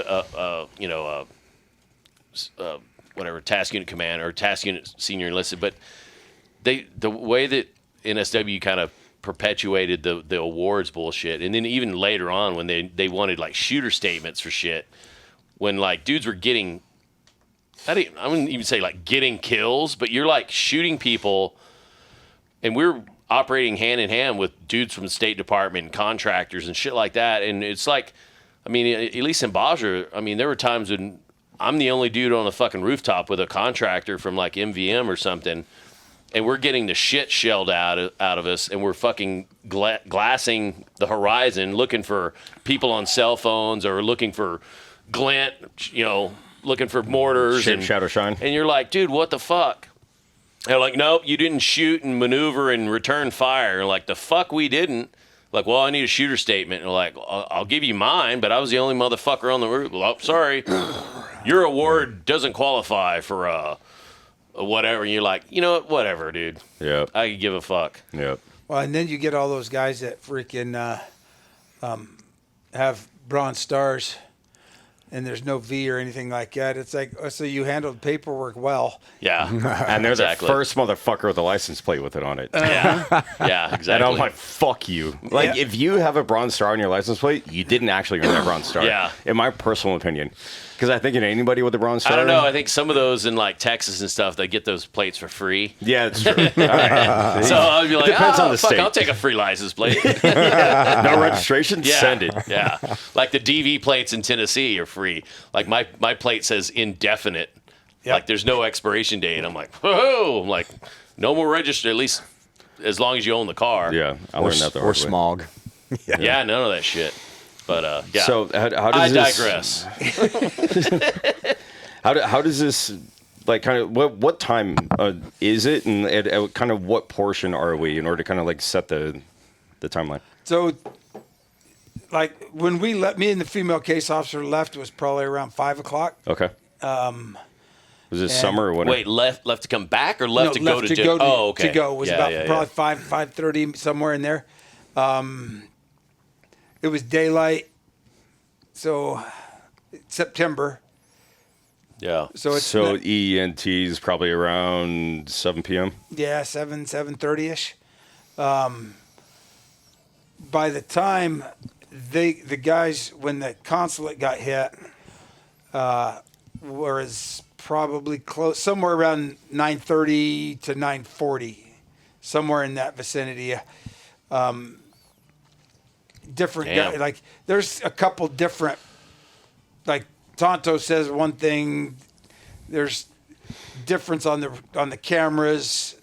There's also such a thing as fog of war. Yeah. Yeah. Yeah. You know, and that's kind of like me, whatever it is. I mean, because one is... You're like, I'm not going to argue this, but like, this is my guesstimation. Yeah. And I don't ever wear a watch, so I could never tell you what time it was. Because How unmarine of you. I know. I just, that's why I got a cell phone. I can't not wear a I'm the watch. same way. I'm weird. When Like, I retired from the Navy, I'm just like, I panic fuck if I this don't have thing. a watch on. Yeah. It's weird. I can look at my phone. I just don't like it. I don't, I mean, something that heavy on, I mean, took me a long time to freaking get used to wearing a freaking bracelet. Is that a Benghazi bracelet? Yeah. Yeah. Yeah, it's for Ty and Glen. Nice. So it's 2100? About 2200. The guys, and they see what's going on. They hear what's going on, and they had asked a couple times to go. Our guy, Bob, said, no, you're not going to go. Stay. he's like the chief of base. Yeah, he's the COB. He's the chief of base. And he was, I mean, he wasn't a bad guy. And, I mean, the movie depicts him, basically, they took two characters, because we actually had a blue badge, full-time freaking team lead. Spook. Yeah, and who didn't do shit. But he did get the freaking Intel star, Oh, no shit. which is the equivalent of the freaking MOH for the agency. Wow. For that action. Or inaction. Yeah. Well, I know that actor that played Bob, David Constable, was an excellent fucking actor, and I worked with him after that. Is he the one that played the station chief? Or Yeah, he played Bob. The on pain in the that. ass? Yeah, he Yeah. played, and I was actually going to ask you like how close that was, but it makes sense that they combined two characters into one because, that was some of the other questions I had for you about that. But is like, dude, how true did Michael get that character, and some of the other stuff that happened, because when you see Bob reacting with Ty and going, you're not authorized to go, and Ty was basically like, fuck you, we're fucking going. And you hear Tonto like, Amal, get in the fucking car. The fucking Terp with his waving his gun around, like, stop pointing your fucking gun at me. Yeah. And they got all that right. I mean, that's freaking pretty much the truth to all of that. Wow. But like me and Bob had a different relationship, and I think a lot of it was just experience. You were older though too, right? And older, yeah, and a chief of police, like, because there is those guys that like come out of soft that are like hard-headed as a motherfucker and not really good at the politics, which is notoriously me. And then there's other guys like yourself that are just like, you can walk the walk and talk the talk, and you know how to like placate. And there's a whole lot of life lessons. A lot of tact. Yeah. You know, tact is the word. And that was the funny thing too. And you know, even in the fucking movie, when you have you know, Badge or Roan, going, yeah, we have this guy, we have this guy, and we have a ranger likes to wipe his fucking dick on shit. when they're talking about chubbing the fucking the dude's fucking PC. yeah. And like one ranger likes to wipe his dick on. You know, that was fucking hilarious. That's a ranger. Yeah, and Ty was, and I never saw the conflict between Ty and Bob was, I didn't never see that. Yeah. I mean, Ty, my picture of Ty is I freaking remember him stepping out every morning freaking with a styrofoam cup of coffee, and it's like, I pictured him as like, he's sitting up on a freaking berm watching over freaking Bud guys freaking training with a freaking cup of coffee in his hand. That's, I mean, because I would go up to him. I was reading Mark Bissonet's book at the time. Yeah. Matt. Yeah, No Easy Day. And I would always go up to freaking Ty. I'd be like, hey, man, you got to fucking read this book. Because I knew he didn't like it. He's like, I'm like, man, you got to read it. Fuck you, Oz. Fuck you. I'm like, dude, it's good, man. Hey, is this really kind of how it happens? Yeah. Fuck you, man. He would always be like, and, but, you know, with Bob, I would always, like, if I knew what was coming up and I was going to be working a job with him at night, I usually knew a couple days ahead of time. I would start freaking working Bob then. I'd make sure I had breakfast with him, I'd have dinner with him if I could. And I just freaking BS about different shit, you know, just talk. And then sometimes I'd talk about other missions and stuff, some in different places. You know, hey, I was in Pakistan, you know, we had this situation, this and that, or whatever. And then and he'd be, oh, okay, you know, and he'd listen. And then by the time we got around to freaking briefing the mission, I've kind of trained him in how I want things to be done. Yeah. And I'd be like, hey, and we'd have a team meeting and Bob would be in, and I'd be like, hey, Bob, why don't you brief the mission? You had some good ideas the other day you were talking to me about. He'd be like, puff his chest out. yeah, he'd kind of feel good because he's an he'd been there for 30 years. Yeah. He was an old school freaking spy. He was, you know, probably trained the freaking European freaking be that guy, that Cold kind War of era. Yeah. You know, and he didn't see, I think he wanted that. And he didn't see the need because his ideas, you know, I've got all these freaking knuckle draggers that are, you know, they stick out like a freaking sore thumb. The sharpest blunt object. Right. Right. You know, and I think that's his concept of it.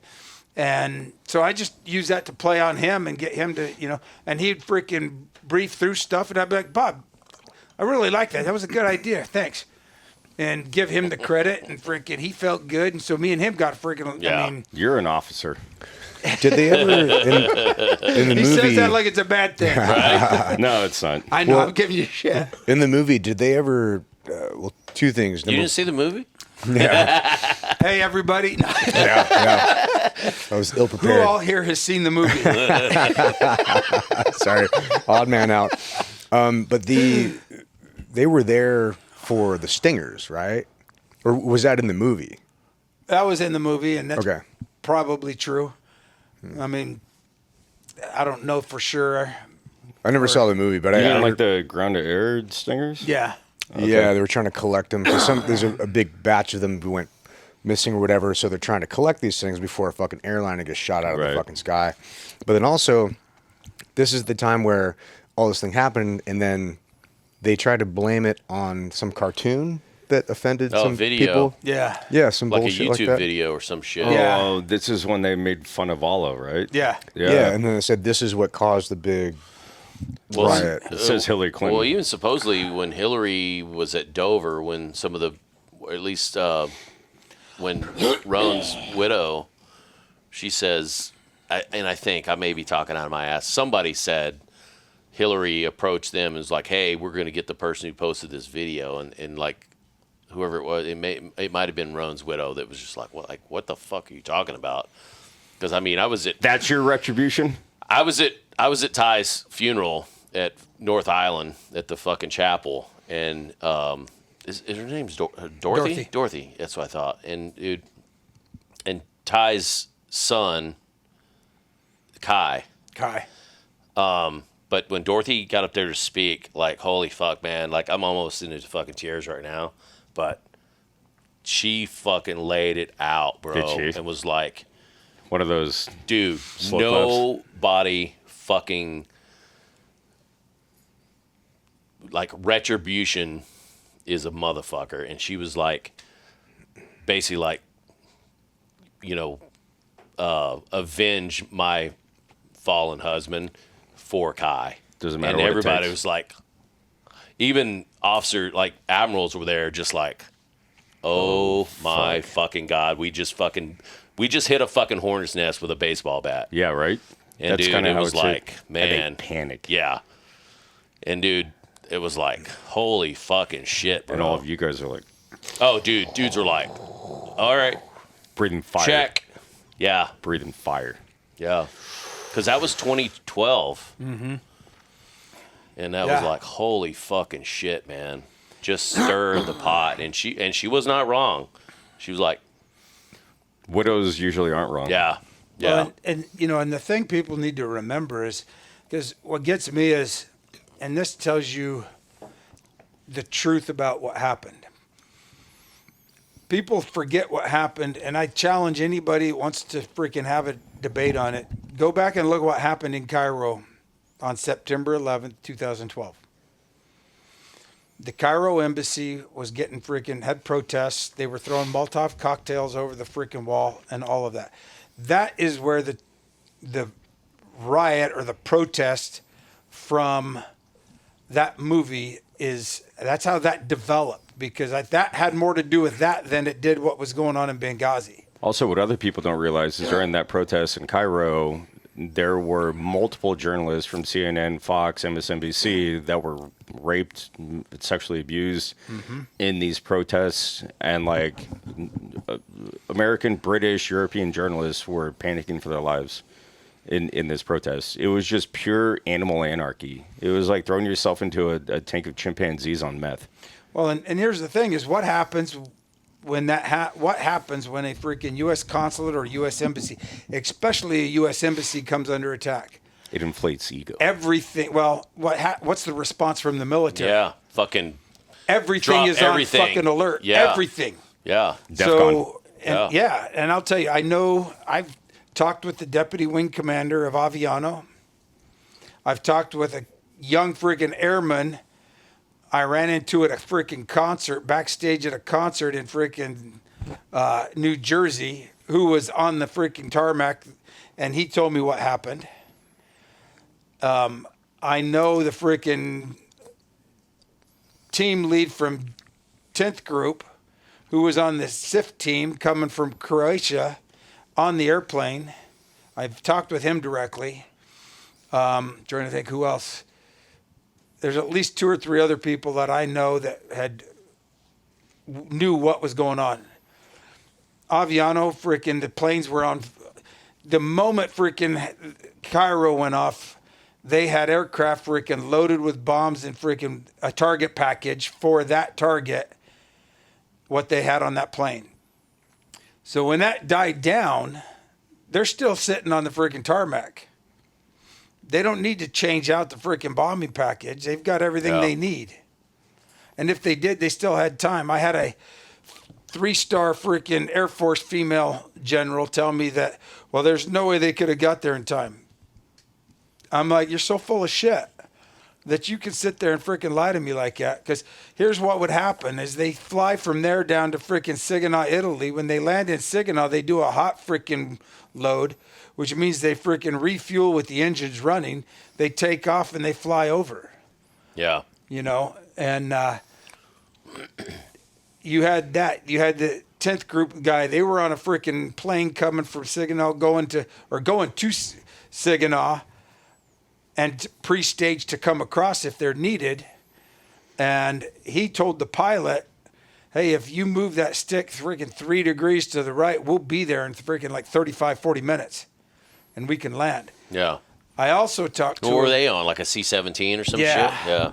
And then I talked to, and you guys know what is it called? Freaking, there goes my brain again. He was a gunnery sergeant, Marine Corps gunnery sergeant on Fast Company. Fast Company is called 2012. Yeah. Fleet Anti-Terrorism Security Teams. Yeah. So the Marine Corps has 2 groups, one in freaking Bahrain and one in freaking Spain. And their whole purpose in life, they do nothing but train for this event. That kind of thing that's going on at an embassy. So I ran into him in Vegas at SHOT Show. He was drunk off his ass, and he comes up, he's crying. He comes up to me, man. He's, man, I'm sorry. I'm like, I'm sitting there like, what are you sorry for? He's like, I was above freaking Benghazi at 1 o'clock in the morning. They wouldn't let us land. Fuck, man. And he said over Benghazi? Over Benghazi. Wow. And he told me that later, when he was sober, I had talked with them. So they had 215,000 rounds of ammo. Enough freaking guys on that. It was a C-130. Spectre? No, it was a freaking Cargo. cargo. Okay. Because they had freaking Humvees on them, loaded up, or whatever vehicle they have. I don't know. Which easily could have been a QRF. And so their plan was to land at the freaking Air Force, the Benghazi or the Libyan abandoned Air Force base that was south of Benghazi. Right. The team coming out of Bahrain was going to land at the international airport, had 40 Marines on it, and would secure the airport. This plane that landed at the Air Force, the abandoned airport, was going to offload their guys, take back off, circle back around, come back and land at the international, where it has security. They were going to push in to come to us, go find the ambassador, and then move back. Everybody move to the airport and then freaking fly out. And, you know, that thing sounds that's exactly how they would do it. That sounds like a legitimate fucking operation. And, you know, we used to train, team guys, we used to train for these NEO, non-essential, I don't even know what the acronym is. Non-essential operations. Yeah, NEO operations. Or organizations. Yeah, NEO recovery operations from embassies where, like, we fucking trained for these in Guam because we were one of the forces. We're like, oh, there was some uprising in, like, Malaysia or some shit. They're like, hey, you guys are going to do over the beach and you're going to go in, you're going to secure the fucking blah, blah, blah, blah, blah. And, I mean, this is a legitimate operation you fucking train for. So who is the ultimate person that didn't allow planes to land, that didn't allow QRF forces, that didn't allow any of this? And why, too? Like, why do you think they didn't let them? Does this fall on Hillary? I think it falls on, yes, it does. Or is it a bunch of bitches that are too scared to take it up to Hillary? And that could be true. Well, keep in mind, the president was at a fucking event in Las Vegas when all this went down. So he wasn't even in the fucking situation room. Which is why I don't think political or anything, but and the vice president was fucking Biden, who he probably was just a puppet eating fucking ice cream somewhere, falling off of fucking bicycles. I was going to say, fucking idiot. Sitting at the beach like this. Yeah. Just chilling. But sure, he was in Delaware. Here's what I think. I think that from a leadership standpoint, I think, you know, because we had 2 drones. We had a drone overhead. It started to run out of gas. They sent that one back and then got another one. So that tells you. And now, when they talked about the drones, I was always told that since we didn't have a status of forces agreement, a SOFA freaking agreement with Libya, they didn't have missiles on them. Are you fucking kidding me? There is no fucking way in 2012 we had a drone over a country like freaking Libya that didn't have freaking Hellfires on it. You got 13 Reapers. Yeah, exactly. With AIM-9s. Yep. And where did it come from to be able to get one there? sack. Yeah. Well, I think it came from freaking in Africa there. AFCOM. Yeah, but it was shithole country. What is it? Djibouti? Yep. Yeah, Yeah. we were at that base for Taking a while. it in Djibouti. Yep. Yep. Yeah. We actually went to that drone base. We Yeah. were supposed Yeah. to secure it for a while. Yeah, because they did all the fucking shit around Somalia, and then they did all the shit up in northern Africa, even up, into fucking Gaza and all that bullshit. But I think that and I'm probably, I don't know if I look at through a rose-colored glasses, but things that happened on the ground at that time, around 1 o'clock in the morning is when we were able to locate and confirm the freaking location of the ambassador. And was that through interpreters and networks and people who worked at the annex? So we had a guy so we got a phone call from a phone it was Scott Wickland's phone that the ambassador had. And it was from the hospital. It was the doctor at the hospital that said the ambassador is there. So we sent an asset in to go confirm it. That he confirmed that he was there, and he confirmed that he was dead, and sent pictures. Damn. If I'm not mistaken. So everything, and I'm trying to look at it from a freaking leadership standpoint. So at that point in time, when you find out that there's a lull, at 1 o'clock, we've only been attacked once at the annex. So Fast Company and them, their job is to cover freaking state. Somebody turned them back. In my opinion. Sorry to cut the. Go ahead. So the annex, you guys had gone to the consulate to catch everybody up to speed, get everybody on the same sheet of music. Consulate had been attacked. You guys went, grabbed everybody out of there with the exception of the ambassador who was MIA at the moment. MIA. Yep. Went back to the annex, which was essentially a mile away, and you guys had already repelled borders, shot the fuck out of some people trying to come in. Yep. And this is like 1 o'clock, and you guys have got confirmation that ambassador is KIA at a hospital. Yep. All right. So I think that's what turned them guys back. That they found the ambassador. Right. Like, oh, okay, Turned it's whom over. back? The foreign The force? fast companies. Oh, okay. Why they didn't let them freaking go through with the operation. Now it's on an R&R, rescue and recovery. Right. You're like, all right, fucking whatever.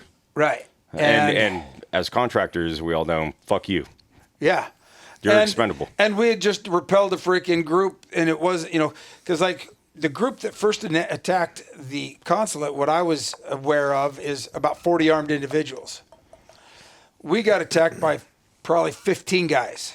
And, Tig and I were in one spot. Tonto and DB were up here. We had them in a fucking crossfire. And, it was free. To be honest, I think I went through like 4 or 5 magazines, and that was all the whole night because. And you ain't doing this, right? You shoot what you. Was that the zombie land? Yeah. Yeah. Is that the one with the bed sheets and the goats and stuff like that? And I was going to ask you how kind of, I guess, genuine that whole situation was. Those things. It gave you the feel. The same feel. Yeah. Yeah. Because there was the freaking sheep pens, and that's part of zombie land, and then there was the other part where the initial attack came from. Yeah. And then the second attack came from as well. From that direction, a little bit after 1 o'clock.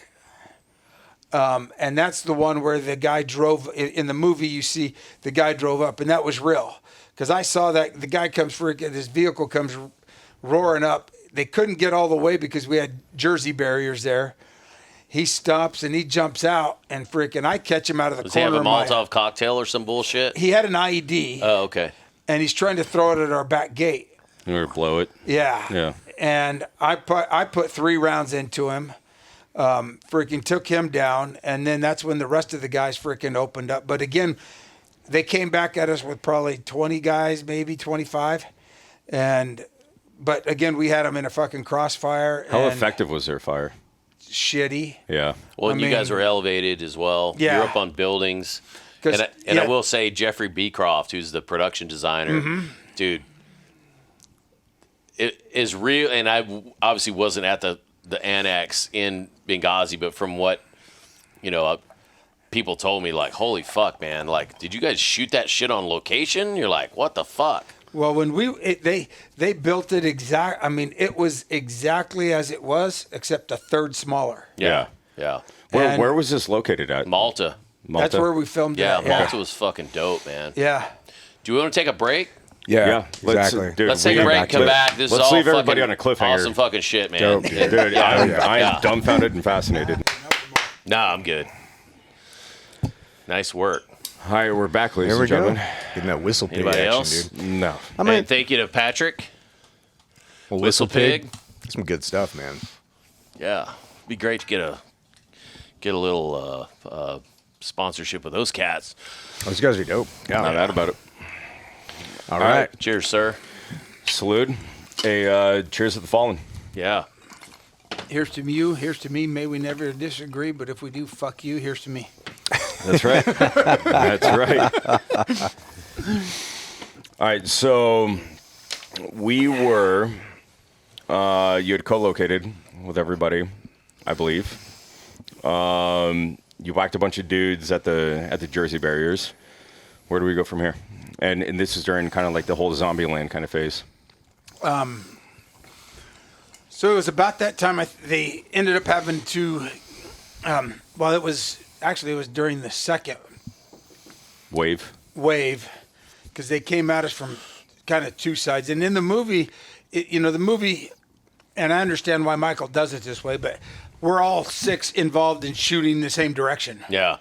Which you all know. I mean, everybody knows that ain't freaking true because who's covering your six? Right. So like at any one time, there was only, the most was 4 shooting. Right. And except for the last one, there was me, Ty, Glen, Jack. The other guys couldn't shoot, but because just position. Yeah. And and typically guys like, in the movie you have Ty like firing over your guys' positions, heads and shit like that, and which is. So what was at your 6 on the compound? Because like it wasn't really ever illustrated in the movie, and during the whole Zombieland thing, like that's just kind of like your field of fire. What was behind you, and like was there a large focus on making sure that was defended? So it was a road that was there, and then, like every freaking place over in the Middle East has a wall around it.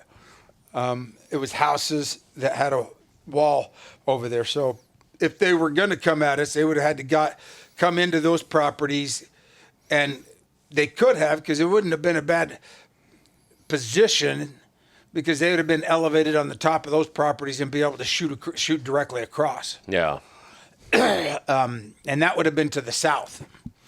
But they didn't come that way. They all came, basically everything came through the east and the north. So in the event that you had to E&E, what direction and avenue would that have been? So north was zombie, right? And then south was the houses. And where would you go, too? Yeah. Yeah, really not a lot of places Yeah. to Or was it go. the fucking Alamo? I think that was the Alamo. Yeah. Okay. Yeah, I mean, Roger that. The closest it could have happened, I mean, the perfect scenario would be getting in vehicles, loading up, and just freaking getting out the front gate, down the road. Because if we went this way, it's a dead end road, and then there was a road that went into Fourth Ring Road, which is where they were coming from. So if we could have went to the east, and then cut back to, because that's the way I came in. Earlier. Right. And so there was the racetrack. And as the movie lays, the front gate, which door was that, south or was that east? The south, so there was our gate to the east, but that was the second gate. That was like Zombieland and shit, right? But the actual gate where everybody was coming in and out of, what was that facing south? Okay, that's what I thought. And it was right next to a road. I thought that would have been east. And Yeah. That was the road. And then if you'd have went down the road, it goes, you could either go north or south. If you went south, you'd come down to where we called it the racetrack because they'd have horse races out there. And that's the route that I came back in. And from your meet. Yeah. So what I did was at the racetrack, I went back to the west, and that's down at the end of that was where I ran into that impromptu checkpoint. I was going to ask, was that part of this like development that they were planning? I'm not sure if it was. I think it was just it just happened because ad hoc. Anytime shit kicks off in that city, the bad guys go start setting up freaking checkpoints. It's like turning the lights off with cockroaches. Mm-hmm. Well, and then you had that whole militia, which was the whatever 17 Feb militia that was supposed to be kind of like brokered by the agency to kind of via duffel be bags. the QRF / force protection / whatever the fuck. Yeah. I mean, there's so many fucking questions, which is crazy, with not only the movie but the story. Like, I think to get back on track, we're at, the second wave is coming through. You guys got contact about like 15, 20 people. You guys repelled those cats. Another like 20, 25, 30 people came back. You guys repelling those guys. Like, where are we at after that? They pulled back. The ammo is KIA. You got pictures.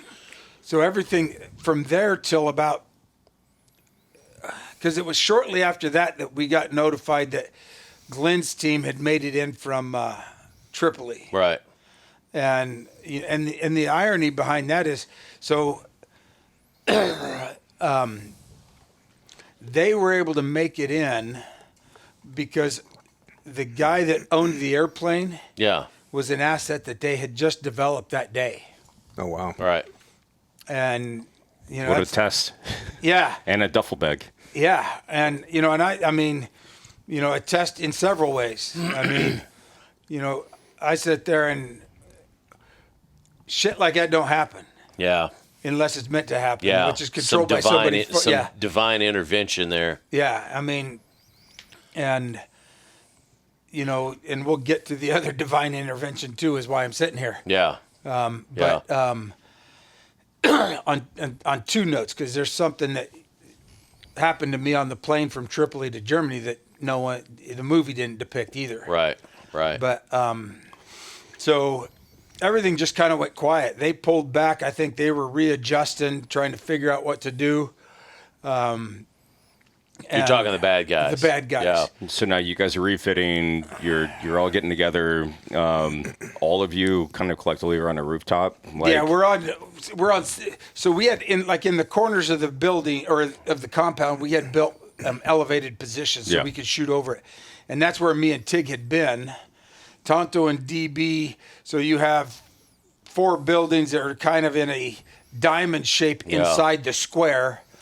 Was that what Tonto was on? Was that C? Or was C where C the was actual skiff? That's the skiff. Yeah, C. So they So were they're on in B. And that was Tonto and DB. Right. There was a State Department guy on A, which kind of overlooked the front gate and the road. So he's kind of keeping track there. And Jack. Yeah, and then Jack was on D, which covered the west and the south. Right. And then Ty was up on top of C with Dave by himself. So I came down off of where I was at with Tig, because I had gotten cut in the face because they were trying to shoot at our floodlights. I got some cuts on my face, nothing Splash. major. Didn't change anything. You're still fucking beautiful. Still fucking ugly. Fucking Ugly. Hey, as long as they don't get rid of the blue eyes. Face for fucking radio. Yeah. So Tig had blown out my freaking left ear because he come up during the first one and freaking shot. I mean, his muzzle was like right here. And that was probably the worst pain. You're like, thanks, Dick. Yeah. and in the movie, Michael Bay shows freaking putting a freaking tampon in. What it was Curlex. Yeah. The first time he shot, when we first repelled him. Blow out your drum. Yeah, he freaking and. Did it literally blow your fucking eardrum out? Yeah, Especially with the Mark 18. I freaking had shit blood coming out. Oh fuck! And I'm like, Dang. and I turned around after we freaking killed them all, and they pulled back. I turned around and I'm freaking pulling Curlex out. I'm like, I gotta fucking put something in my ears, and I'm sitting there shoving freaking cotton the Curlex in my ears, and Tig looks down and says, "Loud enough, much?" I'm like, you fucker. Well, that's funny as fuck too, because you and Tig are still really close to this day. Yeah. That's fucking hilarious. And it's just fucking Tig. I mean, he's that kind of. That's his humor. Is freaking his stress relief is humor. Yeah. And I don't know anybody like that. Yeah. Exactly. So I had went down and I went and checked on freaking Tonto and DB. Hey, do you guys need freaking food, water, ammo? Freaking went up on relieved Ty because Ty wanted to go down and freaking check the guys out because he was our medic basically. So and Ty had just been like, he was a nurse at this point, right? Like he was an IDC corpsman, but he went back to school and got he was an RN. Yeah. That's a good guy to have. Yeah, we used to give Dude, shit Ty's about such that. a smart motherfucker. Male nurse. Yeah. Merce.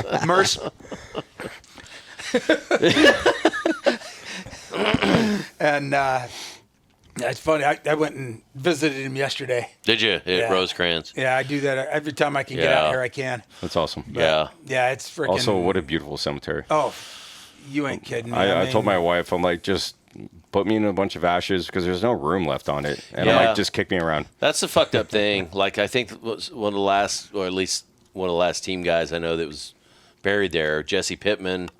Well, actually, I take it back. C4? C4 was buried there. C4 had to pull some strings. Yeah, but he had a full-size plot. Yeah.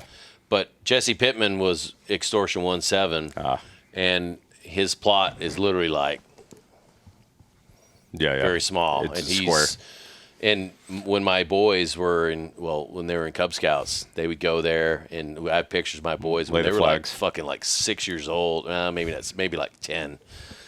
But they would go out there and put the flags up for Memorial Day, and dude, it's a somber. Yeah, I mean, it's almost not even somber. Like, it's almost just patriotically beautiful. Yeah, and that's one of those fucked up things too, because me and my wife, we've had conversations about that too, and her brother was in the 82nd Airborne, and he was killed in a training incident, and he's buried in like Greenwood. I think he's Greenwood Cemetery, like over off like Market. And there's two. Her mom purchased 3 plots when he was killed, or the government did. So Gustavo's buried, and then there's a plot beside for Christina, my mother-in-law, and there's another plot. There's a goddamn giant fucking tree growing out of it. And Gabby was like, well, fuck, I guess that's mine. But my wife goes, I don't want to be fucking buried. I don't want worms eating my fucking body. She goes, I want to be cremated. I'm like,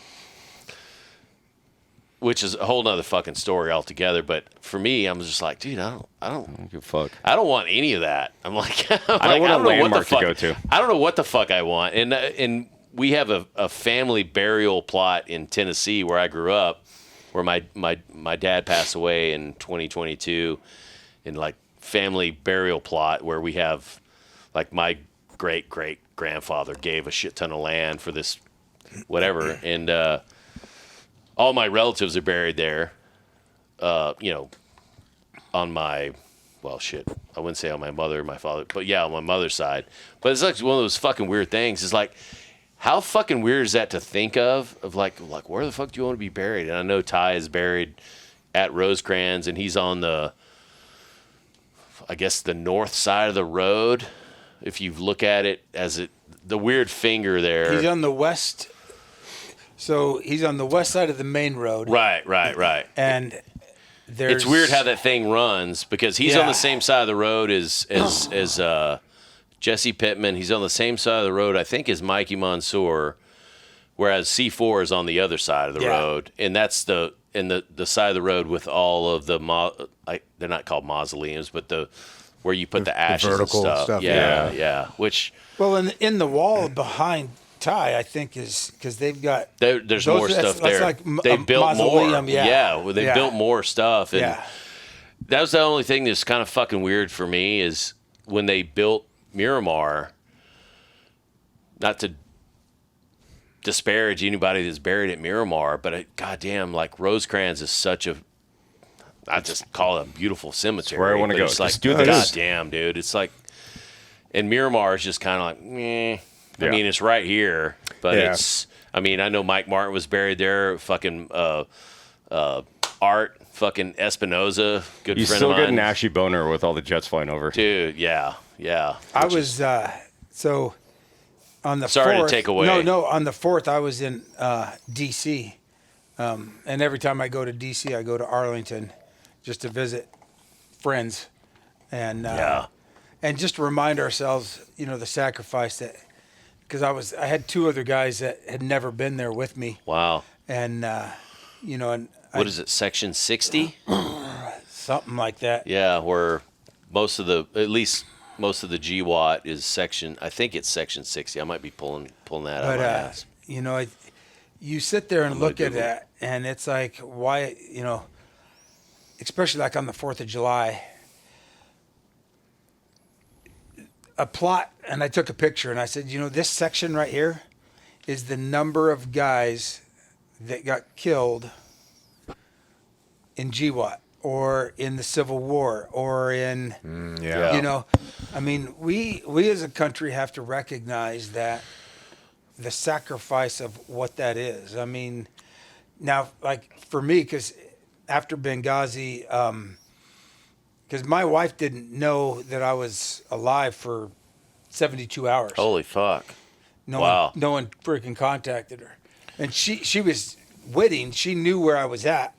Also, it's all over the news. Yeah. And she never watched the news, but for some reason that morning she woke up and she did. Well, then, so quickly, this begs the question: did your wife? You just said that she didn't know that you were in Benghazi. No, she did. She was witting, so she knew I was. Okay, She yeah, I didn't know what how classified that whole thing was. Well, where I was at and what I did were two different that's irrelevant. things. Yeah. Exactly. Yeah. So I was wondering how far down the line did it go? Yeah. And the only thing my mom knew was Plus, she's tracking your iPhone or your iWatch. Yeah. Oh, you weren't wearing a watch. Why are you Anyway. holding hands with the case agent? Well, and we'll get to that because it's funny on that. I'll just tell it now since it's here because otherwise I'll forget about it. But so, you know how Michael Bay always has a freaking butt scene in his freaking movies, Yeah. right? Yeah. He Does always he? I has. didn't know that. Oh neither. yeah, look at freaking Everything. the first Terminator, Is it male or female? Not Terminator. or not Terminator, but Transformers. Transformers. Yeah. Whose butt was it? It was Ryan Williams. I bet Ryan's got a great No, ass. weren't you in like Transformers 1 or 2 or some shit? I can't even pick myself out in the movie, Yeah. bro. Wasn't it Fox? Megan Fox. Megan Fox. You know, she's over that, and then the second one, the same thing. And I would so, suck a fart out of her ass like a bong hit. So here's the deal. So, and I'll tell this part first. So when we found out that Michael was going to be the director, he flew us out to Miami, and we met him at a restaurant, and he took us to dinner, and he's sitting there, and first thing we sit down, and he's like, hey, he's excited. He's Michael. I mean, this is what I said, Michael, I want to get something straight with And you this first. hold on, sorry, I didn't mean to cut you off. But No, go ahead. This is the group involved with the book, right? That was- the book 13 Hours. Me, Tig, Ty, and Jack. DB didn't show up. Right. So just 4 of us. Yeah. And we're sitting there, and Michael's like, Michael started talking, and I'm like, hey, Michael, I need to tell you something first. He's like, yeah, what is it? I says, I know we signed our life rights away. You can depict me, because it does. That freaking, you know how the contract is, it? They could depict, I says, yeah. you can, and I told him, I says, you could put me in a fucking pink bunny suit running around with a phone bat. I don't give a fuck. But if you do anything that disrespects Ty or Glen, I'm going to beat the living fuck out of you. Yeah. And he looks at me and he's like, and I'm like, he goes, Oz, you don't have to worry about that. And I'm like, Michael, I'm not.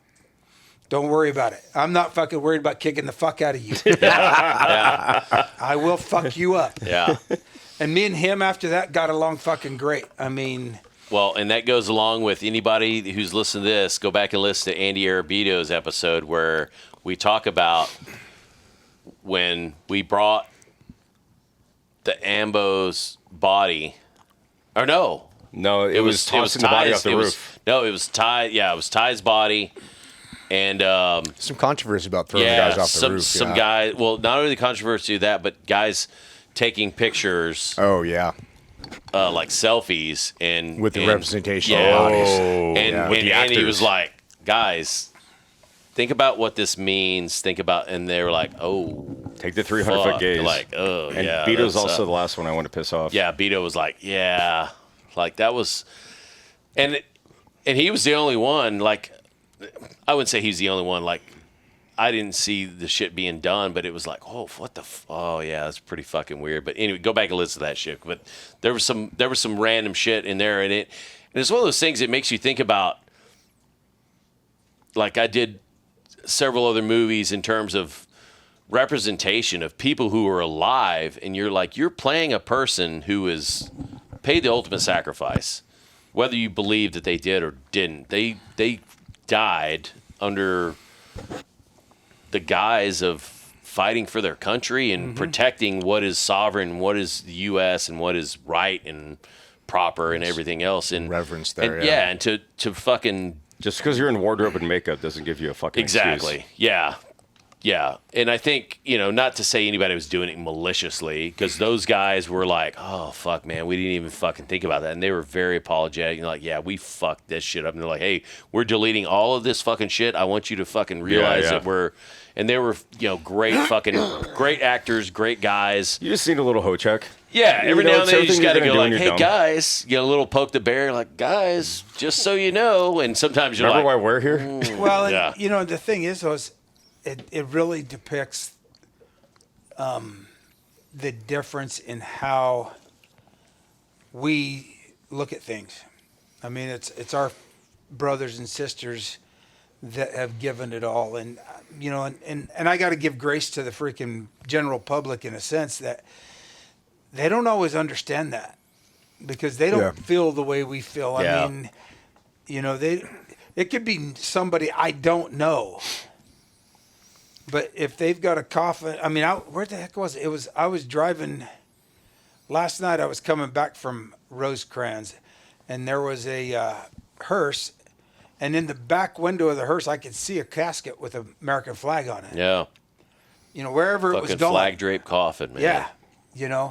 Because if nothing else, if it's representative of somebody's son or daughter. Yep.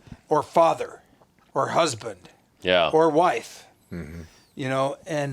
And that's what really matters. And I mean, it's like, to me, 4th of July, an example. I don't ever tell anybody Happy 4th. It's Happy Independence Day. Yeah. Because the 4th of July is just a freaking day. This is the day that freaking how many Americans since then have sacrificed.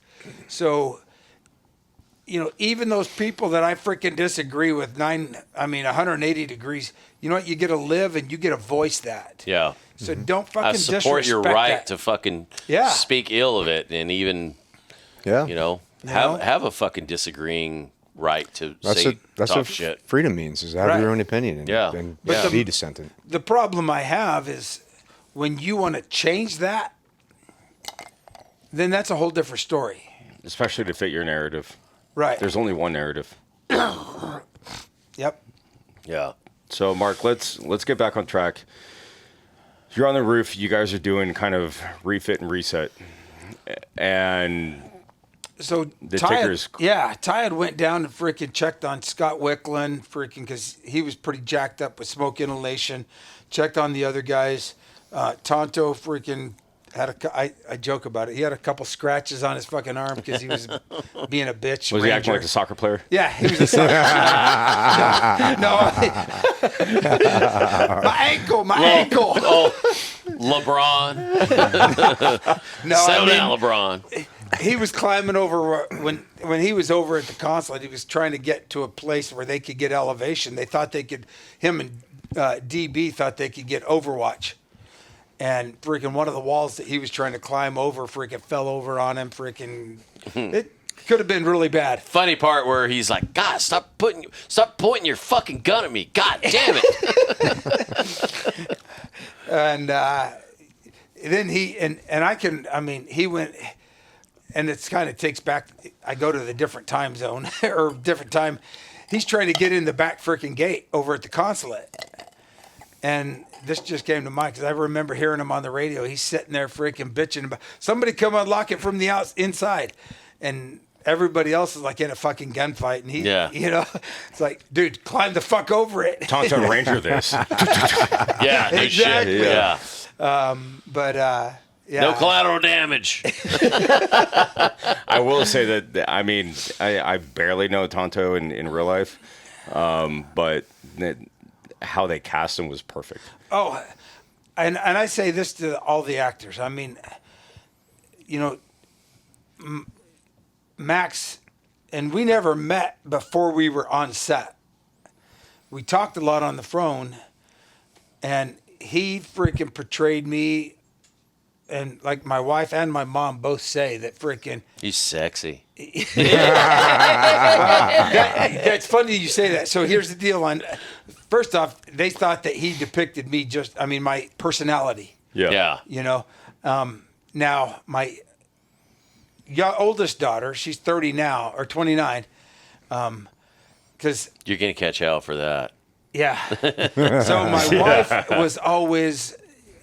She always had a crush on freaking Max from the unit he played the unit. Yeah. That's right. And I forgot about that. when they first come out and announced who was going to play us, they had said that Max was going to play Tig.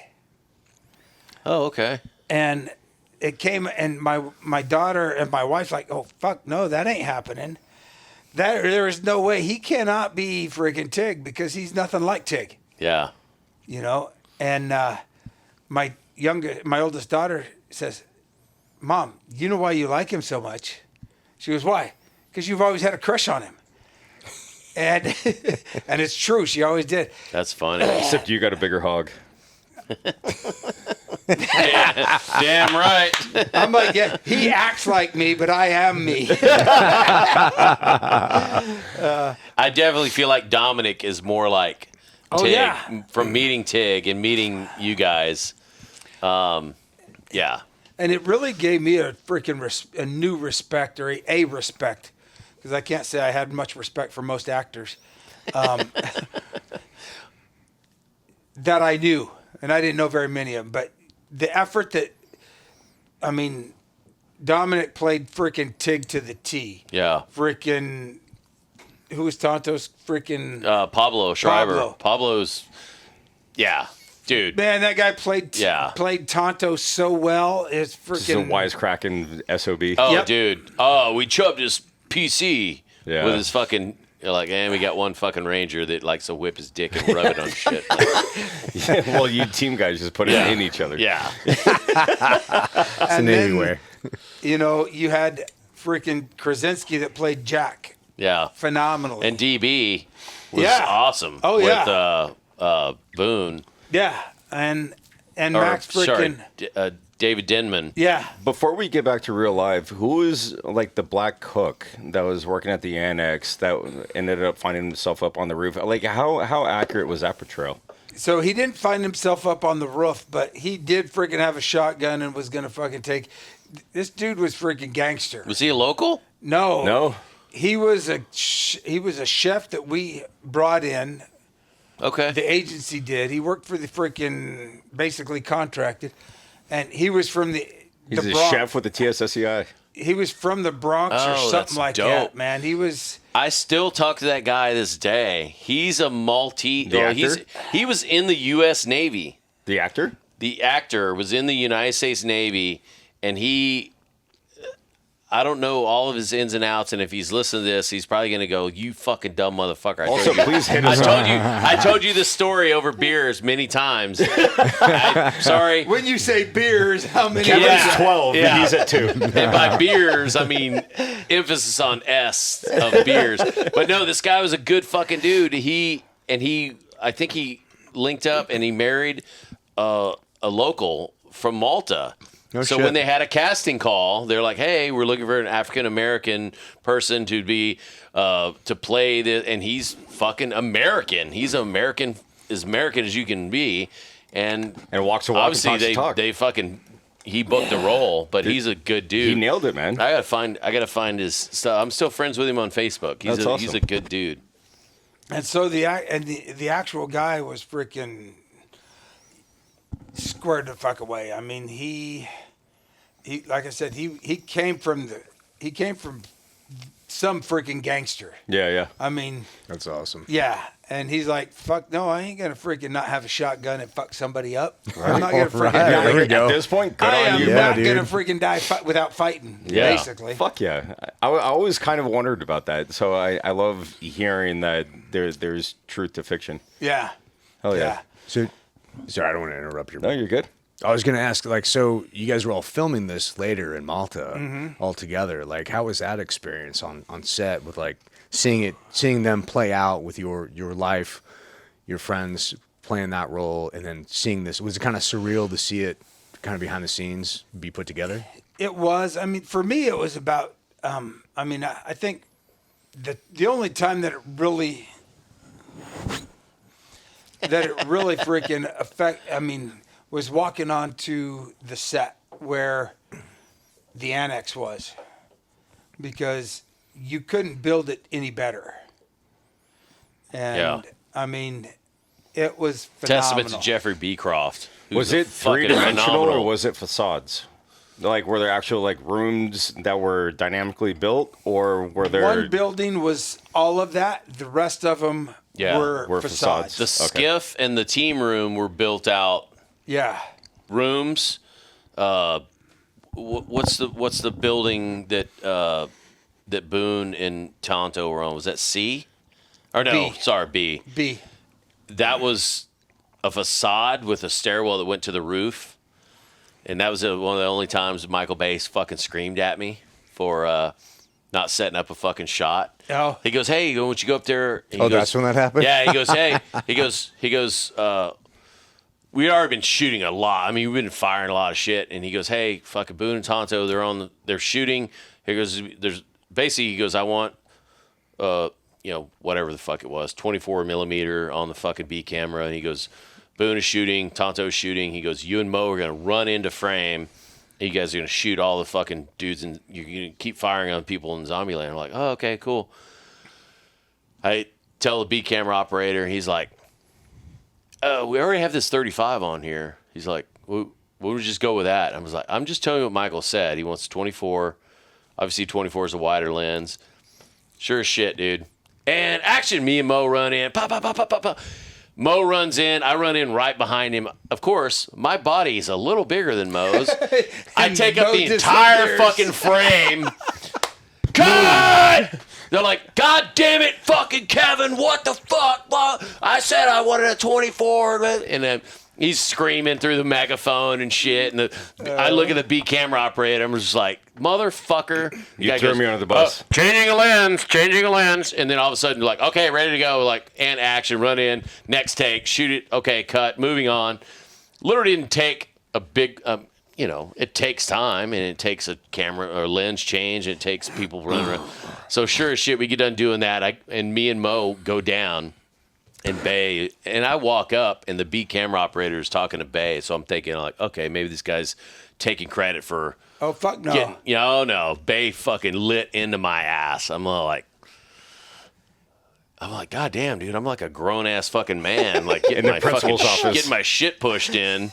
And I'm looking at Mo. Mo's looking at me, and like it all turned out great. And Mo's probably like this. Oh no, Mo was looking at me, going, like. But it's like one of those things. Anybody that's been yelled at by Michael Bay, Michael is such a fucking amazing person. It's not like he's yelling at you maliciously, but honestly, he's the smartest fucking dude on the film set. He understands every person's job better than they do at what they're supposed to be doing and how it's supposed to work. 2 minutes later, he's like, "Okay, so what are we doing now?" It's just like, dude, you're just screaming at me like I'm a 4-year-old. Like, be better. Yeah. And next. 2 minutes later, he's like, moving on. And that was how him and Harry Humphreys kind of sealed their relationship. Yeah. Is him screaming at Harry. And Harry's like, fuck you, motherfucker. And walks off set and takes all the fucking seals from the shower scene in The Rock. And they walk off set. And like, Bay is like, what the fuck? But anyways. Well, that's... and not to get out of freaking timeline here, but were you on set when me and Max switched out? Oh fuck! I'm sure I was on set. I don't remember when that happened though. Oh, you did a little cameo, little cowboy switch. Yeah, because see, I told Michael from the very beginning, I'm like, I want a fucking cameo. He says no. I'm like, fuck you. I want a fucking cameo. I think I do remember that shit. There is no other fucking chance that this fucking ugly mug is going to be on a major motion picture. Did you go to the corner tower? No, it was the scene where and this is probably, you might not have been on there because Tyrone's character, freaking Badge was in the driver's seat. Tonto was in the front passenger. Jack was in the back passenger, and Max was in the back driver passenger. Going over to the consulate. Yeah. When you're switchbacking? And they pulled up to the gate, and so the scene is set where there's a camera on the hood, so it's all freaking close up. Yeah. Coming through the front window screen. There's one over on Jack. He's in the back seat passenger side. And it's coming across, so you can see Jack and Max. And so Michael's sitting back there, because Michael's like, no, I ain't going to fucking do it. I'm like, fuck you. I am going to fucking make this happen. And I went up to Max and I said, me and you were fucking switching out. I don't know when yet, dude. But we are going to switch out. Attaboy. Because if you look at him and me. Yeah, you guys are... It's close. You're way better looking, but... Oh, you're trying to kiss my ass, fucker. My wife still likes him more. No, of course. She hasn't seen his hog. Yeah. From the waist up. Yeah. Well, and the fact that he's made $9 million on the movie, and I didn't. There you go. Yeah. But, so, there's, 2 or 3 sets of freaking clothing for every freaking scene for that actor. And so I went over and got freaking the extra clothes at wardrobe and freaking dressed up like Max. That's fucking hilarious. And so the scene I'm playing a dude. I'm playing a dude. I'm dressed up like a dude playing a dude that looks like another dude. And so they're going into the consulate. And so when they go in, they park, they stop, and the Michael is right there telling freaking Krasinski what he wants. Freaking, this is how it's going to look. This is what we're looking for. So he leaves and starts walking up to the freaking director's chair. Well, while his back is facing us, Max gets out and I freaking walk over, grab Max's sunglasses, put them on, and sit in the back seat. And I'm sitting there freaking like this, and I'm just looking freaking like, I'm not looking at the camera at all. I'm looking like I'm freaking pulling security like you should. Playing a double. Uh-huh. And Michael says action, and freaking so Ty's character looks back at Badge, says, man, I'll bet these fuckers got to buy freaking their own ammo or something like that. And then freaking Tonto looks back and says, yeah, I'll bet they got to fucking do something else like that. Yeah. Or no, I bet Ty said, these guys don't fucking make nothing. And Tonto looked back and said, I'll bet these guys got to buy their own fucking ammo. And Krasinski's sitting there, and he's kind of leaning just a little bit forward. So he's blocking a little bit of me. And he's like, Oz, what do you think about that? And leans back. And I lean forward. I look right at the camera. I'm like, I don't fucking give a fuck. And Michael is like, what? Cut! Everybody on set's fucking laughing because everybody but Michael fucking knows about it. No way. Yeah. You pulled the wool out from under his eyes. And I asked him freaking, so I was back out here in LA. I don't know, it was after the filming and everything. And it was pretty cool because I was out here with my wife and my youngest daughter. She was 7 months old when I got injured during that. So she's, that's 12, 13, 14. So she's 3 or something like that, 3 or 4. Oh, 13 years ago? Yeah. And I took him over to Michael's office and let him freaking check everything out. Santa Monica. Yeah, in Santa Monica. And Michael's like, hey, I want to. And he comes out and he tells my wife, he goes, I don't want you to see this, but I want Oz's freaking opinion on it because it was the very last scene of the mortars. Oh, no way. And I actually kind of feel like that's where we're at in this timeline. Yeah. yeah. So let's dig into that and then kind of like your emotions of going back into Santa Monica and kind of seeing that. So, we had left off earlier. Ty had went down and freaking was checking on everybody. I was up on top with Dave Ubin was over in the corner. What it would be the freaking, what is that? The northeast corner, northeast corner. Yeah. And so to set it into characters, in the difference, if you look at what Michael had in the movie, there was like a open brick wall across the top of it. Right. There it was all solid. So, and then there was a ladder because we had built these ladders, 1.5-inch square tubing that we'd cut and welded up and bolted to the freaking wall so they could stay there. And so when you came up, get up and down Right. too. It wasn't like a true ladder. It was like a fucking. yeah, so you come up like this and then you like an stepped arc? over the wall and there was a box. And that's where Dave Ubin was sitting. And he was kind of always sitting like this, just looking out. Because he couldn't see a whole lot. There was a freaking Quonset hut that they don't show in the movie. But there was a Quonset hut freaking out there in front of him. And then where me and Ty were on the opposite corner, there was a road that ran up and down that side of that Quonset hut. So it was 5 o'clock-ish, 5:05, when Glen and the team from Tripoli was able to make it into the to the annex. And that's when. Sorry. Go ahead. For the viewers, the CAG guys linked up with the dudes from Tripoli at the Benghazi airport. I think Or my did they link understanding up- is they flew from Tripoli. Oh, they flew with them. Yeah, because there was. Okay. My understanding is that there was 4 of them. 2 of them stayed back. 2 there. They were the ones freaking running the drones that were looking for freaking yellow cake. Well, and also the thing that makes sense now that you've mentioned everything about securing of the airfield and all that stuff, I would think it makes sense. You have guys fly in. You have 2 guys that are staying back, almost like a CCT to go, hey, we're commanding this fucking airfield type shit. We're liaison for any further military force that comes in. I don't know that to be true, but you're saying 4 CAG guys flew in, 2. Well, I only know 2 that did. Oh, the other okay. 2, I think, stayed back in Tripoli. Oh, I shit. don't I know thought you that meant for stay sure. back at the. Okay, yeah. How CAG of them. And so one of the CAG guys is a jarhead. Yeah. Which a lot of people don't understand, that everybody's welcome to join. They can Anybody. poach whoever the fuck Yeah. they want. You Yeah. could be a freaking cook. Truck driver. Yeah. And if you want to be that, go do it. Cut it. And he did.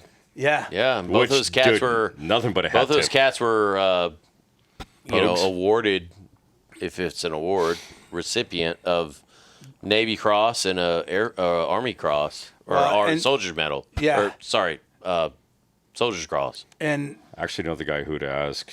I want to get those 2 on. I want to sit down and talk with both of them, too. I've never talked with them since. What would Let you me- ask him? I might be able to find out who they are, but I would love to have you back. I do know that because the jarhead, is. I love how you just like this fucking jarhead, this motherfucker. It's kind of like the N word. You can only use it if you're in the group. Yeah, if you're in the club. Yeah, the N word. But The J word. because I've had I know he. Well, I don't know that he does, but I've given my number to somebody was going to give it to him. Yeah, that's cool. And I'm not sure where he sits on it because, you know, and this is kind of getting off the direction we were at, but you know we love side quests on this podcast. Well, and I hate to freaking mention them because I don't want to give them fucking any freaking recognition. To be honest, is the freaking podcast that is the anti-hero podcast. Oh, I think fucking. I got my own opinion on it, and I'll tell them that I think you guys are a bunch of fucks. And here's why I say that is, you know what? There's enough fucking people that are going to badmouth us all. We don't need to fucking be doing it to ourselves because, first off, you ain't ever fucking been where I've been, so shut the fuck up and get the fuck out of here. Yeah. And, you know, Tonto freaking has his way of saying things, and if you don't like it, fuck off, bitches. And my address is, fucking look it up. You can come see me. 8675309. Because I do. I think that, you know, there's enough motherfuckers out there in this world that'll fucking try to nitpick what we do and what we've done. And here's why. Because, you know, you listen to any of our stories and they're fucking astronomical. I mean, how in the fuck could anybody do what we've done? Well, and to armchair quarterback shit when you weren't there, which I don't know the context. Exactly. I just know, I mean, yeah. Well, so let's hair this back. Yeah, thanks for doing that. I got to piss real quick. Am I the only one? No, we can take a little break. Yeah, Jesus we'll take a Christ. break. Yeah. Why you're not the clapper? I was just clapping because Excited. Clap on. Clap off. not only that, but I will say again, this is some good ass fucking rye. Thanks, Patrick Anderson and Whistle Pig, and I'll give you a little taste of this, which I'm sure you've never had whiskey before. I never. Yeah. Never. I don't drink at all. I mean, this is fucking. Oh, Jesus Christ! What? Just a little it's bit. mostly ice. There you go. That's perfect. Thank you. I only drink on days that end in Y. Right? Me too. No. Well, hey, I'll reiterate. Thanks to have you on, Mark. And Absolutely. Thank you guys. Not to say we're Absolutely. kicking you off yet. Love it. This has Yeah, been. I noticed how he said yeah. No, this has been a phenomenal story, and it's a road good to kind of travel down because it brings up some old shit, and I don't want to like cry like a little bitch thinking about Ty and Glen and dudes that I've served with. But This is the first goddamn, time man, I've seen you just a little smidge emotional. yeah. And, I mean, which is good. yeah. Yeah. No, Ty was a good fucking dude, man. When I got Well, Silky cheers to 5. Ty. Yeah. Cheers to all. I mean, all the here's fallen Glen, soldiers. all those guys, Glen. man. Yep. Yeah. All right, so your rest, refit, and next wave's coming in. What does this look like? The rooftop. You know, like I'd said, is Ty had went down to work with all the other guys to check on them medically. I had been sitting up there because before that we had been.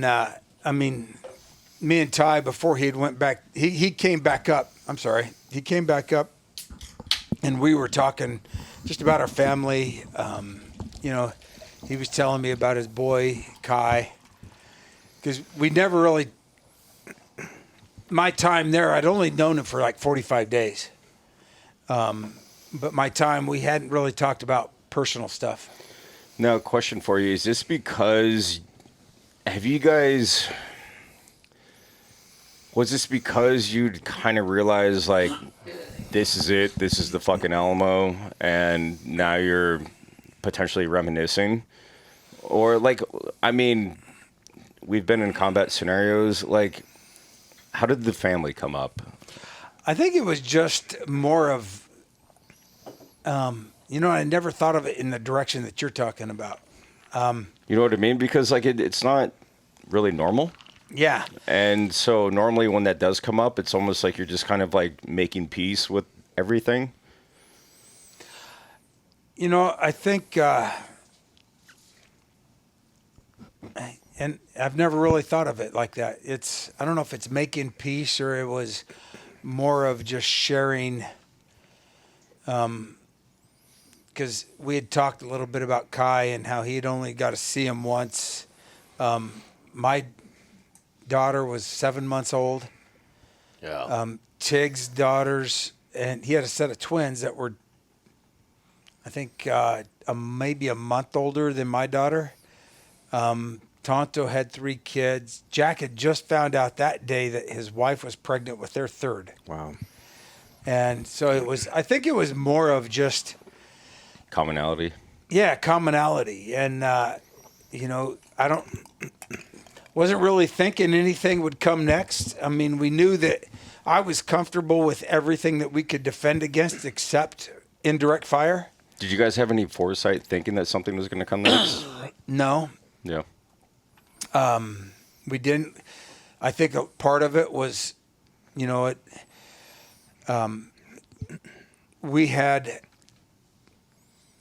we were sitting there talking, and I know Glen's team had showed up, and Glen's team showed up with a group of guys that Ron Fui. A group of guys that Big surprise. Tyrone eating something he shouldn't. She shouldn't. Yep. Go girl. But she there you go, got me caught. Right. Look at me. Oh, yes, baby. Off. Come on. Make it difficult for yourself. Come here, crazy. So we'd been talking about our families and everything, and Glen's team showed up. They had and this is the irony of freaking the Middle East, which is funny, is so the group that brought Glen's team in from the airport or escorted him in kind of was a Gaddafi loyalist militia. What was that? That was or wasn't 17 Was. Feb? No, it wasn't. Okay. Yeah. Different militia. Yeah. So the militias that attacked us were anti-American, but we supported them in overthrowing Gaddafi. Of course. Just like Afghanistan and every other fucking war we've been in. Training tomorrow's fucking, what do you call it? Training tomorrow's enemies terrorists. today. Yeah, exactly. That's what the CIA does best. Yeah. You know, and it's a lot of it is you know, one is they don't understand when we go to war with some groups, we don't understand who we're going to war with. You know, and I was in Pakistan for almost 3 years. I was in every part of it. I was in freaking Peshawar when I just got back after we had took out UBL. Right on. Those are places that we had been prior to that with agents. I had been in Islamabad. I'd been in Karachi. I had been in freaking shit, and it was just in my head, and I can't think of the last one. It's all good. But Another shithole. yeah, another shithole. And the thing is those people survive based on tribal affiliation and alliances rather than country. Mm-hmm. Yeah. They don't have patriotism. They have prejudice. They have tribalism. Yeah. Because and it's no different than the way the Native Americans in the U.S. were. You know, the Sioux were the Sioux. Yeah. And I wasn't allied with the freaking Cheyenne, or I would ally with the Cheyenne because we're the same. But we're not going to be allied with the Comanche or the Kiowa. The enemy of my enemy is my friend. Right. Yeah. You know, and so, you know, because I've seen it, I don't know how many times in my career, because I counted it up. actually, I think it was my wife did. Out of 9 years of contracting, I was overseas for 7 of it. Dude, that's nuts. I did like 22 deployments. Now, granted, they were 2 to 3 months along, but I did 20. Yeah. Yeah. In and out. And, you know, and we most Americans don't realize that. They don't understand it, and they can't comprehend. Really, I don't think they can comprehend turning and it. burning, man. Right. It's like, and the toll it takes in your family too. Because It's destroyed mine. Yeah, I mean, the 2 years I spent at third phase, which is fucking ridiculous. Whereas I'm, 45 minutes off the coast, but it would be like a week on, a week off, week on, 2 weeks off, and then week on, week off. It's like my wife's like, this is fucking stupid. Like, can you just fucking go somewhere for 6 months and come back and be done? Exactly. She's like, this fucking week on, week off shit is fucking stupid. Whereas the same thing with, you go somewhere for 6 weeks, come back. Now you're reinserting yourself into the family dynamic, and it's like, it's hard to swing the pendulum back. Yeah, and forth it's like, that God quickly. damn it! Like, what the fuck? Like, So I said this in my documentary that I made previously, which I would love to share with you later. But when I was contracting, I was 110 on, 35 off. 110 on, 35 off. But like the 110 on, and especially due to lack of support, like there's no CAS, there's no QRF, there's no anything. So like I'm in the red. And then when I come back home for 35 days, I don't know how to turn that off. And I can't turn it off. Yeah. So I just stayed in the red the whole time. Mm-hmm. And it is so fucking toxic. it is. Like, I am that guy downrange, and especially in the contracting world, where it's about provenance, it's about hierarchy, it's about who knows who, the station chiefs and the blue badgers and like all this stuff. And then you come back home for 35 days and you're expected just to like turn it off. I'm like, I couldn't. And so I've just said, I just let the switch on. I'm like, I'm just going to stay in this zone. And like, you're going to get what you're going to get. And I was the worst version of myself. And I agree. I think we all are at times like that. And not to get ahead of everything, because I'll circle back to the rest of it. But my wife has started a program because there's a lot of programs out there for veterans. There's a lot of programs out there for veterans and their families, but I don't know of any programs that are focused specifically on spouses. And that's one thing my wife has come from this. It's called Her Warrior Heart. It's under the Shadow Warriors project, but she brings in between 5 and 10 spouses and just almost, she loves on them. She freaking helps them get to through what she got through. I know Morgan Luttrell mentioned that in Congress about the number of spouses who commit suicide in regards to veterans or even active duty. It's almost as high as veterans. Yeah, it's fucking crazy. It's almost as high as veterans. We've received DMs by listeners that are either former military or active duty military, and their wives have committed suicide. Yeah. And it's like, fuck, like guys like us aren't equipped to have these conversations. Like, I don't know what to say. Yeah. Well, and here's the thing is there's no way to track it because there's no, on the death certificate. Nor do they want to track it. There's no death certificate that says veteran's wife. Yeah. Or contractor's wife or law enforcement's wife. Katie. Yeah. Right. Exactly. It's Katie or whatever the spouse's name is, and that's it. Yeah. Karen. Yeah. No, I'm just Thanks for being here, Kevin. Sorry. No, thanks for breaking. Kevin's a flash band of humor. Yeah. He knows how to turn things back to where we Katie, are. Karen, He does. So Yeah. he's Circling back. Samsonite. Circling back. So circling back, next wave's coming in, and you guys have like kind of talked about your children, and now it's you and Roan on the roof. fucking brass tacks. Jack is over, or not Jack, but Dave Ubin is on the other corner, and he's just sitting there freaking. I got a shadow of him just sitting there, and it's getting on to be freaking BMNT. Yeah. But morning, Yeah. Before morning nautical twilight. Yeah. you start seeing the sun come up. That's how I know you're Reki. And you see the shadows, and to everybody out there, there's a reason why the Indians used to attack at freaking BMNT. Your night vision doesn't work and your eyes don't work. Right. And you're tired and you freaking just ain't the same as you were. Yep. I love that you know this.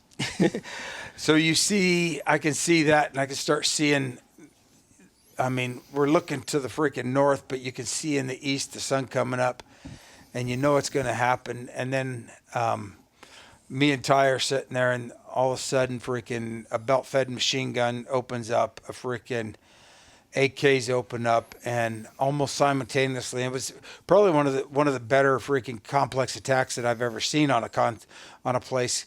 Is mortars started landing, and the first one hit the outer wall the same time as an RPG hit right in front of me and Ty. And Ty immediately, he has a belt-fed machine gun. He opens up. I open up with my AR. I go through a mag. I'm kind of in a squatting position because the walls are about 3 foot tall, so I'm just kind of in a squatting position shooting over it. He's shooting over it. What's he shooting? Like a 240? 249. Yeah, I think is what we had. Is 249s. Yeah, saw. Yeah. And it had the collapsible stock and all of that kind of. And I drop down, freaking change mags, and as I start to stand back up and in a half squat, the first mortar hits the rooftop and hit about, and I know from after the fact, I found out they were 81 millimeter mortars. They were French 81s. Jesus. Not the little ones. No, and it landed about 17 feet to my right. And it landed right where the wall and the rooftop, and it blew a hole in that because there's a little overhang. Part of the roof, the flat roof overhangs about 2 feet. It blew a hole through that. It kind of knocked me back a little bit. I freaking didn't get knocked down. I stepped up, and when I brought my gun up to shoot, that's when I saw Ty in a fetal position at my feet. And I went to start to shoot, and I brought my left arm up, and my left arm was hanging off in about a 90-degree angle. Piece of shrapnel had went through right here, come out right here, and blew out, disintegrated 2 inches of the radial bone, shattered the ulna. So this piece of skin and this here was all that was holding it on. Damn. And as I come up to shoot, I can't, so I start swinging my arm up. I'm trying to make it work to shoot. And that's when the next mortar hits. And the next mortar hits because Glen had been on the other, because let me step back to when Glen came up. He was the only guy from the team that came up on the rooftop. Partially because him and Ty had known each other. Yeah. I think they'd been at 3 together. Yeah. And he come up, and I think they were in Yemen together. Yeah. And I think Jack was there too. Yeah. All three of them had been in Yemen. But he comes up, and Glen had come up on the rooftop. He comes over, and Ty had freaking mentioned him. He says, yeah, he's a sniper. And I had told him, I'm like, man, I'm glad. I hope we don't need you, but man, it's great to have another freaking gunfighter up here. And it's like they stepped off to my left, and that's when freaking everything just kicked off. And Glen had started moving behind me that I can recall, and trying to get separation so we're not all in the same spot, so we can freaking. It's not a one-hit kill. Right. Yeah. And as he's moving, a freaking another mortar hits and lands right in front of him and takes him out. How far is this away from you? 17 feet, 18 feet. I start shooting again and trying to freaking keep my arm working. And then the next mortar hits, and I took shrapnel from all three of them. At that point, I decided I better freaking get to some cover, because if the next one comes, there ain't freaking no way I'm going to freaking survive. Yeah. So I I get to cover. I dive down to the ground, freaking basically get in a fucking fetal position, and everything just went quiet. And for whatever reason, the mortars quit coming. The freaking gunfire stopped. Everything. It was just pure quiet. I sit up and I'm sitting in a freaking pool of something that was wet. And my first response was, I'm bleeding out. So I start to freaking pull out a tourniquet because I got to get I remember my arm. I got to get a tourniquet on it. And then I realize what I'm sitting in is water because it's cold. And then I see Tig, or a shadow, come up on the rooftop, which was Tig. Did you guys have tourniquets and shit? Yeah. Yeah. I had a tourniquet on me.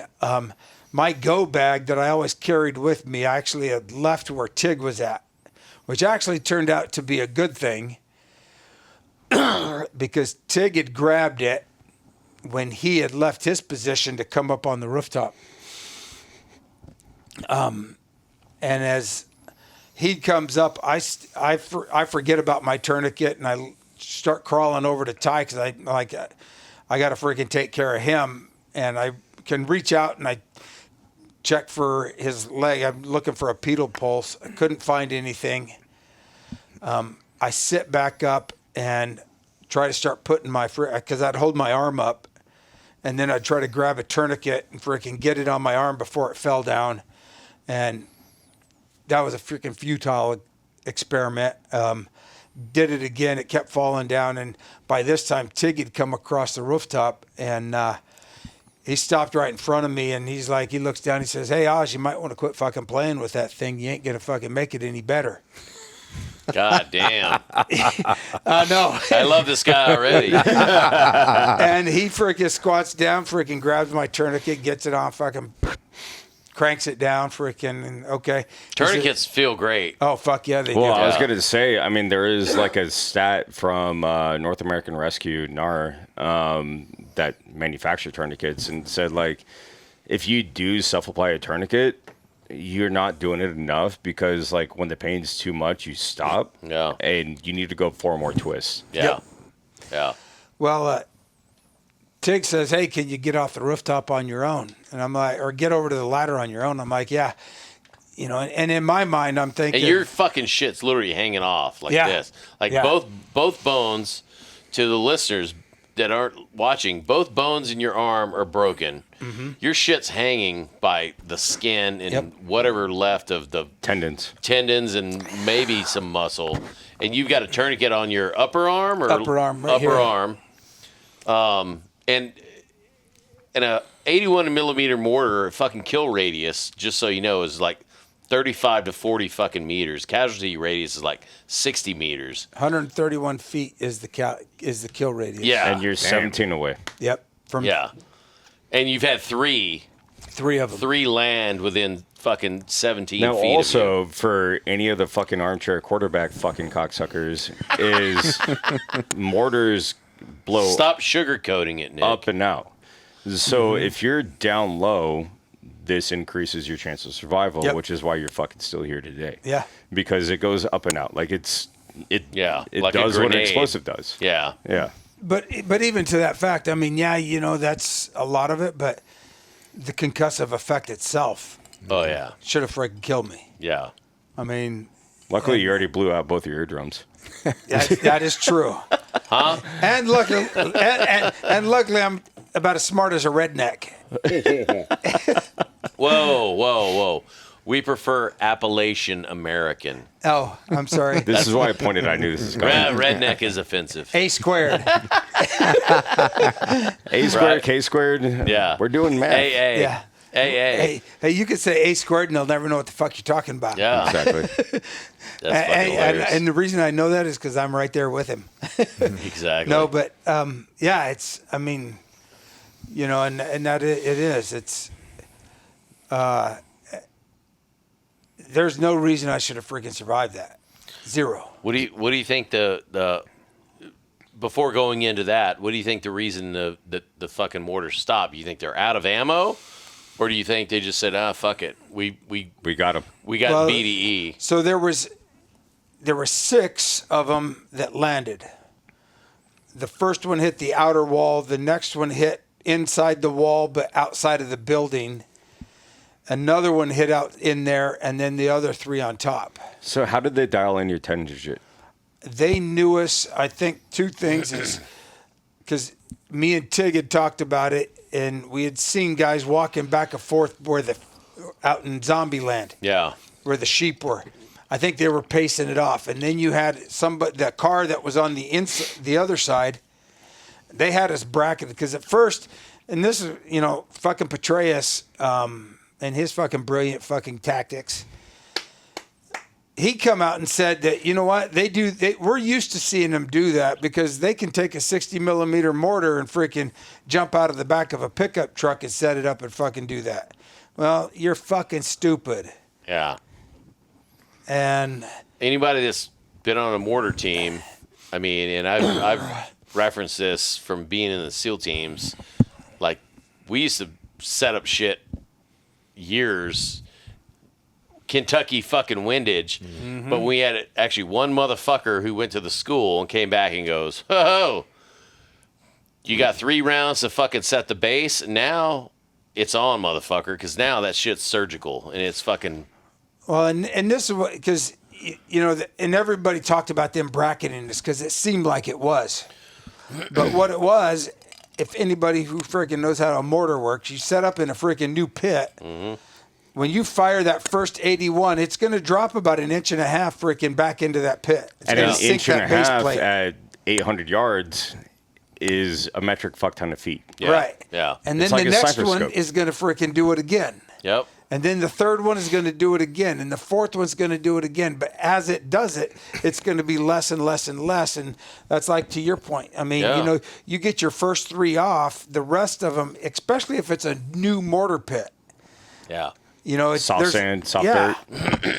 If you're a true mortarman and you know what you're doing, you're building something like that. You're going to freaking reinforce that pit so you know what you're going to hit and know what the drop is going to be. And so when Petraeus came out and said that, it's like, yeah, I mean, exactly. Yeah. And I'd Hold do it my with my drink, toes too bitch. if I could. Yeah. Yeah. And so did this change the whole demeanor of everything? Like, after, like, the mortar volley, like, ties down, like, what was your thought process? until the third one hit was to freaking keep gunfire going down range. Suppressive fire. Yeah, because I Were knew you guys still taking small arms fire as well as mortars? I couldn't say yes or no. Yeah, I don't know. I know in my mind, I mean, I know Dave was hit by the first mortar that hit the outer wall. He took shrapnel in his forehead because it hit the wall and came up and hit him kind of this direction. Yeah. And I remember seeing him as I'm shooting. I see him freaking sitting on the box to step over, and he's got his head in his hands, yelling that he's hit. And that's a hard thing because you want to, in your heart, you want to go over and help him, but you can't, because if you leave your spot, then there's nobody freaking. Yeah, you got to repel. There's nobody firing there. Yeah, you still got to repel borders and shit. Yeah, primary action. Or else it's going to keep on coming. Right. So I'm trying to stay engaged, and that's when I'm swinging my arm, and I see Glen get hit, ties out. I'm just thinking that I got to stay in the fight until the third one hit, and I mean, that's the first one I actually really felt pain, and it felt like I got stung by a fucking 1,000 bees. Yeah. And but everything after that, and I think what it was, because I got to see some of the video that was from the cameras at the annex. Is there a video? And you see the guys when it first starts, all the vehicles that are lined up out in front, and there's probably eight or nine of them, flash their lights and freaking start hauling ass. Is this your exfil? But I don't think they're flashing their lights because they're part of it. I think they're flashing their lights because we got to get the fuck out of here, because their commander was still inside with us. And those are the cats that escorted Glen and those other cats in. Yeah. Yep. And they were local militias that freaking supported Feb 17. And once once they start seeing mortars drop fucking within, 50 feet or 100 feet of where you guys are, they're like, let's beat him out. We're next. Yeah. But I also think that they are what stopped the mortar attack, because when they left, they went back out the way they came in, turned and went to the south, which is where the mortars came from, out by the freaking racetrack I was telling you about. Because there's a tree line over there, and I think they set up in there. Yeah. That's And interesting. That's what stopped the last mortar. So for Yeah.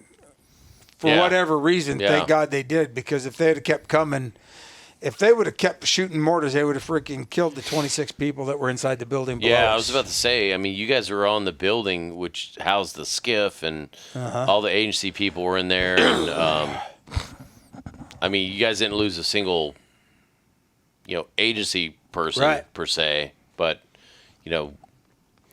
Glen and Bub and you obviously, and even Dave Ubin suffered casualties, and I don't know where to go. So from now, there, man. now this is the next question: is were you privy? And we've had this conversation with Andy Arbuto.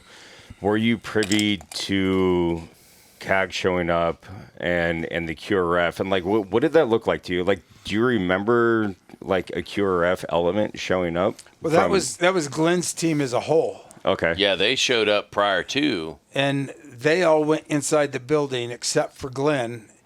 And he came around and come up the ladder and come over and saw Ty.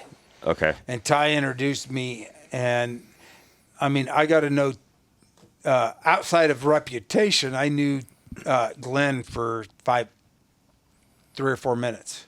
Yeah, that's fucking crazy. But the reputation I knew is that freaking two things is, one, he's a gunfighter. Two is, if there's a gunfight with it, I mean, he had the most probably infectious freaking what's the word, positive attitude. Yeah. That I've PMA. known. Yeah. Positive mental attitude. He was infectious. That, I mean, everybody always that I've talked with. Yeah. Before and after, that's all they've said about him. And two is that if there was a gunfight going on within like freaking a mile of him, he was going to find a way to fucking be in it. Yeah. Because you know what? That's just fucking what we do. Yeah. Yeah.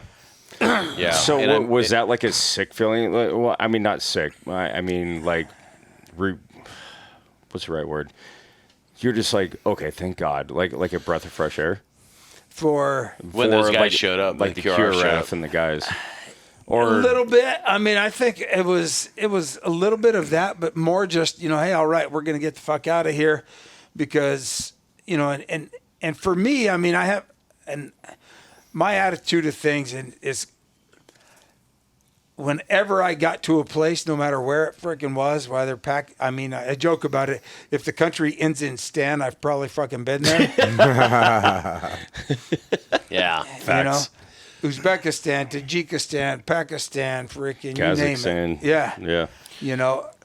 But every place I go, I don't depend on the fucking government to get me out of there. I find my own way. And when I first got into Benghazi, I found freaking where there was 2 boats that could freaking haul everybody out. They were on the freaking coast. And my thought was, up until that, was, okay, if it gets to be daylight, I know they're going to freaking pull back and we can get to the boats. If we get to the boats, we can get into the middle of the med. Now hold on. Was this a little side project of yours? Always. Did anybody else know this? No. Just you. Yeah. Yeah. Smart. Hey, fucking got to E&E like a motherfucker, dude. So here's somebody's got to have a fucking real plan. Which there's Oh, probably yeah. other, there's 7 of you guys, or And 6 of us. 6 of you. We all had one. They all had a fucking side gig to where you're all going, oh, well, if this shit goes down, it's go time. I mean, it almost harrows back to my question earlier, which is like, what was your like ultimate, like, all right, the Alamo's fucked. Like, what's my E&E route? Mm-hmm. And yours clearly now is the boats. Because your other option is get into the desert.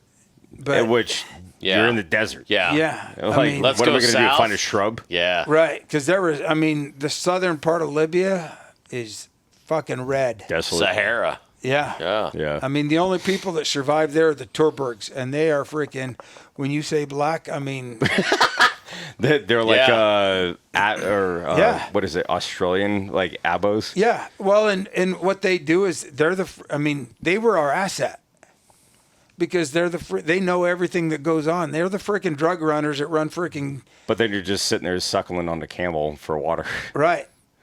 Yeah. Literally. So to me, Drinking the camel safest piss. way Yeah. and the best way to get out was go to the water. Yeah, fair. Because if I can get on a boat and I can get out into the freaking middle to the Med, I mean, we're 230 miles from freaking Malta. Did you guys have a beacon at all? No, Well, there was no E&E beacon. not that I know of. Well, I mean, you would know. Now, the State Department, you'll love this. The State Department's freaking E&E route was to drive to Egypt. How far was that?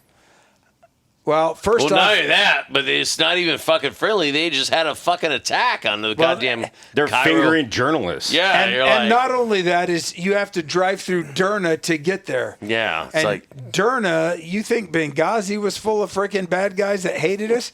Derna freaking had like twice Yeah. as many. yeah, enjoy the butt fucking. Jesus Christ, dude. Yeah, Derna's like Superstar. Derna like makes Benghazi look like I don't even know. Yeah. Fucking All right, so Kansas Mark, City.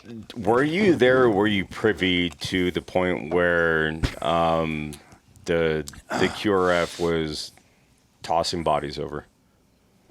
The only thing I know about that, because I was inside the building by that time, is I know Tig's story. And so, and here's my philosophy on that. Don't fucking sacrifice yourself for this fucking piece of meat. Yeah. Because that's all that I am. My freaking spirit's gone to somewhere else. I don't want to see anybody freaking sacrifice themselves for freaking trying to save something that is just a freaking ember. And I mean that completely. Yeah. I mean, my spirit is freaking gone to where it's supposed to be, wherever that is. So I don't want to see anybody die because of that. Tig, it hit him hard. Because I think, and this is my opinion, I think Tig thought there's the possibility, because Tig says that when he got up there, he treated me, asked me if I could get over to the ladder because he wanted to freaking work on Ty and Glen. Yeah. Check on them. And I didn't want to be the freaking one that prevented that. So Yeah. I'm like, yeah, I can freaking get over there. So I'm walking over. As I'm doing that, he says he goes up to Ty and freaking checks him. He doesn't find any freaking trauma on his chest or anything like that. He's not breathing. He's trying to work on him.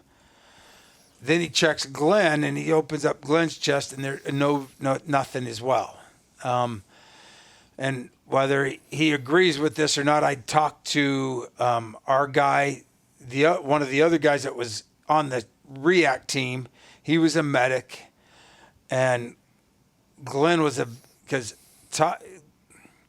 he was eviscerated when he checked on him up on the roof.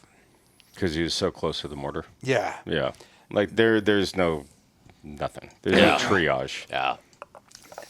Tig tells, what he says is that when he saw Glen get dropped off the rooftop, he hit one of the bushes that was down below and it eviscerated him.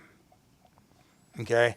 I ain't going to question whether that happened or didn't happen because Tig believes it. Tig's the one who saved my life. He saved Dave's life too. If there's anybody out of all of the guys that were there that should have freaking got the silver or the Intel star, it was Tig. Yeah. He got 2 tourniquets put on Dave, saving his life, got a tourniquet on mine.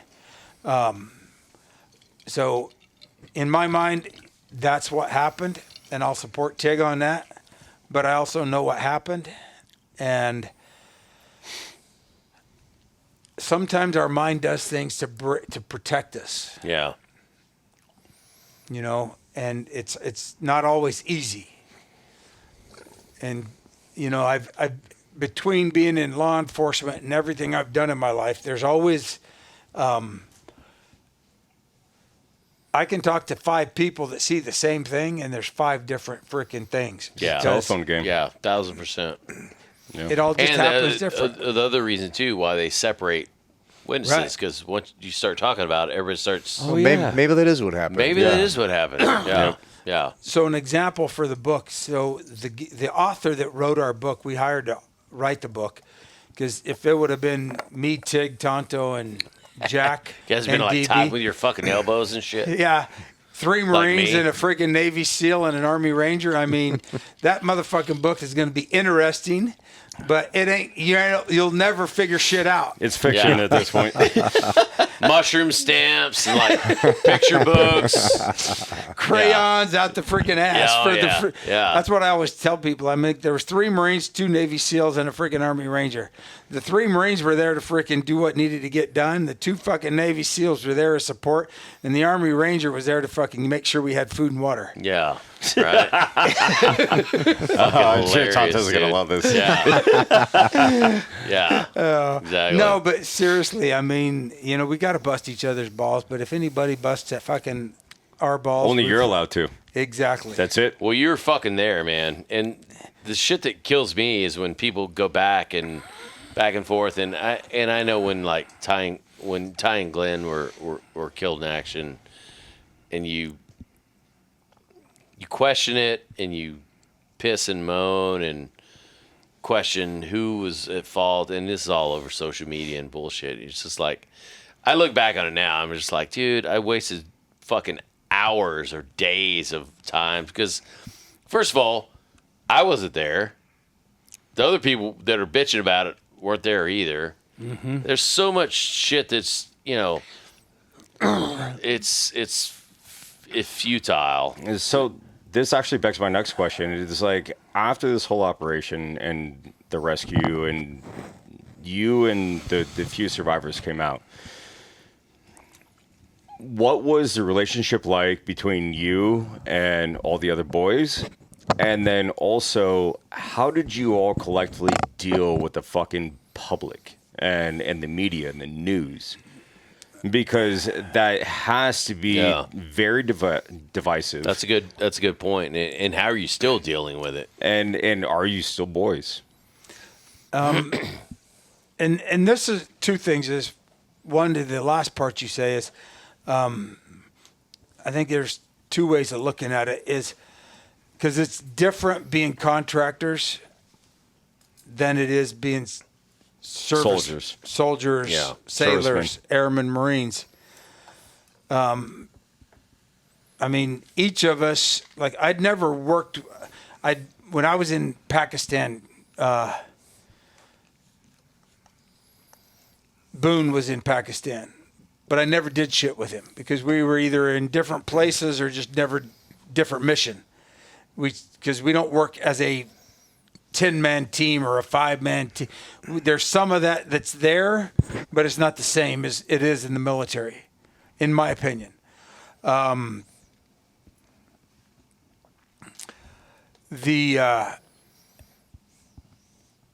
it comes to Benghazi, and it kind of goes back to the four people, the 4 classifications I have. Okay.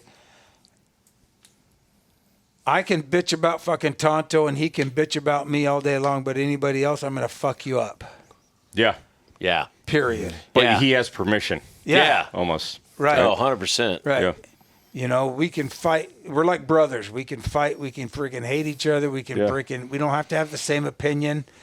That's okay. But still brass tacks. Yeah. Yeah. Some of the things I think that were difficult, and I don't know if it was, because I've never thought of this until you asked that question. For me, is because those guys, all the rest of the team got to fly home together. I got stuck in Germany. Oh, yeah. My wife didn't find out for like 72 hours, 60 to 70 hours. That you're still alive. That I was alive until I got through my second surgery, because my first surgery was done in Tripoli by Libyan doctors and Libyan hospital. Goddamn. So wait, let's back up. You guys fly from Benghazi on that private plane that Glen, and the rest of the cats had essentially brokered. Yep. You guys get back on, fly to Tripoli. They take you. I don't know if they took anybody else to the hospital. No. You were the worst, obviously. Me and Dave, they took to the hospital. Your hand was essentially, I mean, had somebody splinted it at this point, or were you just like kind of holding it in place? Shit, I don't even remember, because when I came off the rooftop, I got inside. I actually had to tell them how to take care of me. Yeah. Because the way I remember it, and I'll caveat, I may fucking remember it completely wrong. I mean, shit, man. You're up for 48 hours, fog of war, and you've been blown the fuck. So I remember 3 flashlights looking in my face, and the deputy chief of base, the female case officer, and somebody else was standing there. And I'm like, hey, fucking get my clothes cut off, because I'm fucking bleeding from somewhere else other than my arm. Yeah. The female case officer goes into our med area and frickin' starts. I can remember distinctly hearing her throw shit, and she yells out, "Oz, where's the frickin' medical shears?" I'm like, they're in the first set of shelves, third from the top.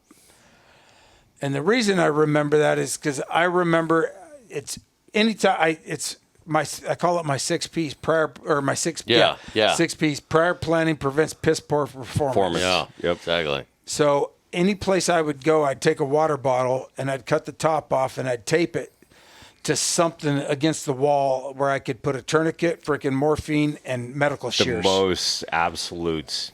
Yep. Yeah. The things if I have those 3 things, I can freaking probably save your life.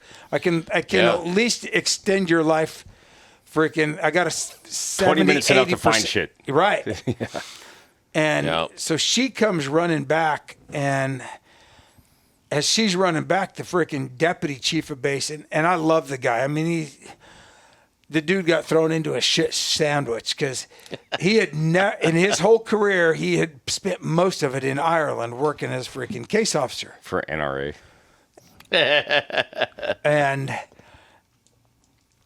But he didn't know what to do, but he wouldn't fucking stop trying. Yeah. And he's standing there, and he freaking pulls out his buck knife, and he flips it open, and he's sitting there, and he's shaking like a dog shitting a peach seed. Dog shitting a peach seed. I've never heard that. I haven't heard that in a while, man. I'm keeping it. He's sitting there fucking shaking, and going through my mind is like, dude, put that fucking knife away. Yeah. Because... Yeah, I don't need another fucking puncture wound, you fucking crazy motherfucker. When I freaking speak, because I go around the country fucking speaking on leadership and on this and that, and I tell people, I'm like, here's the thing. It's just like, so when I was up on the rooftop, the 2 D boys came up, and the one, I think it was the jarhead, he says, hey, can I help you get on the ladder? I'm like, yeah, because I'm fucked up, and so he helps me sit on the wall right next to it. And then he fucking leaves, which is okay, because I figure he's going to go help take care of Ty and Glen, which is what he was trying to do. And I'm sitting there right next to the ladder, and the first rung's like right here. So I hook this arm under that rung, and I figure if I just slide off, I'm going to freaking turn, and fucking my feet will land on the ladder, right? That's the way it should happen. Well, it fucking didn't. In a perfect world. Murphy's Law. Murphy. And I always tell people this. I said, what's going through my mind is freaking, hey, I freaking got into a gunfight, got blown up 3 times, freaking shit. I ain't going to fall off this roof and break my neck. That is not how my fucking And that roof's like, what, 20 feet up? Yeah. 15 feet up? Yeah, that is not my obituary.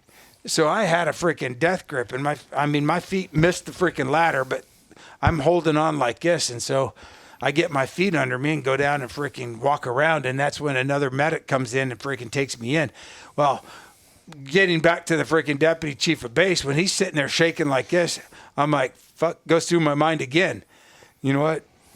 Boss, put the fucking thing away. I'll wait for the freaking case officer to... I ain't going to fucking have my obituary read. Freaking survive gunfight, survive getting blown up 3 times, fucking... Some dickhead fucking stabbed me with a buck knife. Exactly. Yeah. And, exactly. That's fucking funny. So, she came over, got all my fucking clothes cut off, and they're like, what do we do? I'm like, frickin', if it's squirting, fucking stop, plug it. If it's oozing, don't fucking worry about it.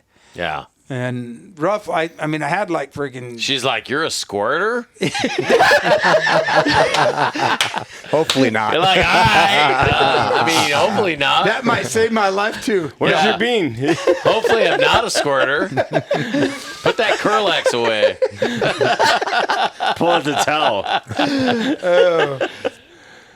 But yeah, and freaking, I think we counted like 25 holes. Jeez. No way. That's it? Do you still... Shut the Just kidding. Do you still have any left in you? Yeah, 18 pieces. Yeah. How does the metal detector check out? Scary thing is it never goes off. Especially with the body scan. Like the new ones where you got to do the whole... I got a metal bar from here to here.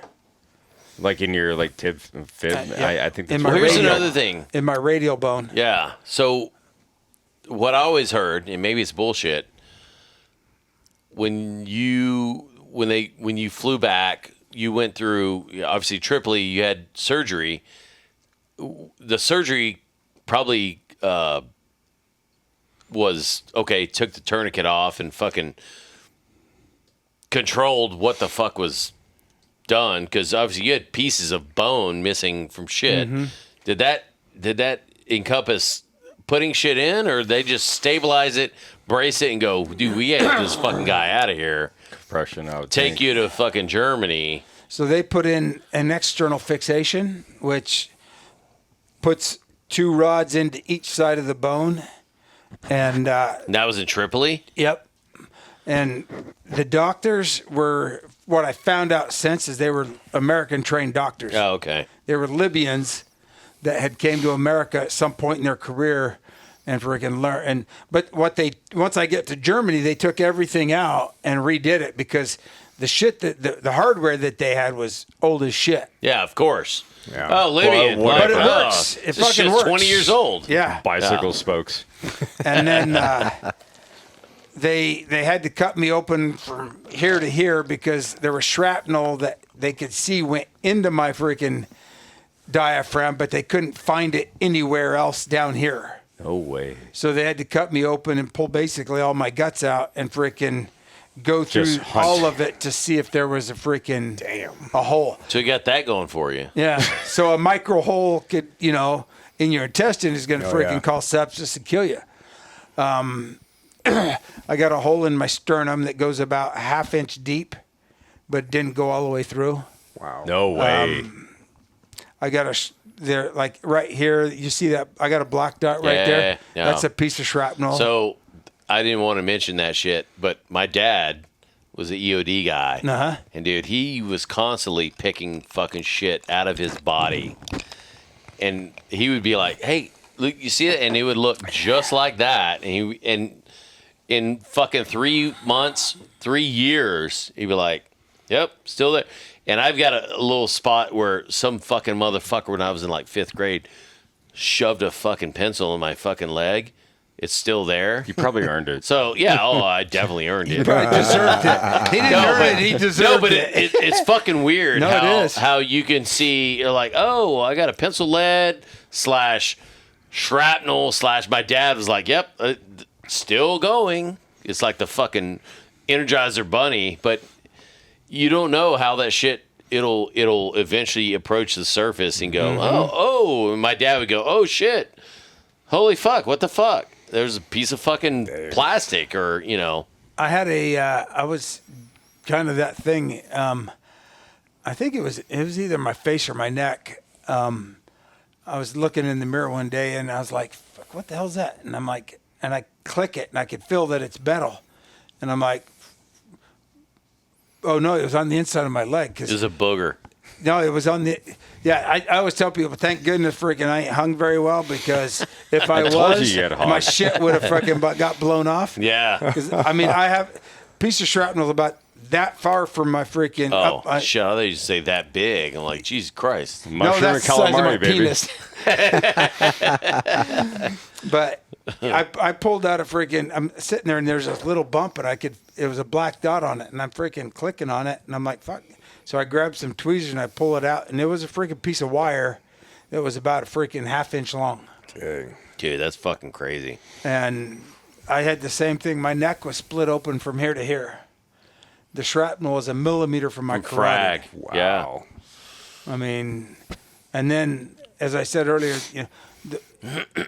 on the plane from Tripoli to Germany, I didn't know this until about 5-6 years ago. I was going through my medical records, and as I'm going through them, I'm looking at it, and it says, intubate and resuscitate. And I'm like, my wife's a nurse. I'm like, I know what this means, but does this tell? Yeah, is this what it means? She goes, wow, I've never known that either. So you're dead for a bit. Wow. So basically, yeah. So you had surgery in Tripoli for your arm. Mm-hmm. Probably not anything else, or did they cut you open in Tripoli? That wasn't until Germany. So on the way from Tripoli, and what was the catalyst, or not catalyst? Was it a military error from Tripoli to Germany? Rhine, Main, or Landstuhl? Mm-hmm. Did you say ramen? No, Rhine, Main. Sorry. No, it's not that. You know Rhine, Main? No, it's not a real base. It's not? No, the fuck it is. It's fine. It's right. He's in the Navy. Anyways. Ramstein. Yeah. What the fuck were we talking about? When it was, what was happening at which stage of the flight? So the fact that you were essentially Dead? dead, and you didn't even fucking know. They didn't even fucking notify you. You're like, oh, by the way, you fucking died. And that was a flight from Tripoli to Germany? Mm-hmm. Oh, shit. After you've been supposedly stabilized. Mm-hmm. Was that like a C-17 or some shit? Or goddamn, dude.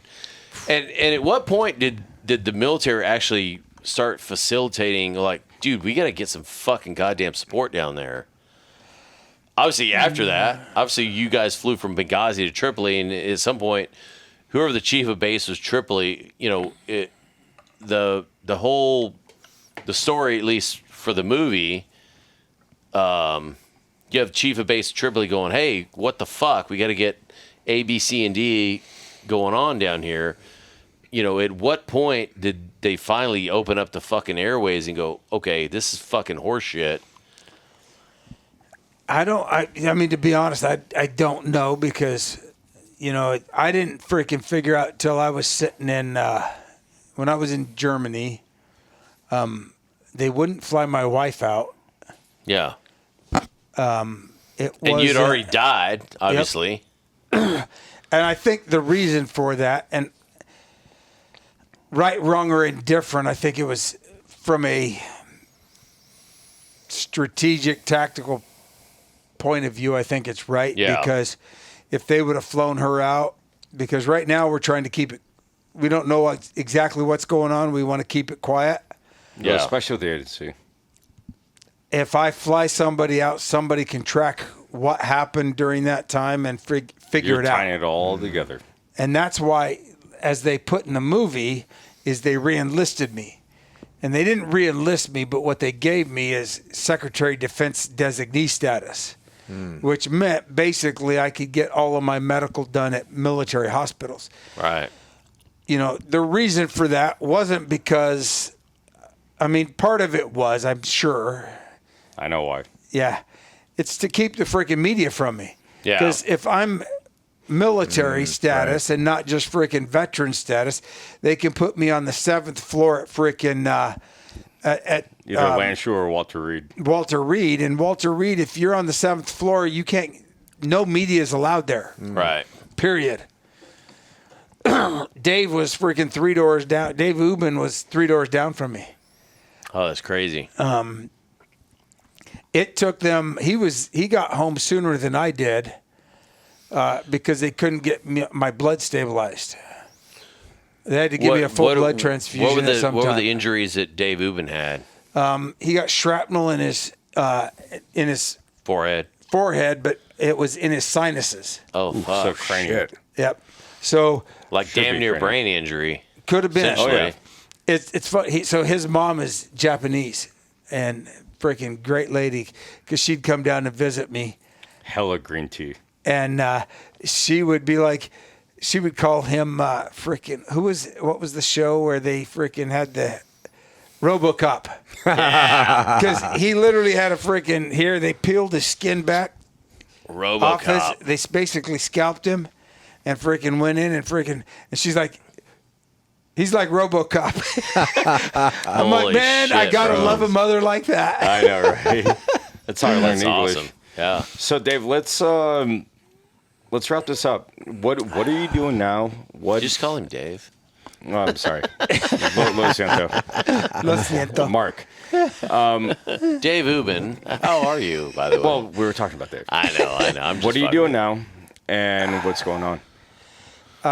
Since what's happened since Benghazi, me and my wife started our own not-profit. It's called Shadow Warriors Project, and its goal is to start it out just taking care of private security contractors, because there's a lot of guys out there that, and unfortunately, they're not going to be taken care of by the agency or by the freaking NSA or any of them, and they're doing shit. I mean, Scotty.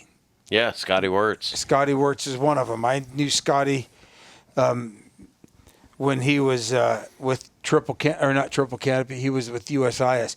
Me and him didn't get along well because I'm an old fuck and he's not.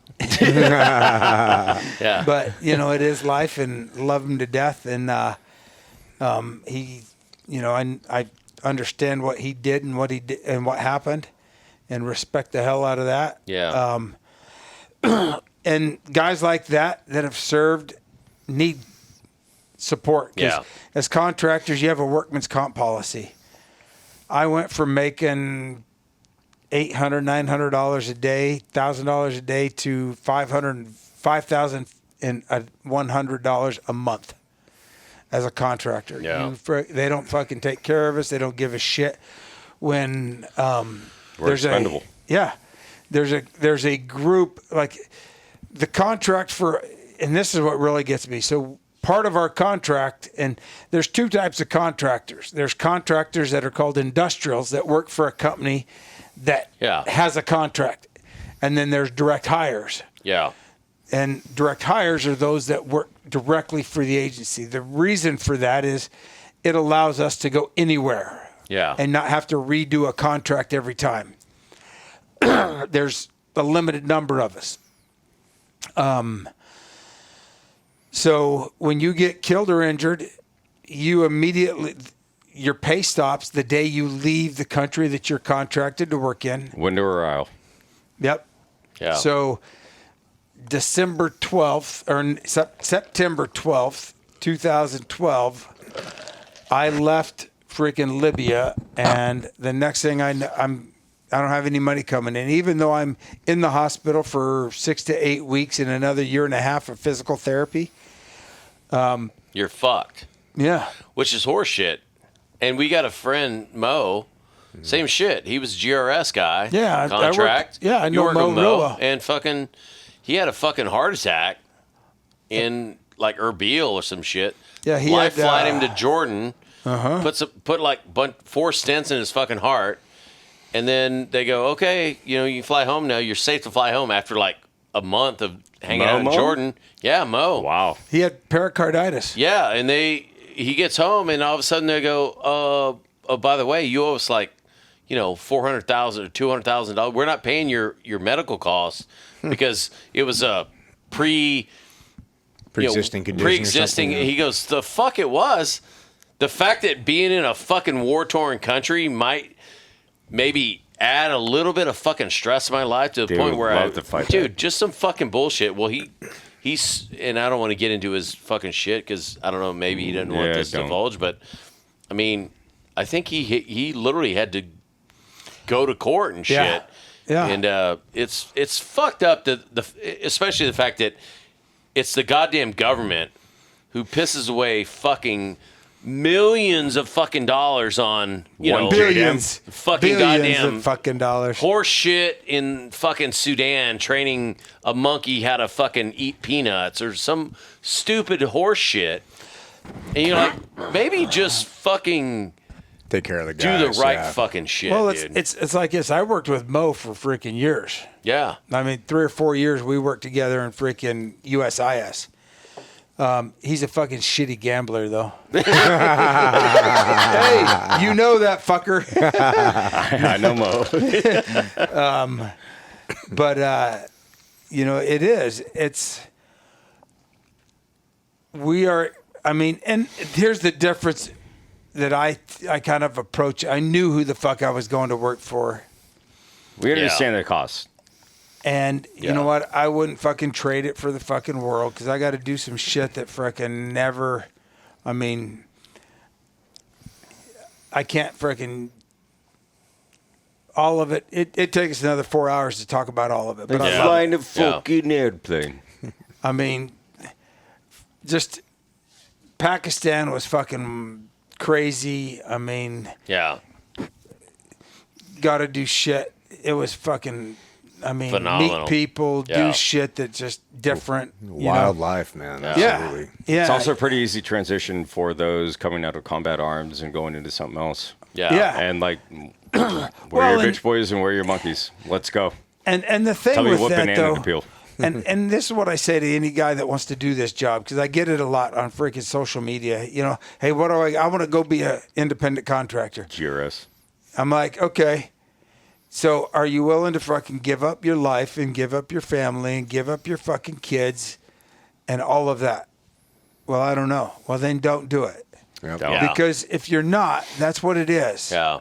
I mean, I understood what I went into. And if you get into shit, you are not going to have anybody there to support you. Nobody's coming for you. And see, and this is where, and I love Tonto to death. I do. I mean, we are going to, me, him, Tig, DB, and Jack, Ty, and Glen are going to be freaking bound by something that freaking is no one else can experience. Yeah. No different than any one of us can with teams that you guys have been and went through shit. No one else can understand that. And, you know, but we also have differences, you know. Tonto was like, well, why not this? Why not that? Why not that? I knew who the fuck I went to work for when I did. And I got to accept that. I take that responsibility when I do it, you know, because it's of the fucking package. life.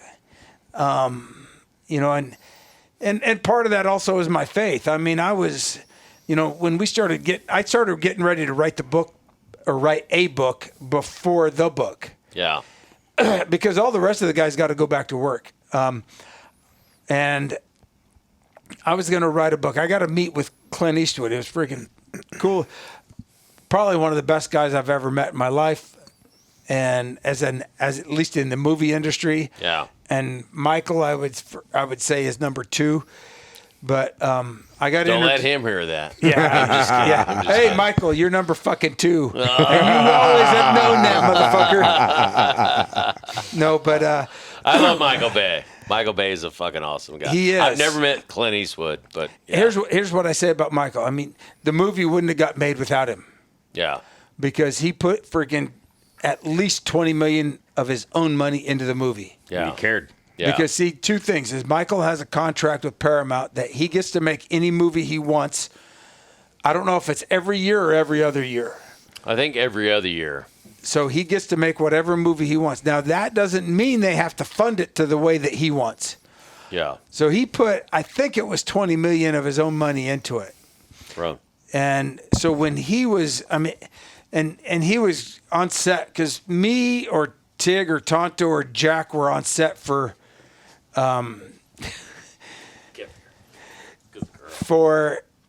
probably 40 out of the 70 days that they shot. And, you know, Michael, I can remember one thing is we were sitting there and it was Tig's character. What's his name? Who was Tig's character? What do you mean?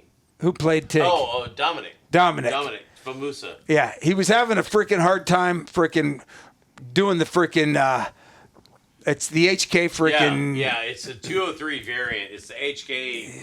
It's a G36 Yeah. or G30L. Yeah. That goes underneath the M4. Yeah. Well, it's the independent it's one. single. It's a single. No, I know. It's a side hack, though. It comes out from the side. You don't have to pump it forward. Yeah, it's more like. Also, you guys call it a Mark fucking whatever. Yeah. So exactly. He's sitting there and freaking Dominic's trying to do it, and freaking Michael looks over at me and says, "Hey, Oz, do you know how to do this?" I'm like, "Cowabunga, bitch." Just poke shit in the woods? Yeah. I'm like, "Here, fucking Dominic, this is how you do it. Dink, dink, dink, dink, boom, boom. Do that." Michael looks at him and says, "Fucking do that." That's how it's done. Yeah. But yeah, it was. Those were good times in Malta. It was. We didn't even get into that. Yeah. Well, guess what? Time to. Well, hey, ladies and gentlemen. Yeah. Where do we find you? Shadow. Put your mic down a little bit there. Yeah. Shit, sorry. There you go. Here it is. Dude, fucking. yes. And I'm not going to peel this off. Read the dog. Shadow Warriors Project. And, dude, look at this dog. ShadowWarriorsProject.org. Pick your own. All right. Ladies and gentlemen, Mark Oz Geist. Yeah, well then, where can they find you on Instagram, or where would you like people to find you or reach out at? The easiest way is go to markgeist.com. Okay. I've got a new podcast coming out. Oh, yeah. We definitely want to pimp that because, yeah. It is focused, because of my law enforcement career, it is focused on telling those stories and bringing some humanity to the people, the men and women who... and it's easy to be critical of our freaking law enforcement if you've never done it. There's always bad apples. It's fine. Yeah.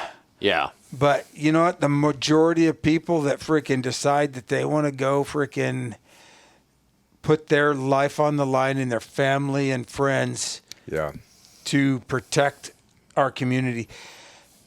We also are going to be interviewing firefighters, but here, an easy way to depict a firefighter versus a freaking police officer. When you dial 911 and somebody shows up and you're smiling, that's a firefighter. Yep. If you dial 911 and you're asking for a cop, somebody is going to go to fucking jail. Yeah, somebody's pissed. That's just the way it is. Nobody's smiling. And you know what? They serve our country across the federal aspect, state, freaking local. They're the person that's going to show up when you have your worst day. Do you have the name of the show picked out already, or how's it? Yeah, it's going to be called the Ozcast. Cool. So, that's dope. You were telling me Wizard of Oz. When we were talking yesterday. He was telling me about one of the guests that he has. You already shot this one. Yep. This guy was like a 27-year undercover guy, infiltrated the Mongols, I think. Yep. And also he did something else that was... Southern California infiltrated a freaking white supremacist group. Yeah, just crazy stuff. Probably knows my dad. So when he infiltrated the Mongols, him and two other officers ended up rising up after... They were undercover for 3 years. That's fucking crazy. So tell me, can any of us in here give up our freaking family life for 3 years? No. Wow. No. That's a big ask. You heard it here first. Listen to the Ozcast. Yep. That's going to be awesome. I got a new friend. Yeah, sure do. Ladies and gentlemen, Mark Oz Geist. Thanks for tuning in. Thank you so much for coming on. Hey, great thank you guys. Unequivocally one of my favorite podcasts ever. I appreciate that. Peace, ladies and gentlemen. Thank you, Mark. Look at this girl.